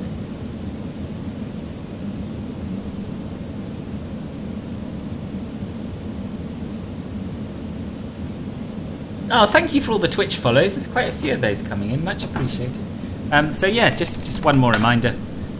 Go over there, click the follow button, and join me on Sunday for the massive giveaway 1,000 follower celebratory live stream.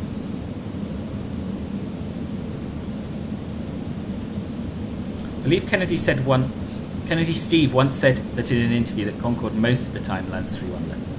Yeah. Okay, good. I'm not misremembering. I'm all set up for this approach, but I think next time I'll probably do that. Especially about mixer. As before my time, boss. I'm too young to have been a mixer streamer. Oh, you do have a VR headset, do you? Oculus your brother never uses, he won't notice. Yeah, give it a go. Give it a go. Can't hurt.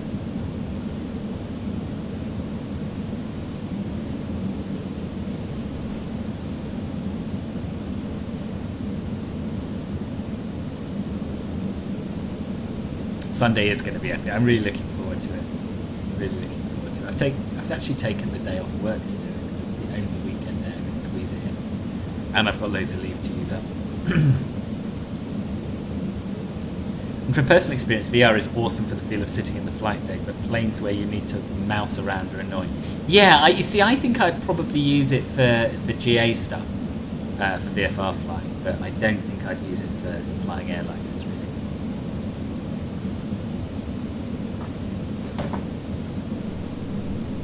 Right, so let's try this trick that Dean said then. We'll intercept the ILS 15 miles out of 5,000 feet. So we'll We'll go down to 5,000 now. It's only another 100.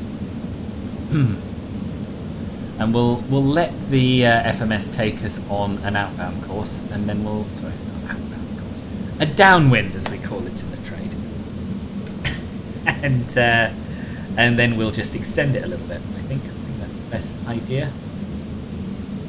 So we're going to be flying a heading of 039. And we'll get to Haupt, and then we'll just keep going a bit.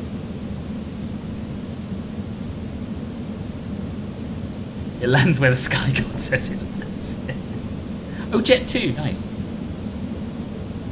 How many minutes until landing? I would say 20 minutes, something like that. I can't give you an exact figure, because I don't know.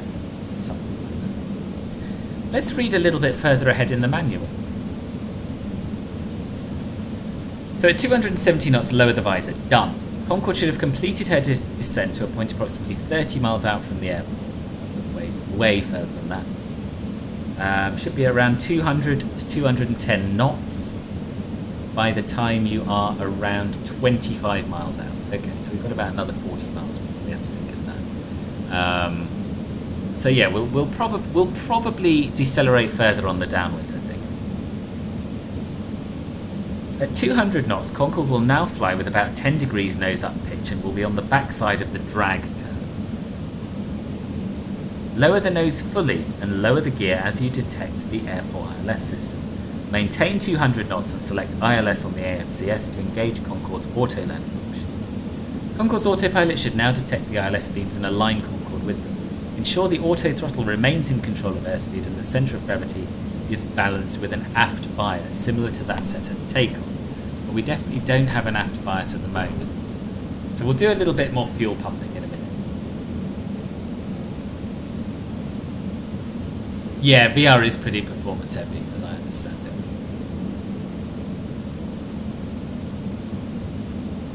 There is a multi-monitor option. I'm pretty sure you're right. Treating a manual again.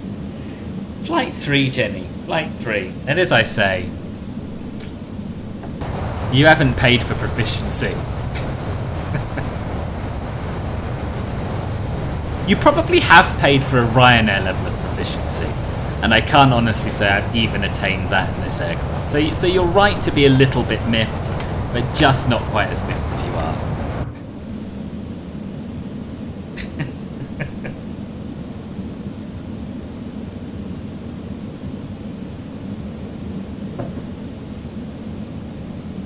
Oh yeah, or just get an ultra ride like Melon's.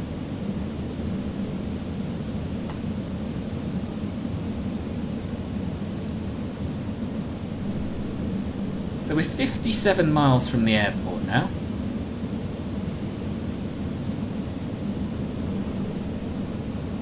Let's do a little bit more aft fuel pumping.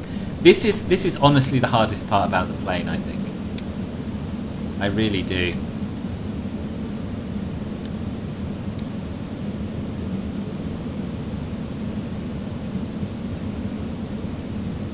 And I think it will take a number of flights before I can actually get my head around this.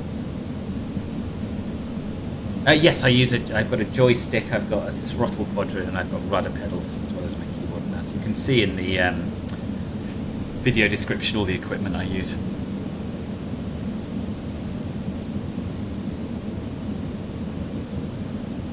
Sat at 30,000 feet over the Bristol Channel, didn't want to go below 10,000 until I'm closer to LA. Yes, alright, boss. Not wanting to brag or anything. Well, I have two curved monitors with thin bezels, so it only have a small line down the middle. Oh, right, yeah, that's worth trying.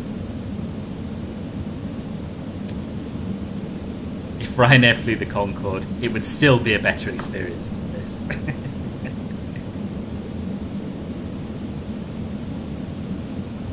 So has the weather been good for you down in Albufeira?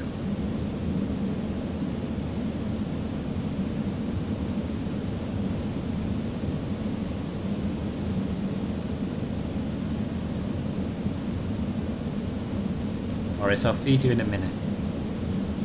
This is the GTN 750 mod. It's very good.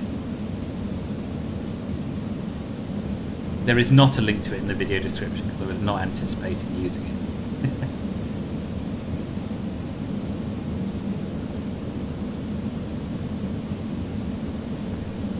So we have the ILS frequency tuned, don't we? We've checked that, 110.9. Let's double check it now.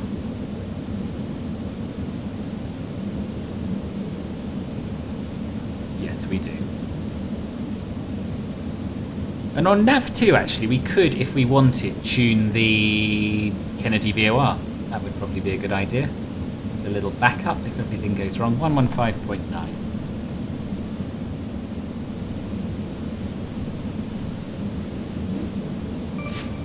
Jackson with another £2. Bless you. Thank you very much indeed.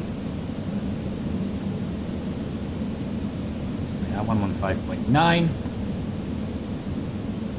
I am using a Garmin in a Concorde because it doesn't have a fully working INS system, and it uses the default Airbus FMS. Hence some of the problems we've been having. So it's quite nice to have a backup. Now I could use this. I could alternatively use Little Nav Map on my other monitor, but that feels slightly disingenuous. If Morris needs feeding, pause and feed him. No, he's all right. He's fine. He's had plenty to eat today. It's just that sort of time where he's nearly ready for dinner. He can definitely wait until then. You could go for runway 31 left if it's more real and the weather isn't too crazy.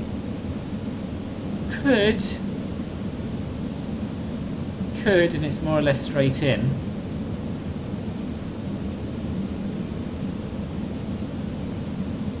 That means reprogramming everything. No, we're going to stick to the plan. We're going to stick to the plan. That's what they're using in real life. That's what we'll use. It is pretty cool. Yeah, agreed. I really need to go back to NYC. I miss flying there. I might be able to use some points to fly there this summer. Yeah, I really want to go back to New York as well.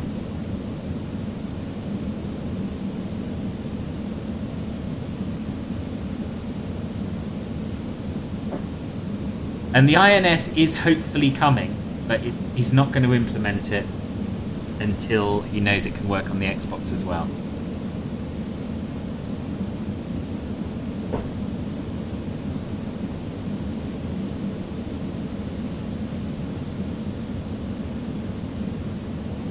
I really just want to go to the States full stop. Yeah, I was supposed to be going there this month, but it never happened, unfortunately.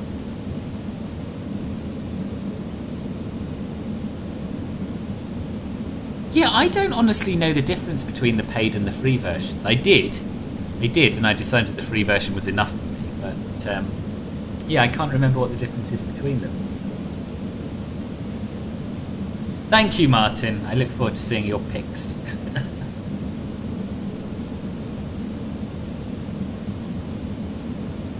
Indeed, Reese, indeed. Pausing stream, Nopers, pausing Morris. What about the map by your left knee? Is that not very good? It's good. You can't modify anything in it, and as we know, the default Airbus MCDU is not great. But yeah, this map is a useful aid. So you can change the range. You can see our course on there. But yeah, I tried removing waypoints earlier and it didn't particularly work, so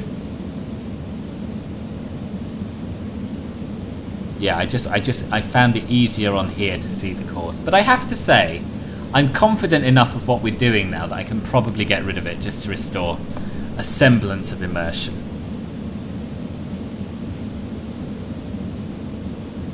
Some of the states are great, others suck. Which ones suck the most out of interest?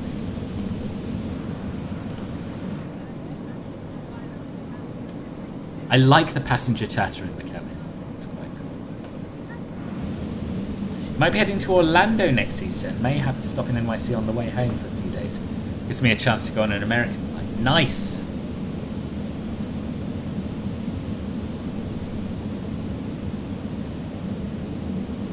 So we're 9 nautical miles from the next waypoint.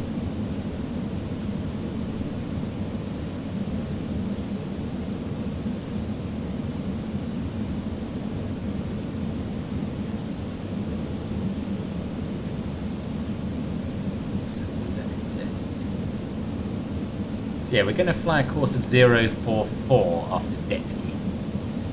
And that will constitute our downwind leg. Then we will switch from INS mode into radio mode, pick up the ILS signal, and hopefully follow it in nicely.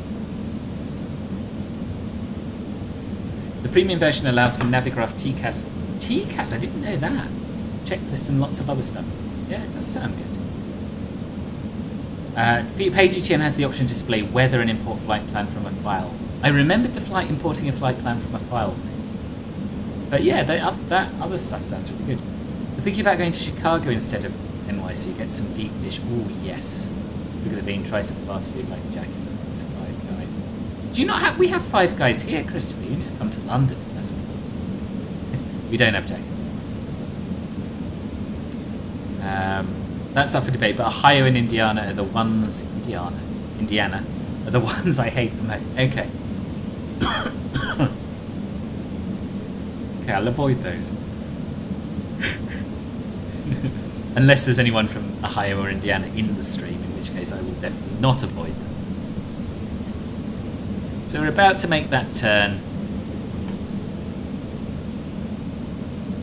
Chicago is great. I do like Chicago, and I love Deep Dish Picture, and I love blues music.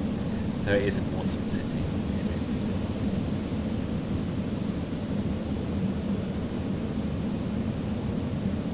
Okay, we're going to make this turn? No, you're going to go left instead. Okay.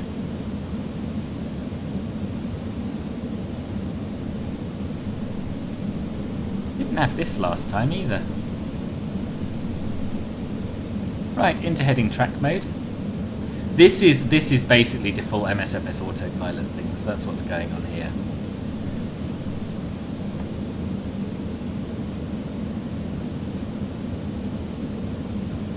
No, I haven't, Leo. No, is it good? Virginia is the best. I've never been, so I couldn't comment. Yeah, it's Five Guys is really taken off here as well. This add-on is need to be free, it just can't be payware. Well, it is payware.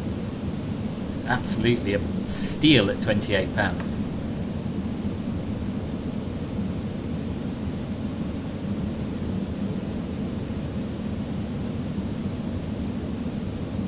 Why do you think that matters?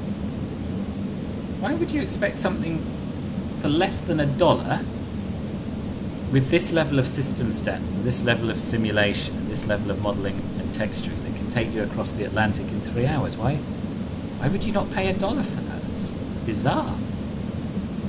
I think it's probably doing that default thing whereby it takes you direct to the final approach or something. Let's try and do a direct to help to see how that does.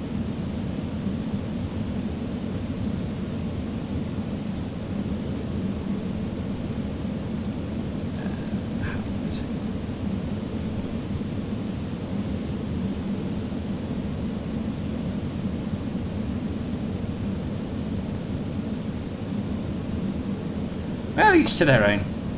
I think it's an absolute bargain, as I've said. Okay, we're back on course.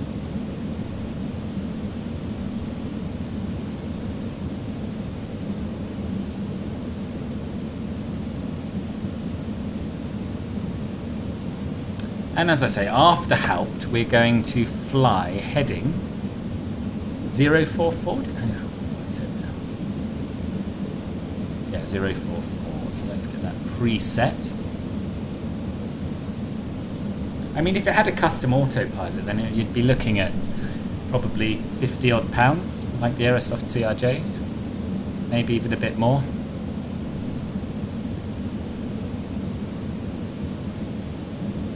Definitely not bad physics. I wouldn't have said bad systems. It uses the default autopilot, which as we know is buggy, but that's why it's £28, not 50 or 60. Yeah, get to the approach and it wants to go straight to the runway. Yeah. Old school MSFS.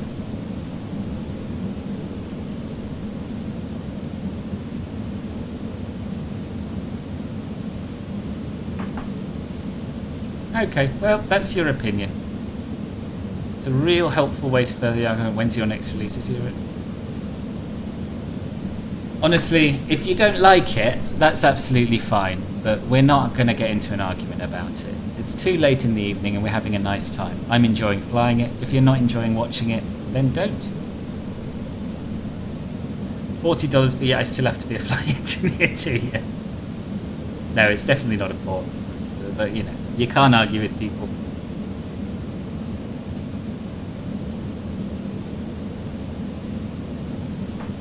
Custom systems always means more bugs to squish. Yeah. $5? Why? What? $5 stock.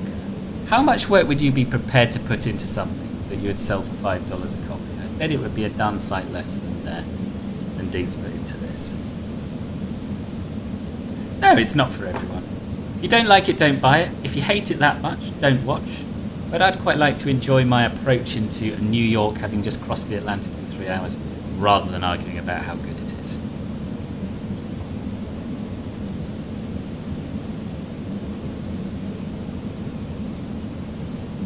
I still maintain, and this is my final word on the subject, that this is the most fun I've had from any aeroplane in any simulator for 28 miles.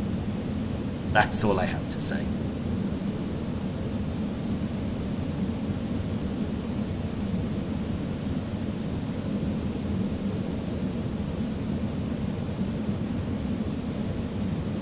Hassan, I'm going to put you on a timeout because you've said that already, you're repeating yourself, and I've just said we're not going to carry this conversation on.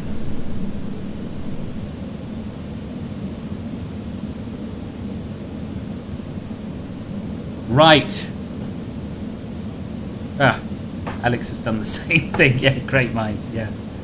Okay, right, let's concentrate now. So we're 7 miles out from, I forgot what the waypoint's called, but the one what I said earlier. I'm going to start reducing my speed now a little further. Let's go for 220 knots for now.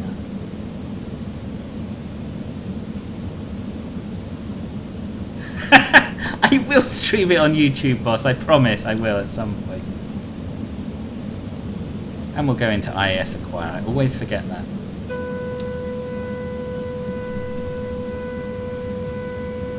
Don't ask me what that sound is, but it's good. It's a good sound.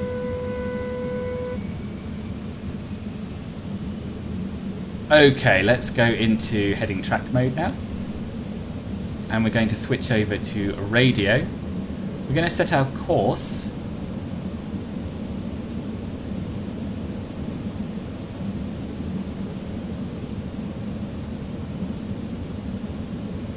We can't set our course. What have I done wrong here? So RadNav, we've got 110.9. And the inbound course, this is the ILS, should be 224. Oh, it is 224. I've just gone for the wrong heading, have I?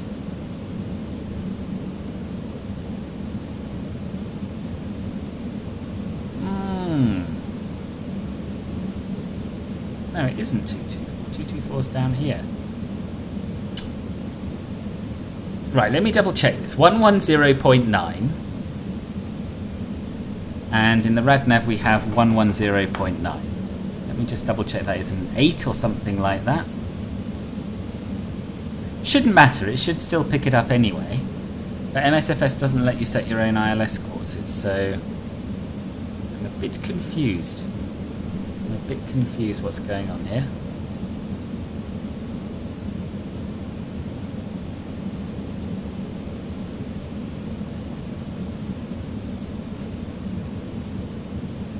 That's the low power horn, or WE, means you're going slow and you need to put the nose or wheels down. Okay. Oh yes, okay. So I thought 200 knots we put the nose down, no?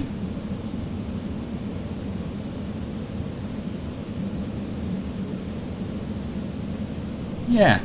We shouldn't have the nose down yet. I'm pretty confident about that.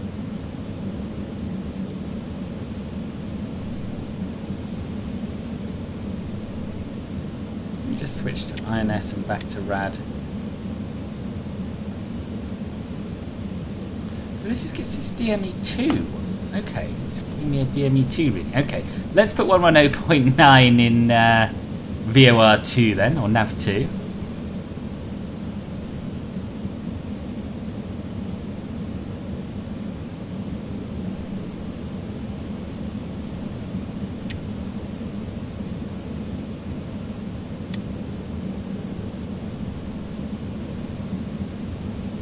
Don't understand. Anyone know what I'm doing wrong?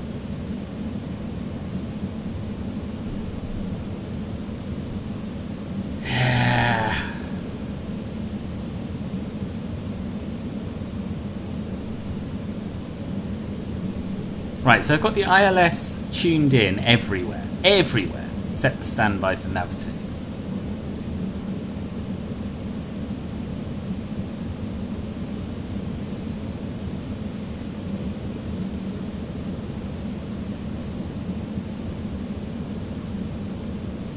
Let's put 224 in here.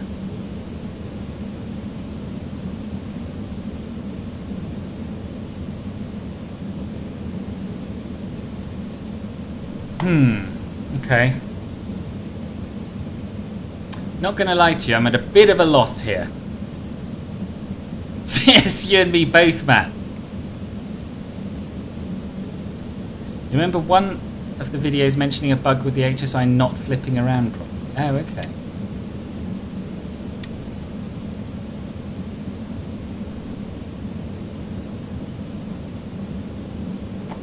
Let's go back to our map up here. I mean, we're a long way from the airport now. So we're out of range of the ILS, I imagine.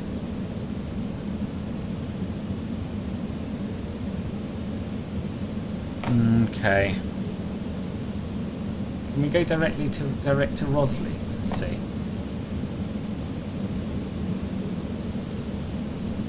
Direct Rosley. Temporary direct.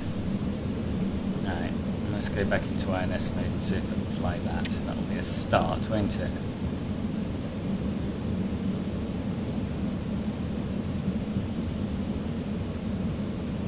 But how, that can't be right.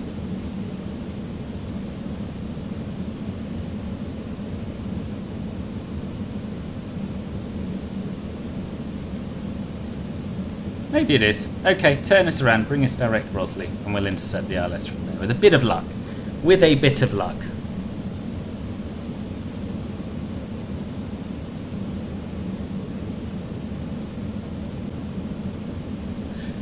Right, so we're happy at 220 knots for now.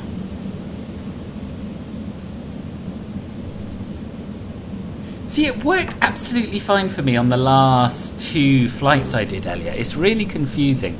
Manual approach, it may have to be. It may have to be that. I love this aircraft. I think it's a good level of complexity for its price. Sounds a good, texture decent, but it's a bloody load of fun to fly. I think that's the most important part. Yeah, me too. I think the wear... Yes, I've heard the wear is being turned down. Yes, I've heard that. Watching Philbert slam it into the ground is worth £28 for sure. I wonder if the manual explains what that sound is. Yeah. TKC, hello. Thank you very much for the nice comments. Much appreciated. And thank you for the sub. Nice to have you in the stream. I know I should have just taken the 777. How long have we been going now? 3 hours 10 minutes, Jenny. 3 hours 10 minutes.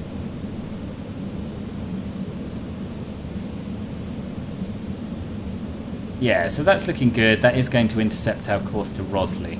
I'm just going to hold our current heading and have one more go at tuning the ILS.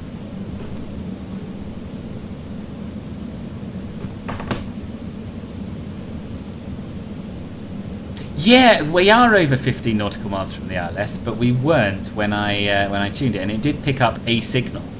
It just had the wrong course. In the sense that it kind of couldn't possibly have been right. Come on, how far out are we now? So we're 16 from Rosley.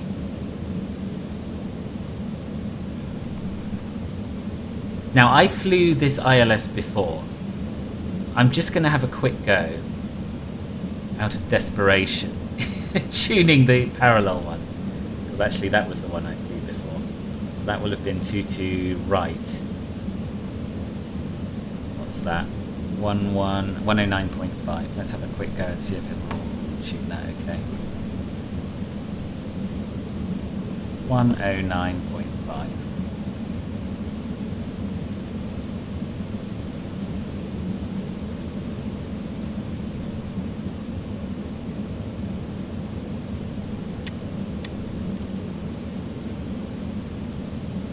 No, nothing, and it's not picking anything up at all. Try doing the direct to Rosley again so it goes a bit more straight in. A bit late in it.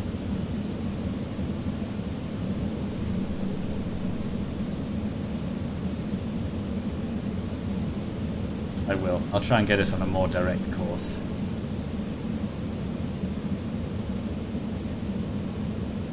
So we got both. We've got 109.5 tuned. Oh no, we haven't. We got 109.0. 109.5. We'll put that in the active for nav1, and then we've got the other one for the left-hand runway 22 left pre-selected.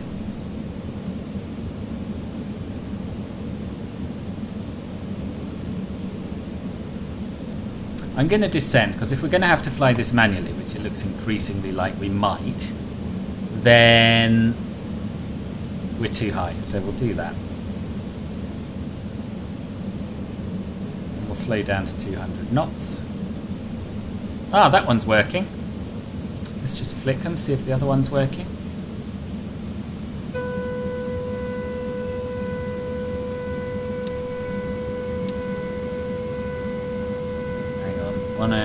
So 22 left was what we originally wanted. It would be nice to do the approach we had planned, wouldn't it?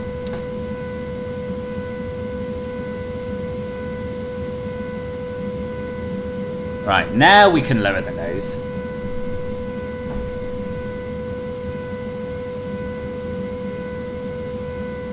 And we can get the gear down.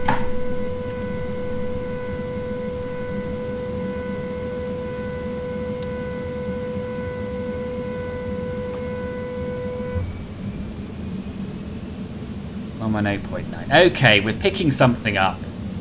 And what we're going to do is we're going to give it a really gentle intercept angle here. We'll see what we do. Could you turn off the alarm, please?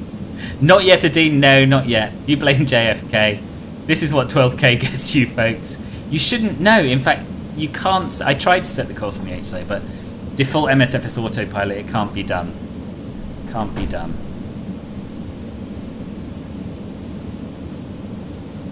IAS acquire, nose all the way down. Give it a more gentle intercept angle now. And we will arm, he says, desperately looking, VOR lock.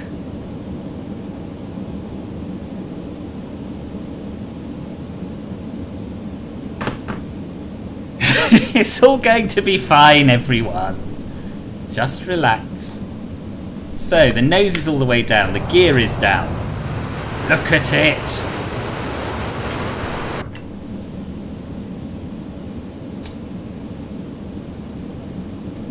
Fire engines. And then once we capture the localizer, we can... Let's get rid of this. I don't need this anymore. We can arm the glide button to capture the glide slope.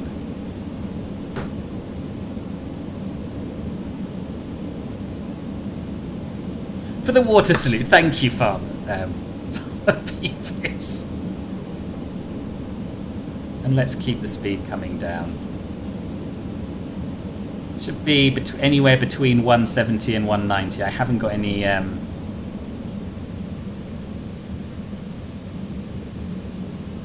it's doing that thing again. It's doing that thing again where it doesn't capture the localizer. That needs sorting. We are very near the runway. Is that a USB port? I very much doubt it, boss. Alright, we're going to hand fly this approach. Because I had this once before. So we do have VOR loc tuned, set. We can press glide as well, but that's not gonna, I don't think that's gonna make it intercept.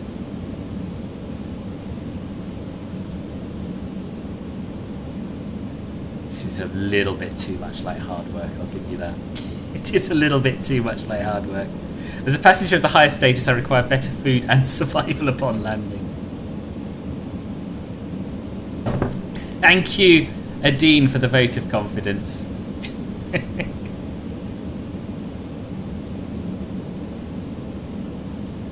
Yeah, it's definitely not going to intercept it, is it? It's definitely not going to.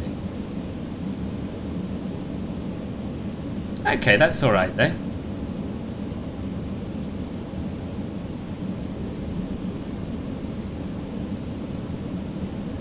Because we're visual. We're visual. So let's just turn the autopilot off, turn the auto throttles off, and fly it in.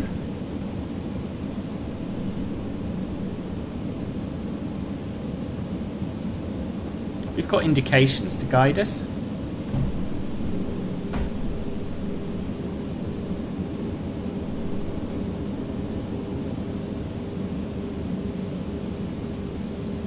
So weird. I had this on my very first flight where it couldn't capture the ILS.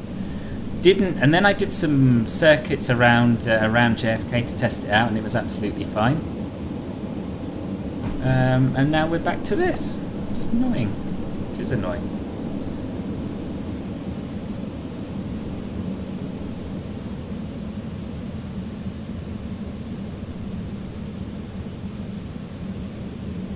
Switch to RAD but use INS button to capture the load.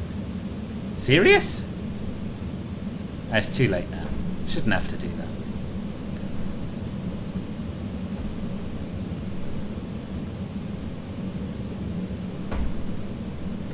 Thank you, Cedric.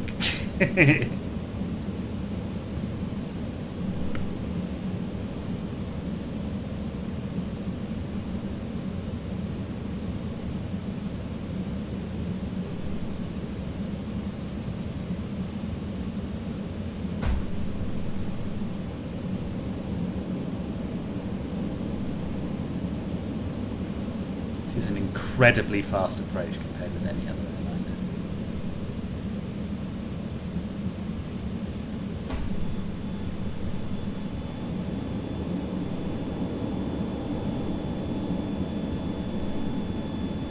I'm not sure what that warning is. I thought at first time I heard it was a stall warning, but it isn't. It's like a, oh, you're nearly at the runway sort of an alarm, I think.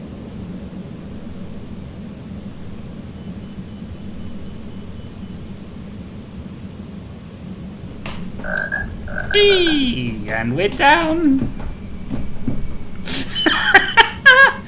Yeah, a little firm. Gotta remember, it's quite high, this aircraft. It's quite high. I've got no rudder control to the right, so that's full rudder.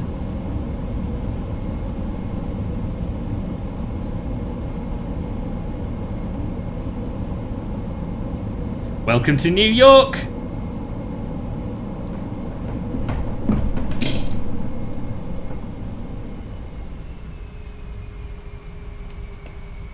Marker alarm. Yeah, it does sound like it could be an inner marker alarm. It does, you're right. It's just odd that it's sort of constant rather than a beep, beep, beep, beep. But maybe that's how things used to be. Let's go off at the end, shall we? Not entirely convinced. That's another runway, yeah, we'll go off at the end.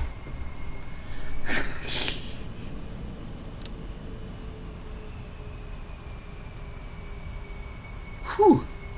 Train and a frog. Yes, those are my 2 group message alerts, yeah. On WhatsApp. About 220 to 250. What's that landing speed? Yeah. Crisp. It certainly was crisp. It's the decision height alarm. Gets louder as you get near it. I didn't set a decision height. Probably should have done. Spine shattering. Shut up. Right, we can bring the nose up now, and we'll taxi to our gate, eh? Right, so goodness me, that was an intense arrival, wasn't it? That was a very intense arrival. Oh yeah, 200 miles out, something like that. Ryanair landing. I did promise you, didn't I? I did promise you it would not be a smooth landing.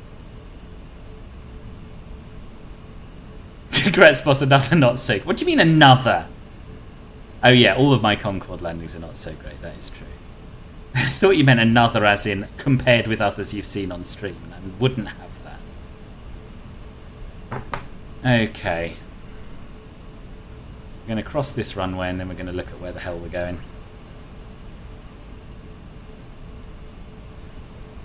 Going to Terminal 7. Gauge above altimeter already has a setting. Oh, does it? Okay. Oh, sorry, Riley, are you going? Ground effect warning? Maybe. I've missed a lot here, sorry. Who's going to bed? Riley's going to bed. Good night, boss. Thank you, Will. Thank you. I think that Melon might be closer than Sam. Dearie me. Yeah, I'd love it if it didn't use the default autopilot. I really would. We should be able to capture an ILS reliably. Right, strobes can come off. Landing lights can come off. Can't click the blooming spot.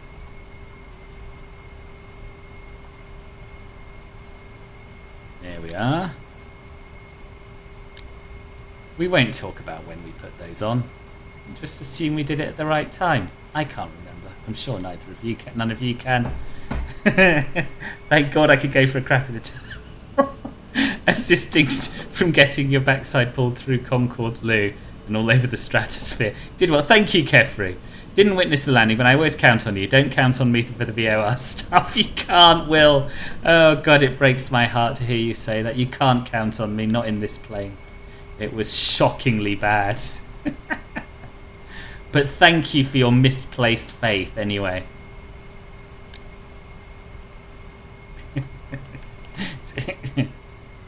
Oh, did you not really? Oh, did you really see the landing? Navy landing, exactly.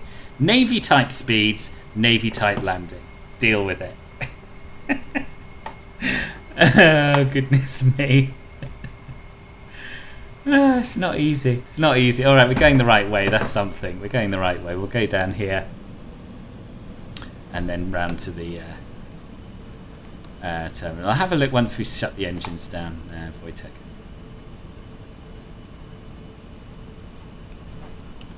Can probably do some anti-ice stuff as well, but if I'm honest, I'm pooped. Can't be bothered flicking any more switches. Oh, go on, I'll do these. We could look at a checklist as well. There we are. Right, okay. I tell you one thing, Will, that's not going to happen. I'm not going to pull onto the stand with my taxi lights on. That ain't going to happen. You're also going to bed. All right, Martin, good night. Yes, do DM me. Do DM me. Yeah.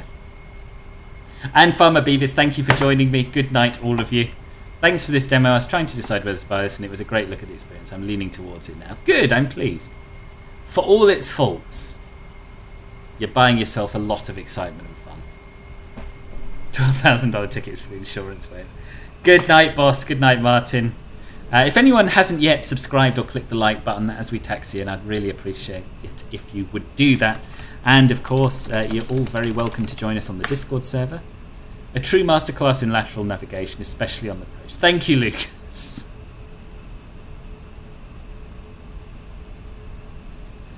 Yeah, and the other thing, don't forget, Twitch. On Sunday, we're giving away lots and lots of prizes. We do a medium haul flight from, where are we going from? Qatar. Always forget the name of the airport in Qatar, the city in Qatar. To Amsterdam.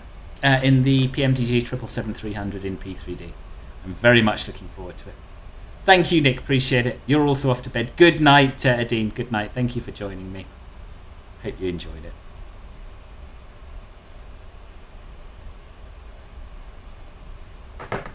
Doha, thank you. What a noob. What a noob.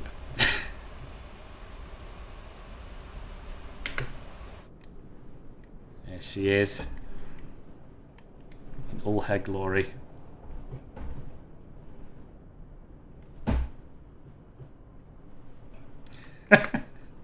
That was funny, Will. That was funny.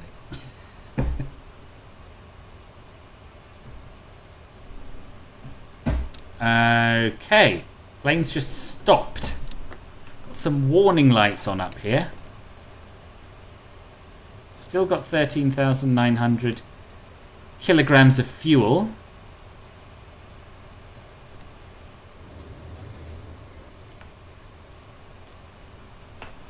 But the engines have stopped. Why have the engines stopped? I'm guessing there's something in one of the tanks. These are showing all empty. Interesting. Did have to give me one more problem, didn't it? How's that possible? How is that possible for the tanks that feed the engines to be completely empty? Have I done something with valves that I shouldn't have done?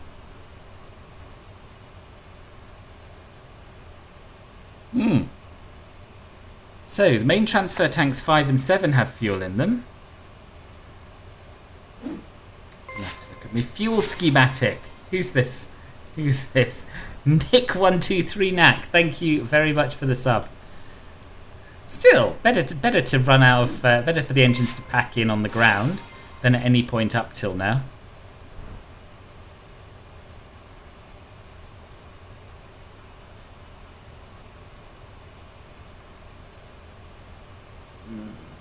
I'm going to do this. I'm going to sort this out. I'm not beaten yet. I'm close, but I'm not. Concorde, you're blocking the runway. Please expedite. Yeah, it is fuel distribution. I'm just trying to work out what's gone wrong. So we only have fuel in 5A and 7A. Now that should feed through to 6 and 5 and then 1 on the left. And 7 and 8 and 4 on the right. I reckon I must have turned some valves off that I shouldn't have. But I haven't touched 7, 8, 6 and 5, I don't think. Eesh, I don't know. I just don't know. Let's open the override valves, the standby valves on 7, 8, 5 and 6. Let's get some fuel pumping out of everywhere else and see if we can sort this out. It's a good job I'm not on VATSIM, isn't it? Good job I'm not on VATSIM.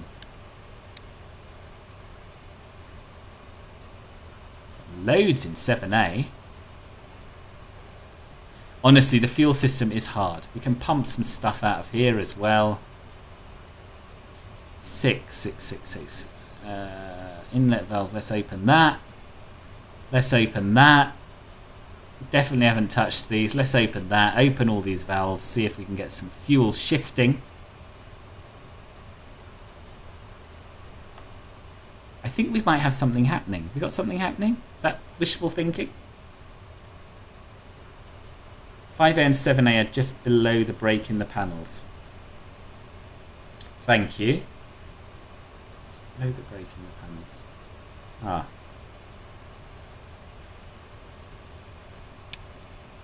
We don't want inlet valves on them. We've got the pumps on. Yeah, we've got the pumps on.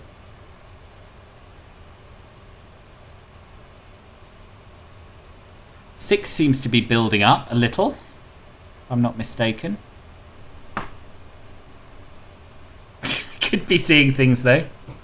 Your A tanks are still full. They should have been emptied in the climb. My A tanks. I don't know what the A tanks are, to be honest. Oh, 6. Oh, sorry, you mean 5A and 7A. Why would they not have been emptied in the climb, do you think?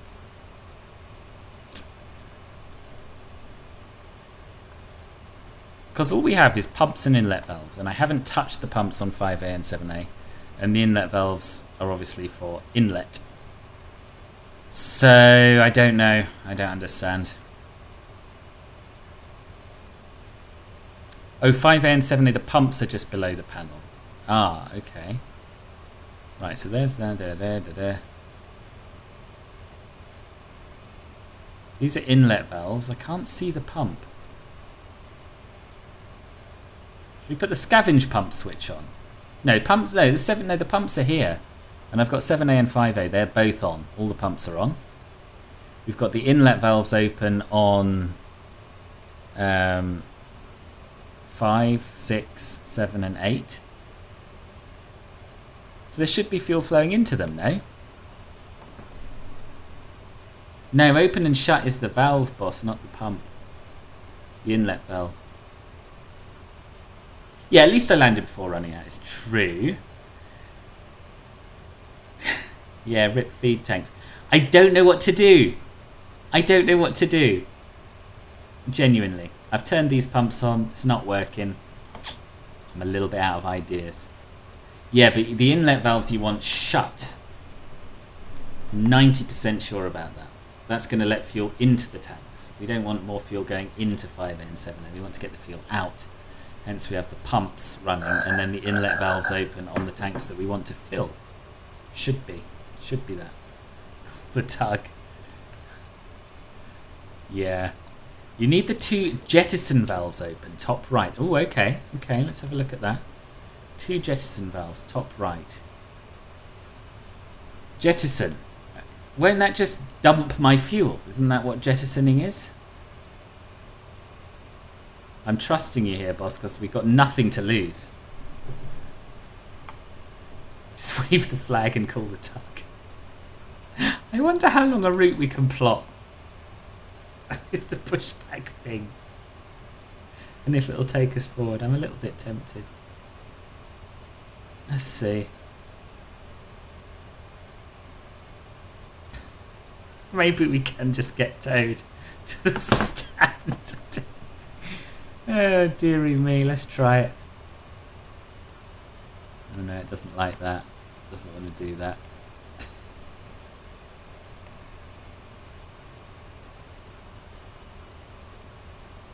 No, it won't do that. Worth a thought, worth a go. Yeah, I'm pretty sure this jet... They're emptying. Yeah, but... I want to... I don't want to put the fuel on the floor. I want to put the fuel in a tank where it can be used by the engines, innit? Okay, when I was transferring it, I opened the transfer valves. Might not be correct, but it did work. Okay, fine. Do you mean the inlet valves, or is there some other valve that I'm missing? Let's turn those on.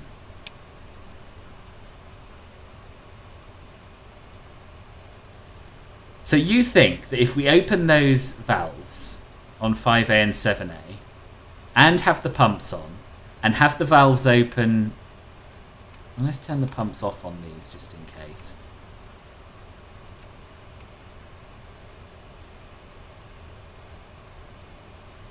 The main tanks aren't filling. They're still empty. Feed tank right is filling.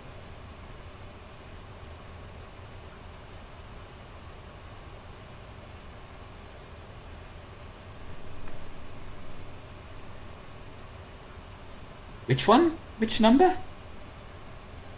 There isn't an APU.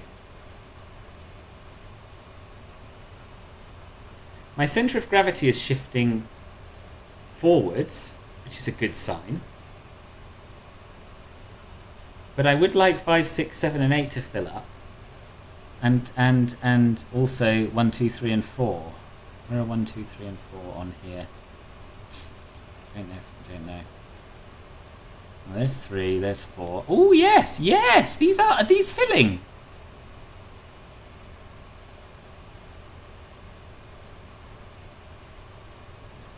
So 1, 2, 3 and 4 are the fuel transfer tanks, and 5, 6, 7 and 8 and the A's are the main tanks. Right, okay. Okay. I don't suppose we can start any engines now, but at least we've got somewhere with some fuel pumping.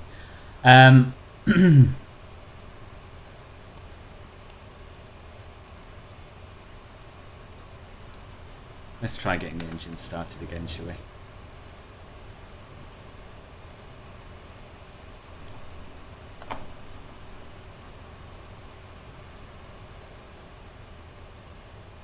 Can't remember what we have to turn on. Let's look at the checklist again a sec. It's not so easy. No, it's not, Will. It's really, really not. It's really not. So we want the ESP switches and the EPU switches on. That's what we want on to start engines. So the these are on. The ESP switches are on. EPU on, selected lit. Yes, I did remember that.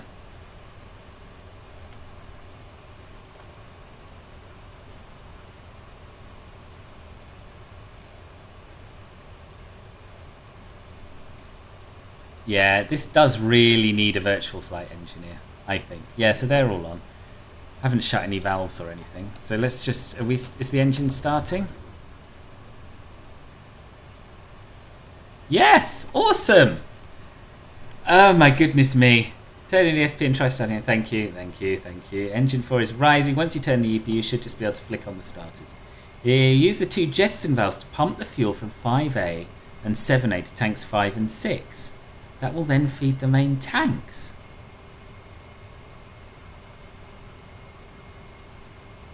Well, that is not how I've ever heard the word jettison used before. But, wow. Is continuous ignition on? I don't know. Can't remember where it is, to be honest. I think so. I don't remember turning it off. Auto ignition. Is that what you mean?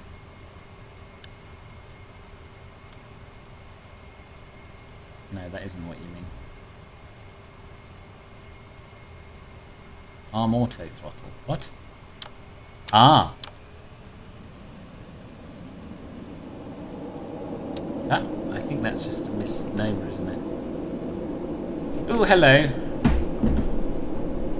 We're moving. Yeah, single engine taxi. Too damn right. I didn't want to press that, did I? Really didn't want to press that. Anyway, yeah, we have an engine and we're going to taxi on it. Fast, because I want to go bed. I had a hard enough time with the fuel transfer in the PMDG DC6, let alone how complex this looks. Yeah. Look, this is not the first or last time a plane's been stuck on a runway at JFK. Exactly. Port Authority not happy with BA right now. Well, Nick, thank you very much for your help with that. It would never, ever in a million years have occurred to me that a jettison valve did anything but, you know, jettison fuel. Very helpful. There are 2 other valves behind the plastic cover. Do not switch those or you will lose fuel. Roger. Noted. How do you know so much about Concorde fuel systems, Nick? Afterburner taxi go, yeah.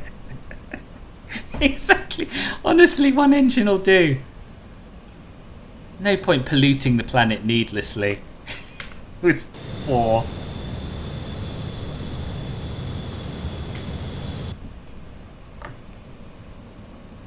You had to watch an IRL video on YouTube to work it out. Gosh, well, you've done better than I have. With a lot of watching stuff. And flicking switches. You had your engines cut out as well, did you? Right. Oh, the stress. Oh, the stress. I quite fancy flying the A320 now. Default JFK looking gently dank. Yes, indeed. Sending Tokyo Drift. Yeah. Well, you know, I've paid for these afterburners. I'm going to bloody use them. Oh dear, oh dear. Good times. Good times. Maybe you just need to have corporate pilot dad be your flight engineer. Yeah, maybe. We did not discover anything about jettison pumps, though. We did not know this. Despite a great deal of watching. And playing. Yeah, like I said, I don't know if what I did was correct, because it seemed weird to use those valves, but it worked, so... Yeah! Yeah! Yeah, if it works, boss.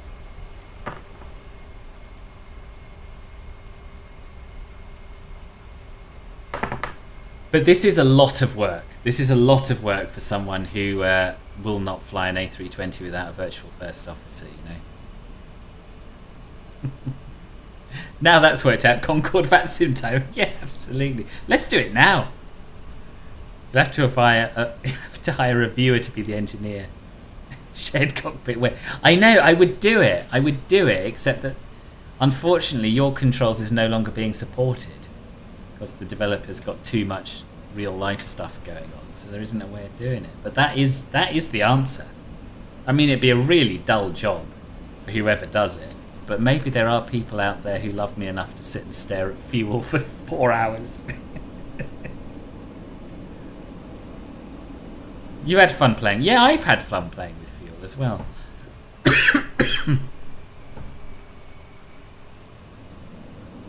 Doesn't like cornering on one engine. Would you? I wish there might be a solution. Might be. No, I'll have to do some research.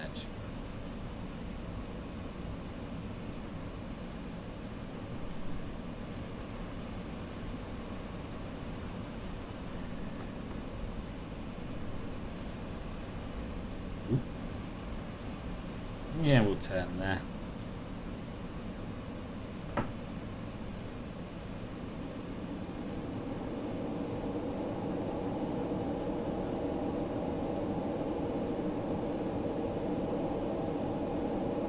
You get check fuel for all these work. Flight engineer. Clearly that virtual... Yeah. Oh, God, honestly, what I wouldn't give for him. I suppose there is a possibility that FS2 crew might do a version for this. You'd do flight engineer as well? Oh. You buy me a pint in London, I'd do it. Gosh. I did not expect so many offers. I'm touched by all of you. I hope Dean could eventually add AI flight engineer. Oh, God, me too. Me too. Because even when you know what you're doing, it is a lot of work, isn't it, to be a captain and a flight engineer.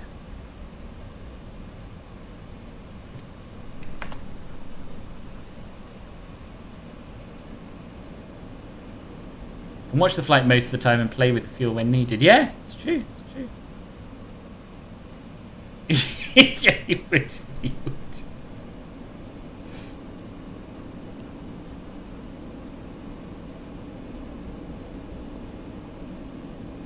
I'll sit in the right-hand seat, eat biscuits, swing my legs, and exclaim "checked" every now and then. There we are. We've got like a whole crew, complete with relief crew already.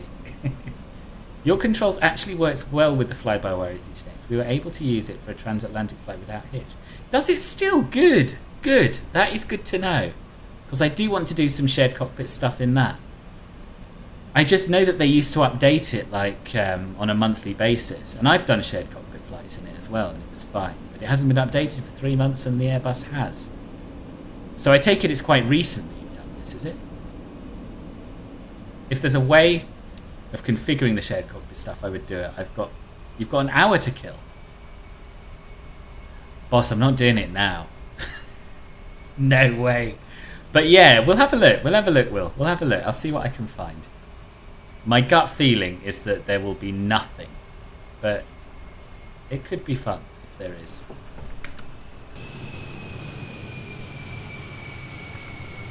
This is a really hard place to park. But before we turn on to stand, the most important part of any flight, Will, is to, as you know, turn the taxi lights off. There we are. Right, now we can concentrate on parking without worrying about blinding anyone. Oh, you've got hours to kill in general. Not right now, okay. Oh, did you? Oh, cool.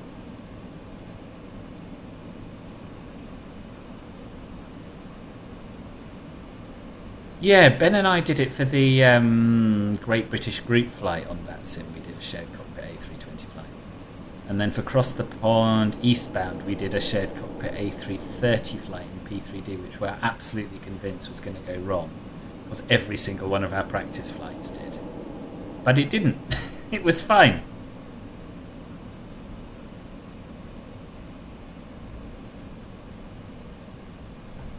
How's that? Is that anywhere near the line? Yeah, close enough. Close enough. I tell you what, I'm in no fit state to be worrying about a few half meters here and there. Okay, let's go through our shutdown checklist. Who is that? Paul Williams, thank you. Welcome to the channel, and thank you very much for the sub. You joined us towards the end of this flight. Right, visor nose. We should have the visor down only, so we need to bring our nose up a click, I believe. Will, another dollar donation. Thank you. Or pound donation. Ground crew would like to thank you for turning off your taxi lights, and I missed the rest of it. And for some reason, text-to-speech isn't working. I will come back to that. Thank you, boss. Very, very kind. So yeah, visor down only, which is what we've got, in fact, isn't it? SSB. Oh God, I can't remember what's going. I can't remember what to do. SSB, SSB, SSB. Somewhere over here. There it is. Close it. Ramp spill masters. They need to go onto manual. Because the last thing we want is like automatic ramp spill masters, you know, at a time like this. It's a bit tricky to get these ones.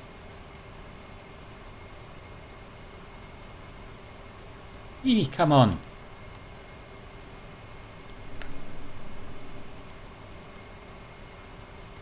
There we are. They're all set to manual. Inboard engines we don't need. We need to turn the auto ignition off. And then we'll turn the engines off, I guess. It doesn't actually talk about turning the engines off, but I presume we do that. Oh, yeah, it's this one you were talking about, isn't it? So they can all come off. Engines. What am I talking about? Engines. Just the one, isn't it?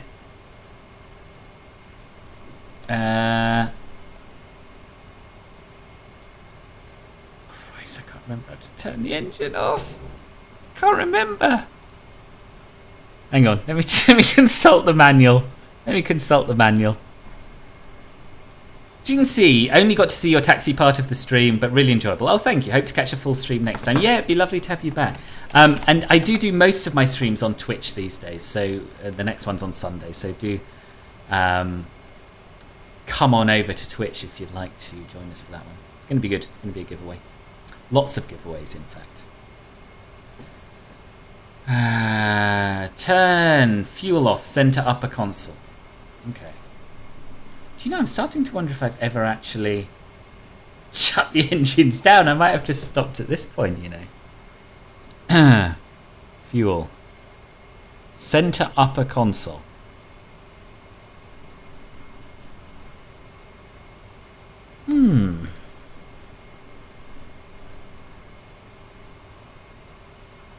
I can't see it, boss.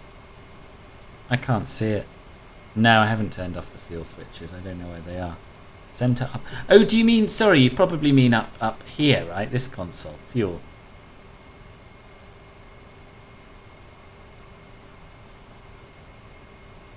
Ah. There we are. Thank you, bosses, for all of your help on this stream, which I was not quite as ready for as I thought I was. But yes, we are done. We have got here, by hook or by crook. And we'll get the jetway connected, or as close as we can.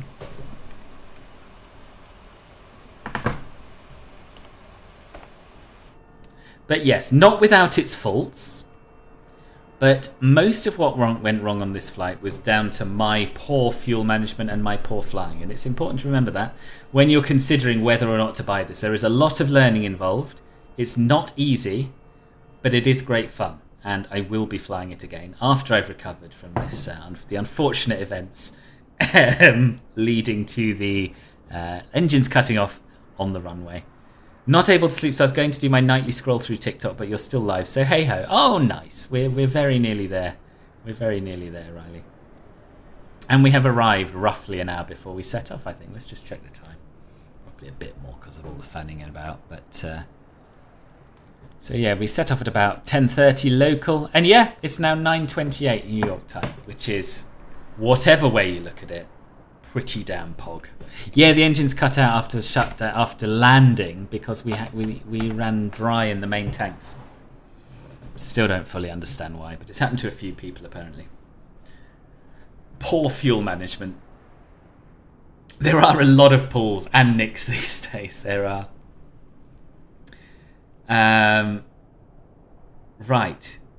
Hang on a minute. Bear with me. I need to get up my stream elements so I can see what's actually happened today. And say some thank yous, because it's been an eventful stream. Just have to log out of Twitch and log into YouTube. Won't take me a minute. If you haven't clicked the like button yet, after after all we've been through, firstly, what is wrong with you? And secondly, please do. I'd be very appreciative. Any last people who haven't subscribed, it'd be nice to have your subs. Do join us on Discord. Do come and follow me on Twitch. As I say, the next stream is going to be on Sunday at 9 o'clock Zulu, 10 o'clock UK time. Right, we're nearly there. Dashboard. Here we are. So, a few thank yous to be said today. Will, who has been doing a lot. Well, 2 tips of £1. Thank you very much indeed, boss. We have had... who's this? Denny, thank you very much for the sub. Very kind of you. We've had Jackson with a £2 super chat. We've had Harry with a £1.14 super chat. And we had another 2 £1 super chats off Jackson as well. We've had some membership renewals, which I always struggle with. Santana28 became a member. Thank you very much for that indeed. Too many subs. I can't see the important stuff. We've had a lot of membership renewals, and I'm loath to read them all out because I always miss one. Blimey, Lucas! Lucas, thank you very, very much indeed for joining Club Filbert Bronze. And Will, that's enough now, boss. That's enough now. There we are. There's Lucas. It's saying renewal. I know it's not renewal. Welcome to Club Filbert. Make sure you join our Discord server. And make sure that you've linked your Discord and YouTube account so that you get access to the private members-only channels. Jackson with another £1 super chat. Thank you. It's really, really nice of you. You're a very generous man, and it's very much appreciated, as are you, Will. I love you all.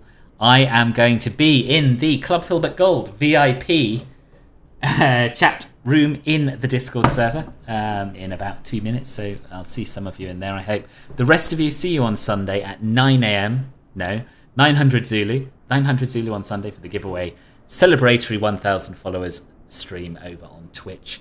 Thank you for all your company. Thank you for sticking with me through thick and thin. Much appreciated. And yeah, I'll see you soon. Enjoy the rest of your evenings and sleep well. Good night.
It was fine.